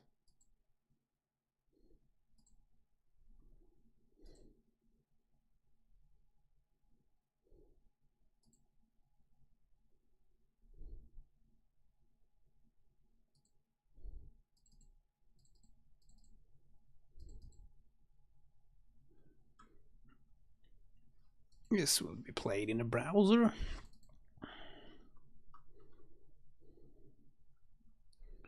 Let's see. I want a full screen button embedding page.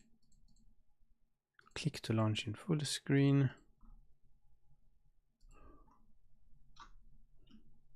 Build houses.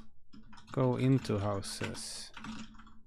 Bet money on how many things you can eat as mega pack. Eat. Don't fail. The casino, the house always explodes.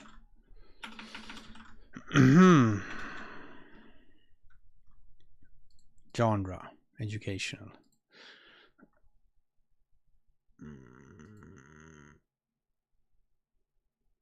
Community comments restricted.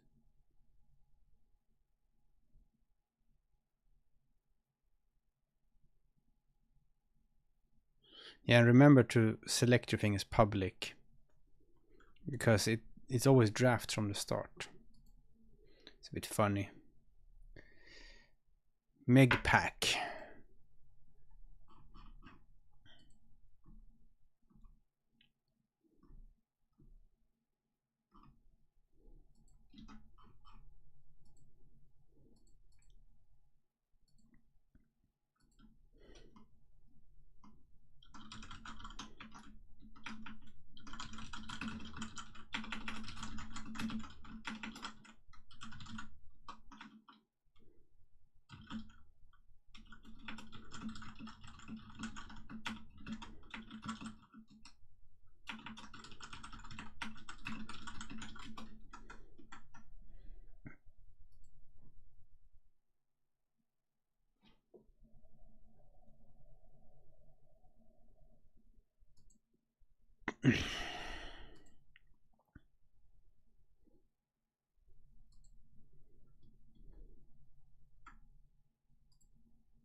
Excellent.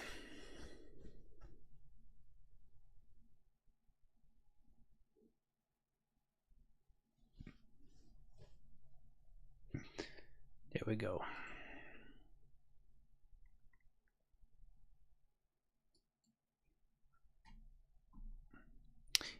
Let's see, is this now in the game jam or not? Submit your project. Right, so now it's already submitted.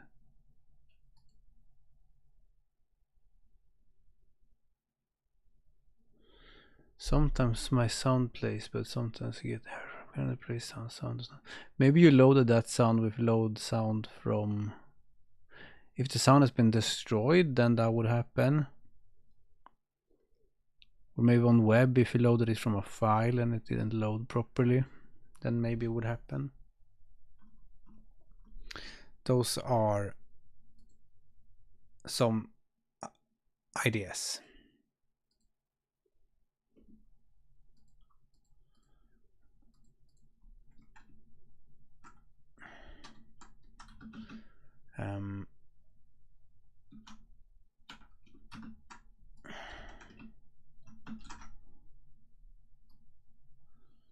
Oh, that's a pretty good cover.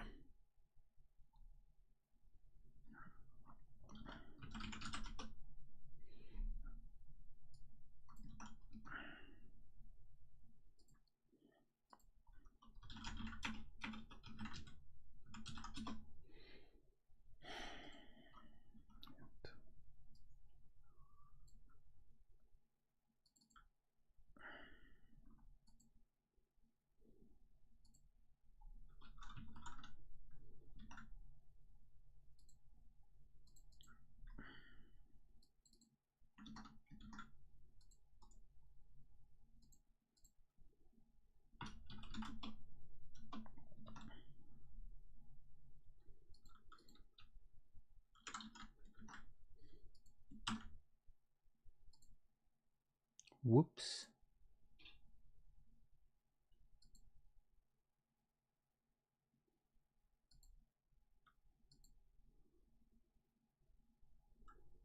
Cloud cover image.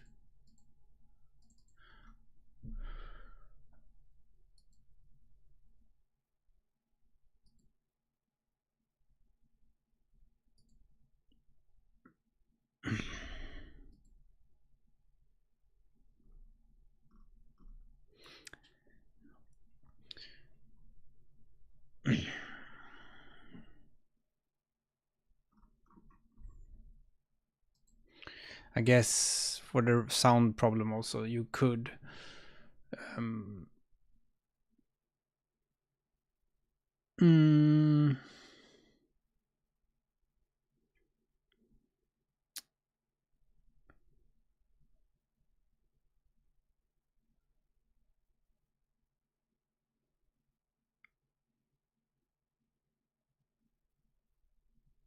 you could put a debugger in there if you're, but if it's only on web, for example, what you could do is also maybe the library should start doing this. Let's see here. Maybe you could add like a lockis caller location like this, and then do like a log error. Just add that as an extra thing there. Then it would say where that play sound happened. If you don't know where it happens, you have many of them. But in general, it just means that your sound has been destroyed. You have run destroy sound on it for some reason, or the thing coming in here is no longer a valid thing to use with this. It just doesn't exist in this list anymore. So either it's destroyed or something like that.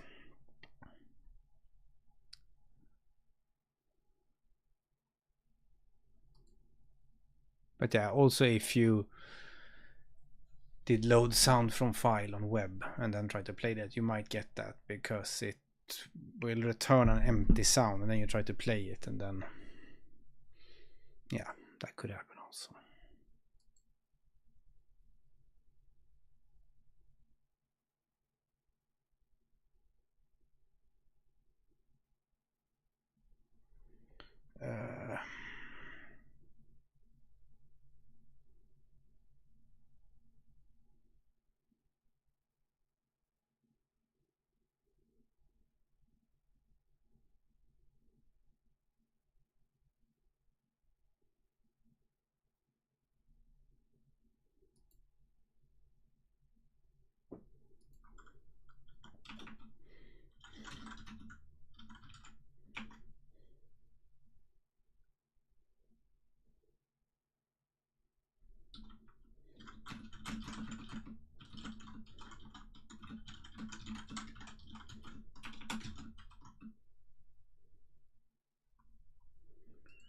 There's a question here about hot reload and web builds. What I can say about that is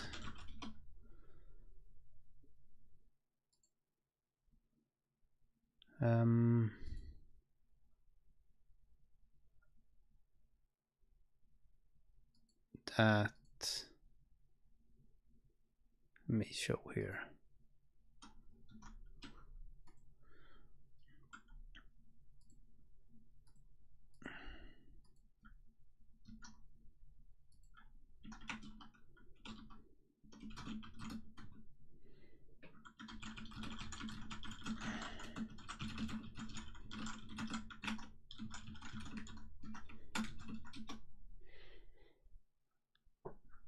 So it's essentially, this is the program the web build builds, and that one just imports the game DLL thingy, and it runs the startup, which opens the window, and then it inits the state, and then it's done. I don't know if that helps, but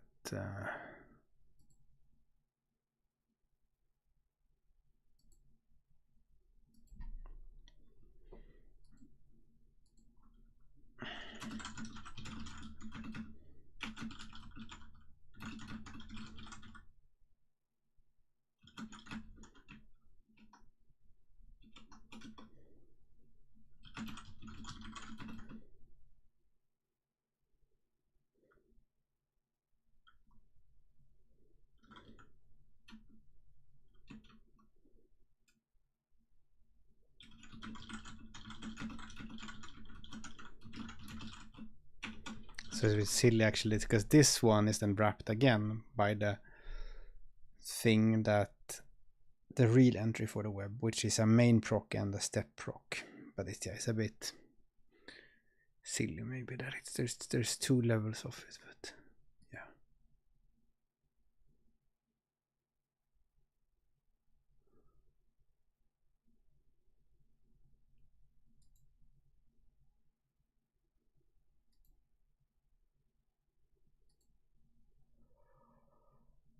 Hmm.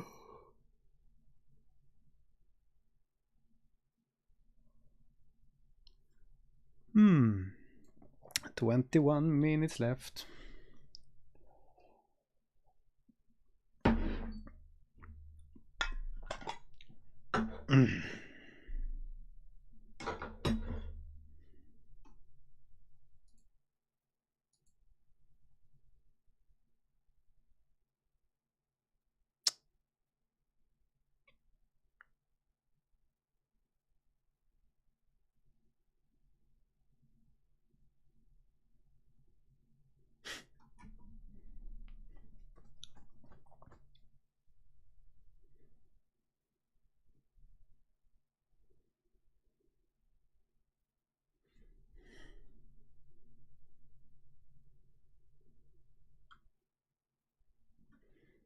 Embed options. Does those work?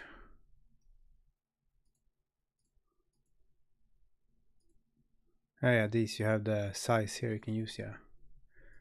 Also launch in full screen if you really want to.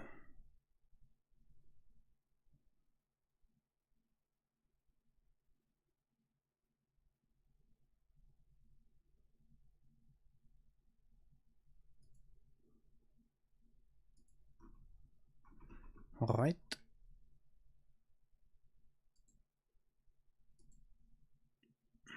$33 submitted games. This is already quite a good number. 33 divided by 109. We're already, so the, what's it called? My other two game jams, the Odin 7-day jam and Odin holiday jam, had a 28% submission rate. We're already past that. So we already have more submitted games than per percentage wise. So we're already breaking records here.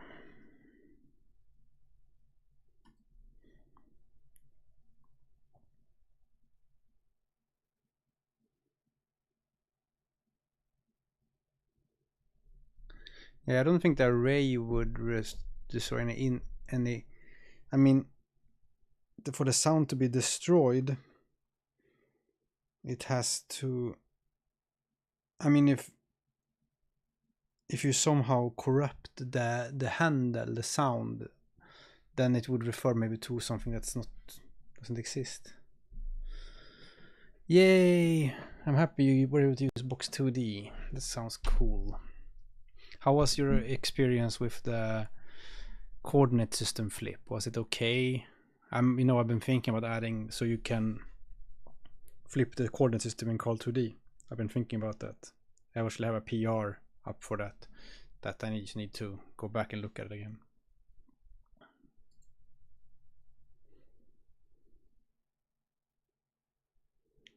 Do do do do.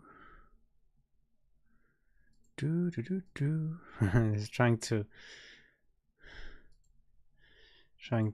post this video here. Yeah, it's might be in a format that Discord doesn't like. I think it wants x264 MP4 videos usually. Plain browser 33. So 33 out of 35 entries out of 35 have plain browser. It's amazing that everyone manages to make their web builds. And the percentage keeps going up how many entries we have submitted.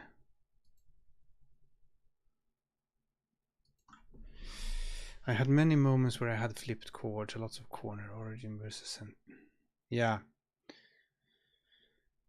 Yeah, I have so in the pull request I tried in the little Box2D example. I mean already that one looks cleaner with the coordinate system flipped because your rectangles don't have that. Just flipping the point is not that bad, but when you have to flip rectangles, I think it starts getting very annoying. Because the the origin of a rectangle becomes bottom left instead of top left. But yeah, I will do a serious look at that someday. Because I think the combination of Box2D and just being in the same space, coordinate space as that is good for game programming, being not having to think too much. Or you can wrap you could also stay in Box2D's coordinate system and just wrap all the Karl2D drawing procedures. But yeah, I'll see if I can add a flip in the. It's not too complicated, the one I've made. Like it's just here, this one. It's not too complicated. It's just, you see here is the Box2D example. I can remove this minus height here, and I can remove some flips here and stuff. But the actual code is not. Yeah, that sounds reasonable because you want to be in the same space as the physics. Otherwise, it's gonna get very hard to translate back and forth between gameplay and physics because the physics is so tied to the gameplay. It's easier to have a break into the rendering, right? So I understand that. But yeah, this is what I did. I changed a bit to where fonts have their origin, bottom left instead of top left. I change the mouse. I flip the mouse coordinates. I flip all textures on draw. So I flip them one time extra, sort of. So if you have flipped your texture, it will sort of unflip it.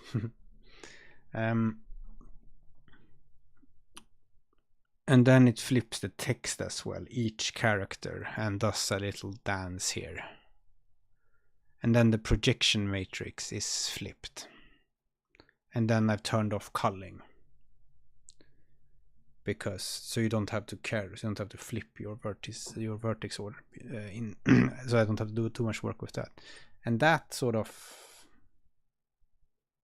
worked as far as I tested. But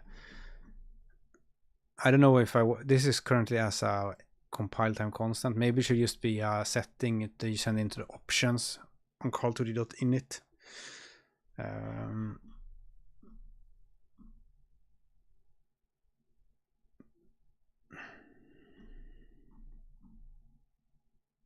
Yeah, I'll probably just do it as a setting instead. Maybe I'll just redo this a bit and maybe change it to a setting, so you don't have to change a compile time. I mean, for a project, of course, you're probably going to use the same compile time constants all the time, but it's just a bit annoying when you're doing a web build and you forget it and the whole game it breaks. Like, it's not a, yeah, I don't know. It feels better to just have it as a setting than define. 13 minutes. Let's see on here. Oh, I accidentally just opened. What is this cute? It's the hello. It's my little render texture test in the corner and then wiggling things. Amazing.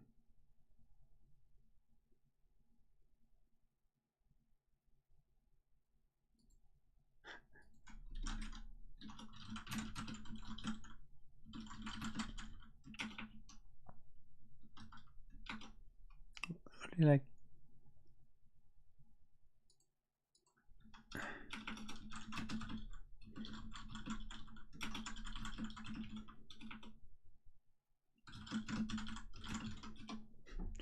Just this spinning thing here. That's just from the sample this version probably started from.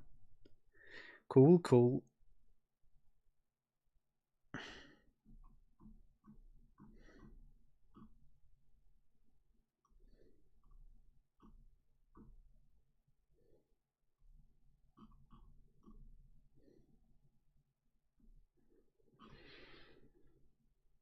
Hmm.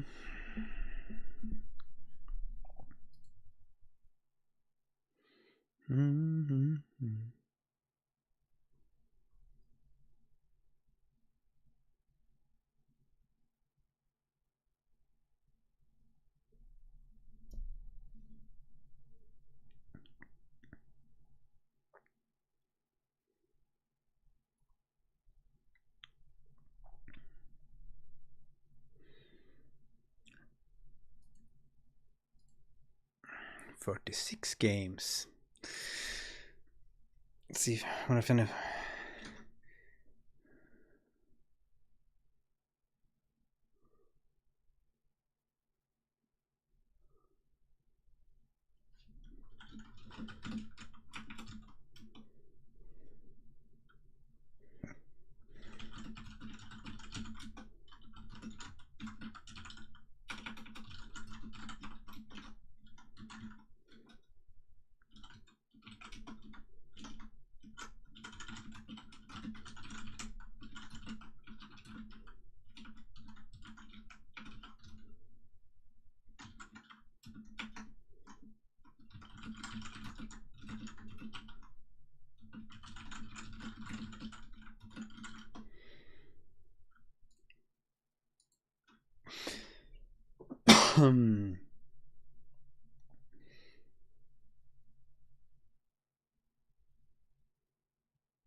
Click the tater tot.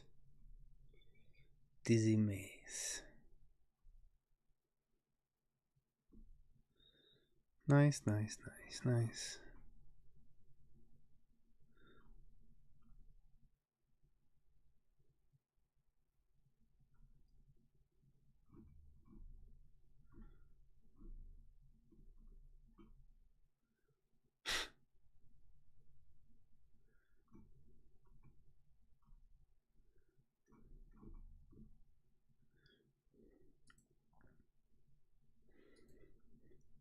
Mm.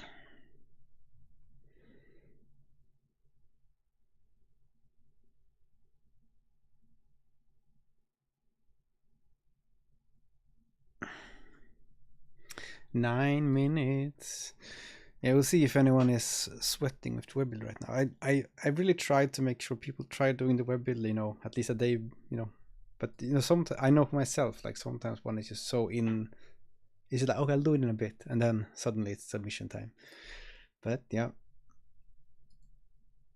41. Wow.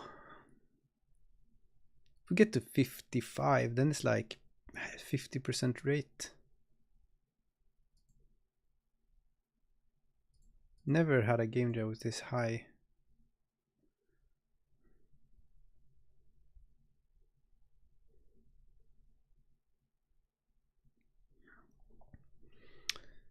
A init growing.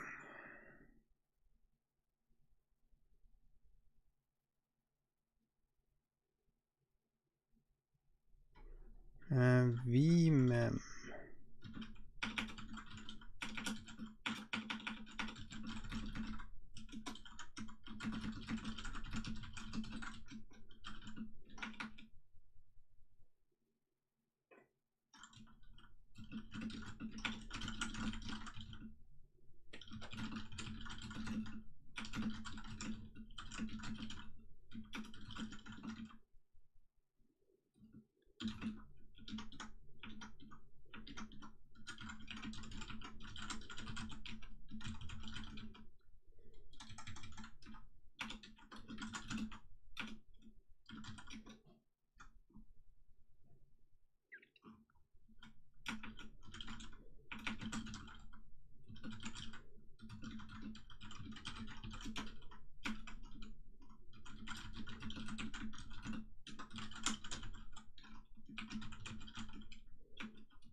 It's interesting that this ever even worked, because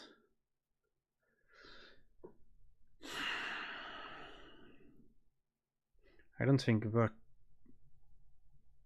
virtual memory should even, like, this call should panic on web, I think, but maybe it doesn't.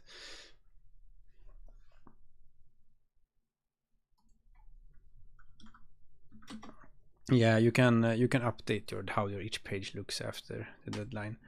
And also, you know, it's I'm never super strict about this. You need to have submitted before the deadline. If you submitted, but you know your web build didn't work properly, then you can just update it after the deadline. Like, I'm not too picky, but it, you know, it should be the game as the game was when you at the end. But yeah. Hello. Finally I can chill. Yeah. Well done. I know myself. I mean, I didn't really. I've done the game jams where I tried to. This game I didn't really do anything any serious game. I just did this little in between questions, silly stuff. But when I've really like worked in a team with people, and we sometimes I'm so tired after a game jam sometimes, because I've been working all the time. But it was quite fun to just sit around and help people this time around. Like, help people fix some bugs in the library, explain things, you know, stuff like that. Very good time. Okay, 5 minutes 20 seconds. What do we have here? 44 games.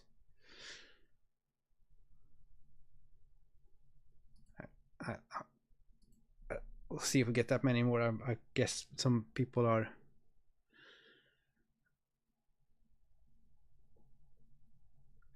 I guess people might have heeded my suggestion and done a test submission earlier. By the way, if you have submitted, then yeah, please make sure that your game is actually put as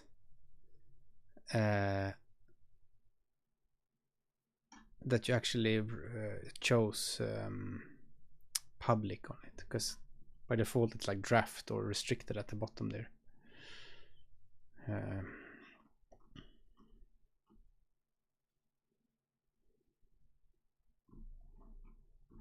It's recommended. It's good to put a picture if you can on the cover. It's you can just have a screenshot if you don't have a time to make a proper cover. It's fine. Our Transit says I will try Odin. I think that's my interest for GUI stuff, and I think Odin can be a good candidate. Yeah, it's. I mean, all the Django FX Embergen and stuff is made in Odin, and they're very nice UIs. They have the like custom renderer with custom immediate mode UI solution on top. It's quite cool.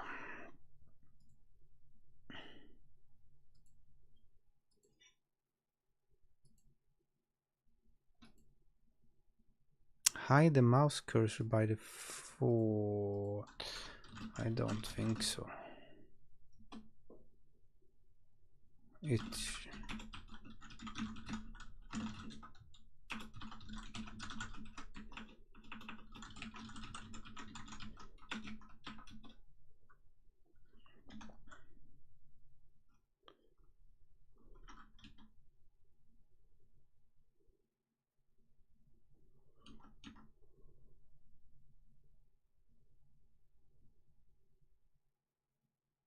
Or maybe there's a bug there that it was hidden. That sounds bad in that case, but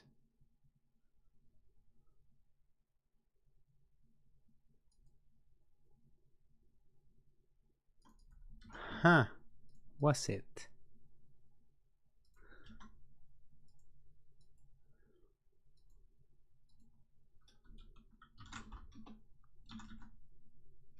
Set cursor this platform Windows.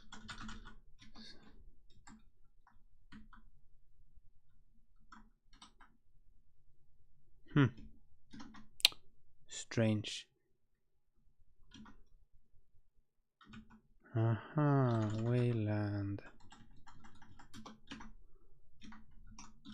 Set cursor visible. This might be me that has done a boo-boo.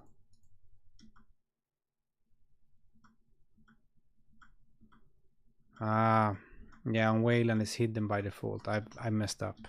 I merged this just a few days before the jam. There should be a cursor visible equals true in the init.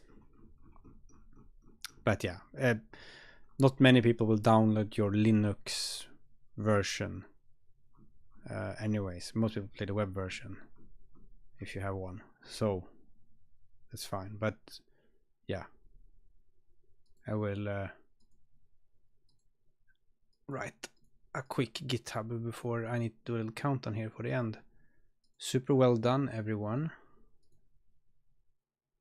How dare you mess up? Yeah, then that's fine. Yeah, I can make a GitHub issue. It's a speedrun GitHub here before the countdown. Issues. New issue. Wayland hides cursor by default. Labels. Bug. Okay. Thank you everyone for joining. We have 30 seconds left. Maybe there's still a few games. There's 52 games submitted. The number of people joined just increased. Sometimes people don't forget to join. They forget to click join, so they have to click join and then they upload the game. So they always get a few extra people joining just at the end. 52 games. I have to see. I'm gonna guess we're not getting more unless someone is. Yay! 52. Well done, everyone. Well done. The games are looking super. I've just test played a few, you know. But I'm very humbled that so many people just tried my library and did things, and you know, it's yeah, it's a bit surreal almost, because I I was aiming for like, oh, if I get 50 people just joining, I'll be happy. But now we got over 100 people joining and got 52 games submitted. It's amazing. So yeah, make sure your games are set as public in the settings if you haven't done that. And it's okay, you know, you can always upload cover art if you want on your game. And if you need to write more instructions, like if your game doesn't have a tutorial, maybe you can write instructions in your descriptions or whatever. Because now people will play your game, and the easier it is for people to play your game, the easier it will be to get a good score from people. So the submissions have closed.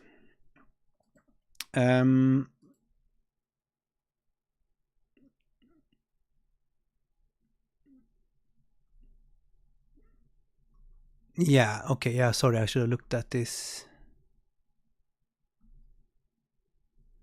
Yeah, sorry that I didn't look at here.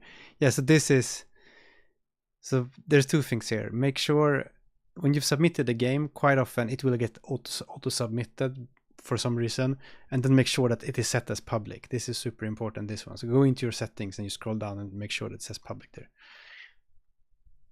Because it is a bit funny. But yeah, 52. Yeah.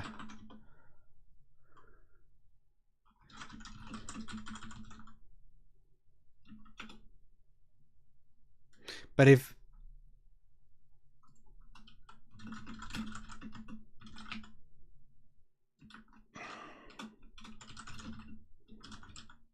like if you couldn't submit because of technical issues, then I can send you a special link to submit. It's fine.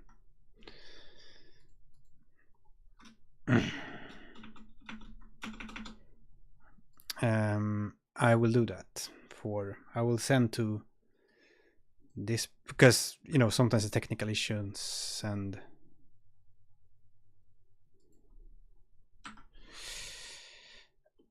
yeah, so if anyone couldn't submit due to some technical glitch, because itch loves having technical glitches, then just poke me, write in the chat or write on Discord, and I will send you a special link.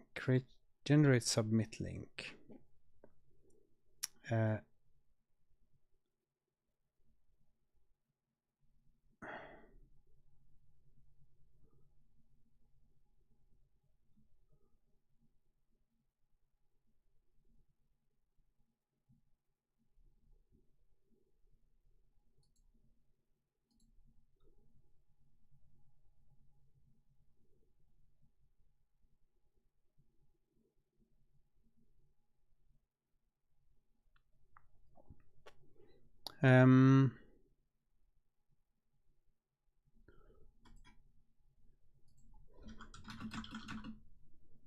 Send me the link to the game.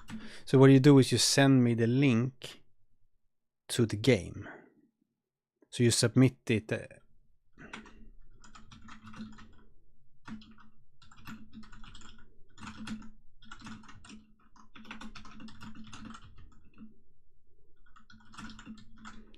So you just upload it as a normal game. That's not part of a game jam. And then that's how I fix it.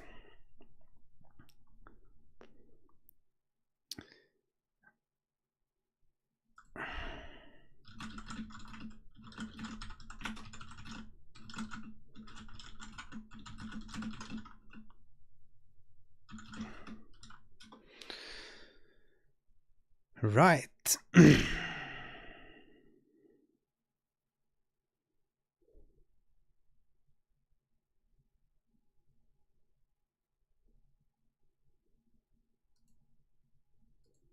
So what's this one? Submissions. Well, this one seems to have submitted correctly. It's 32 seconds before the deadline, so that's fine. Yeah, it's fine if you feel like other people did better. It's, you know, sometimes one learns a lot, and sometimes some people have a lot of experience and make really Cool.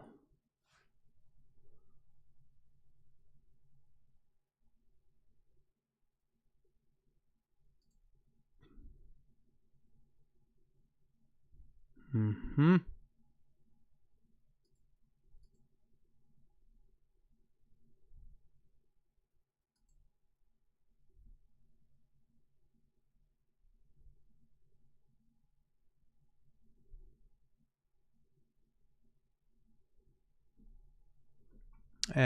Yeah.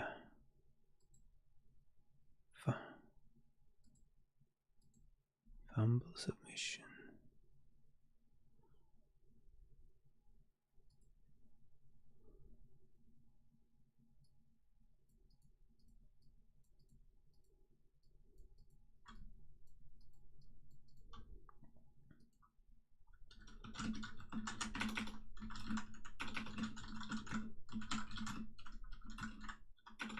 So if you have some kind of viewport size problem, then you can fix that afterwards. But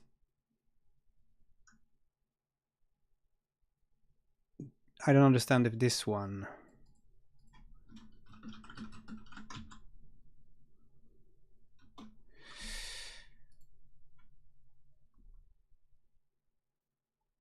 Oh, that's nice. Yeah, well, I'll fix some of the issues. I mean, there of course are some issues since it's such a new library. But thank you for liking the library. But you know, I'll.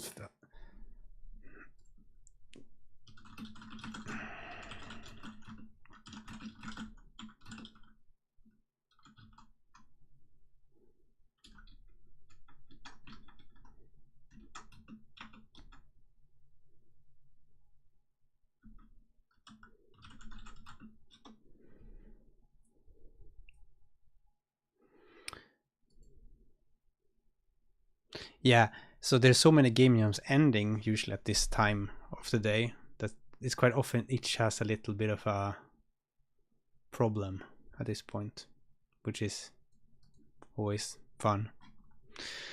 Anyways, so please play. So I can just talk a bit about the voting here. The voting is now open until Sunday next week at, well, there's a countdown here. Just vote before this countdown runs out, but it's in 1 week. And the voting, you can, only the submitters can vote, which means if you're a team, you get 1 vote per team.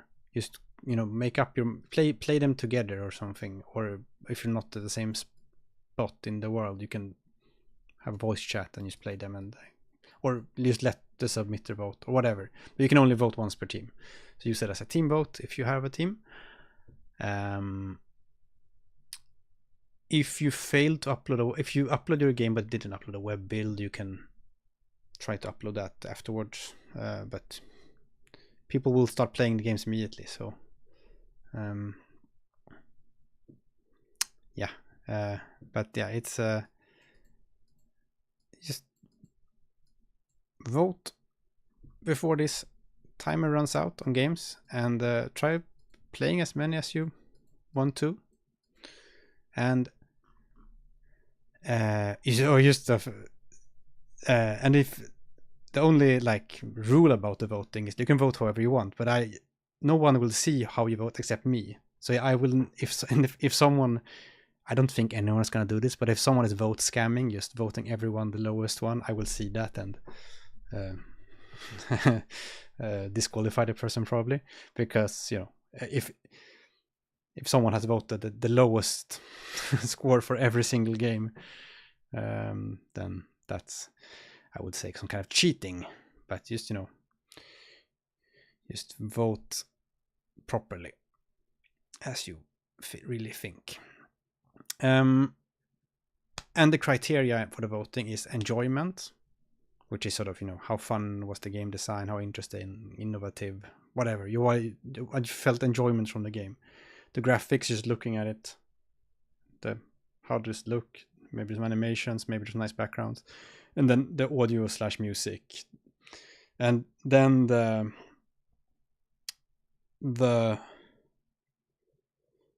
these will get there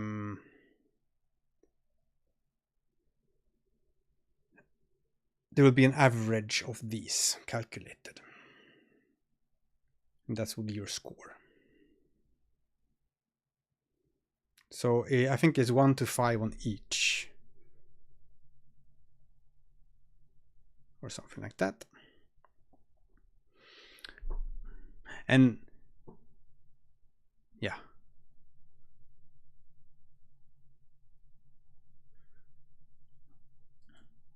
So anyways, that's that. And then you do that for as many games as you feel like. And the winner will get a spot on the Karl2D website. There was a little empty spot down here. Maybe I'll move this section up a bit even. We'll see. The winner will be here, plus maybe some social links to whatever they have. We'll be there for a while.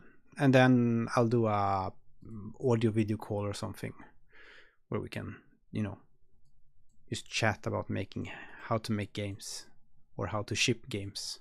That's usually, some people are more interested in that because that's the part that's very unknown to some people, like, but it's whatever you want. And I will try to do a show reel on YouTube with the top 10 games. I mean the top 10 in the order of their score. But that's that. So just and I won't be playing the games now on stream. I am too tired for that. But you go play, and then I will play them when the voting is done. Then I will play them. I will probably play the top 10 games in the reverse order, because the result will be hidden until I reveal it. So we can have a bit of a drum roll. Yeah. So that will be. If you get top 10, that means I will play your game on stream next week. But yeah. So I think that's that. I don't know if there's anything else. I'm just gonna check here if anyone needs some help with submitting. Doesn't seem like it.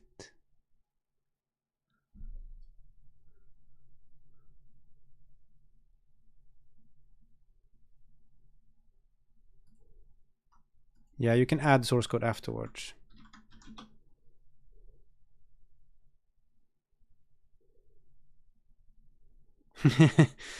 Thank you. Nobody special. Thank you. I can press all the buttons here.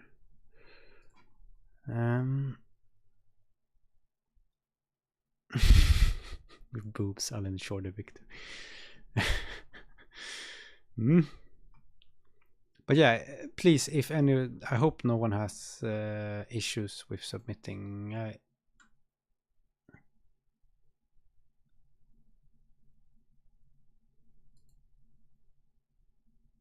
It seems fine. I'm just gonna have a look on the Odin Discord.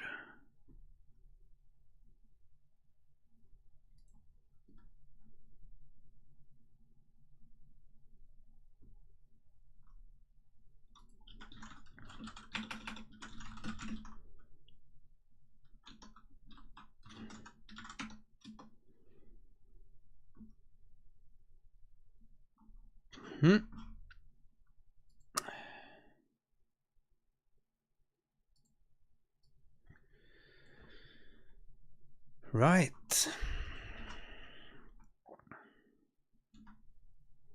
I think I'm just gonna post this in the, let's see, go to the game development. Here's the Odin Discord server. Maybe I'll just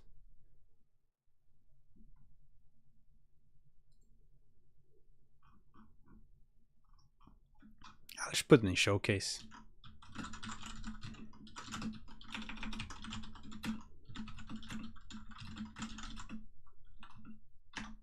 $51 submitting. I think someone pulled out their submission.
Cool, cool, cool, cool, cool.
And this is quite a good feature. You will see this while you're rating, that there's a submissions in need of rating here.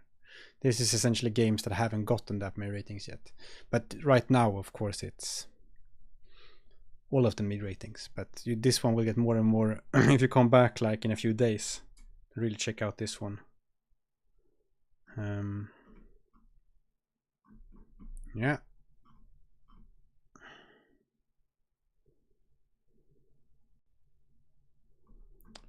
Oh well. I think that's that. I have to go investigate dinner things or something. Maybe I don't know.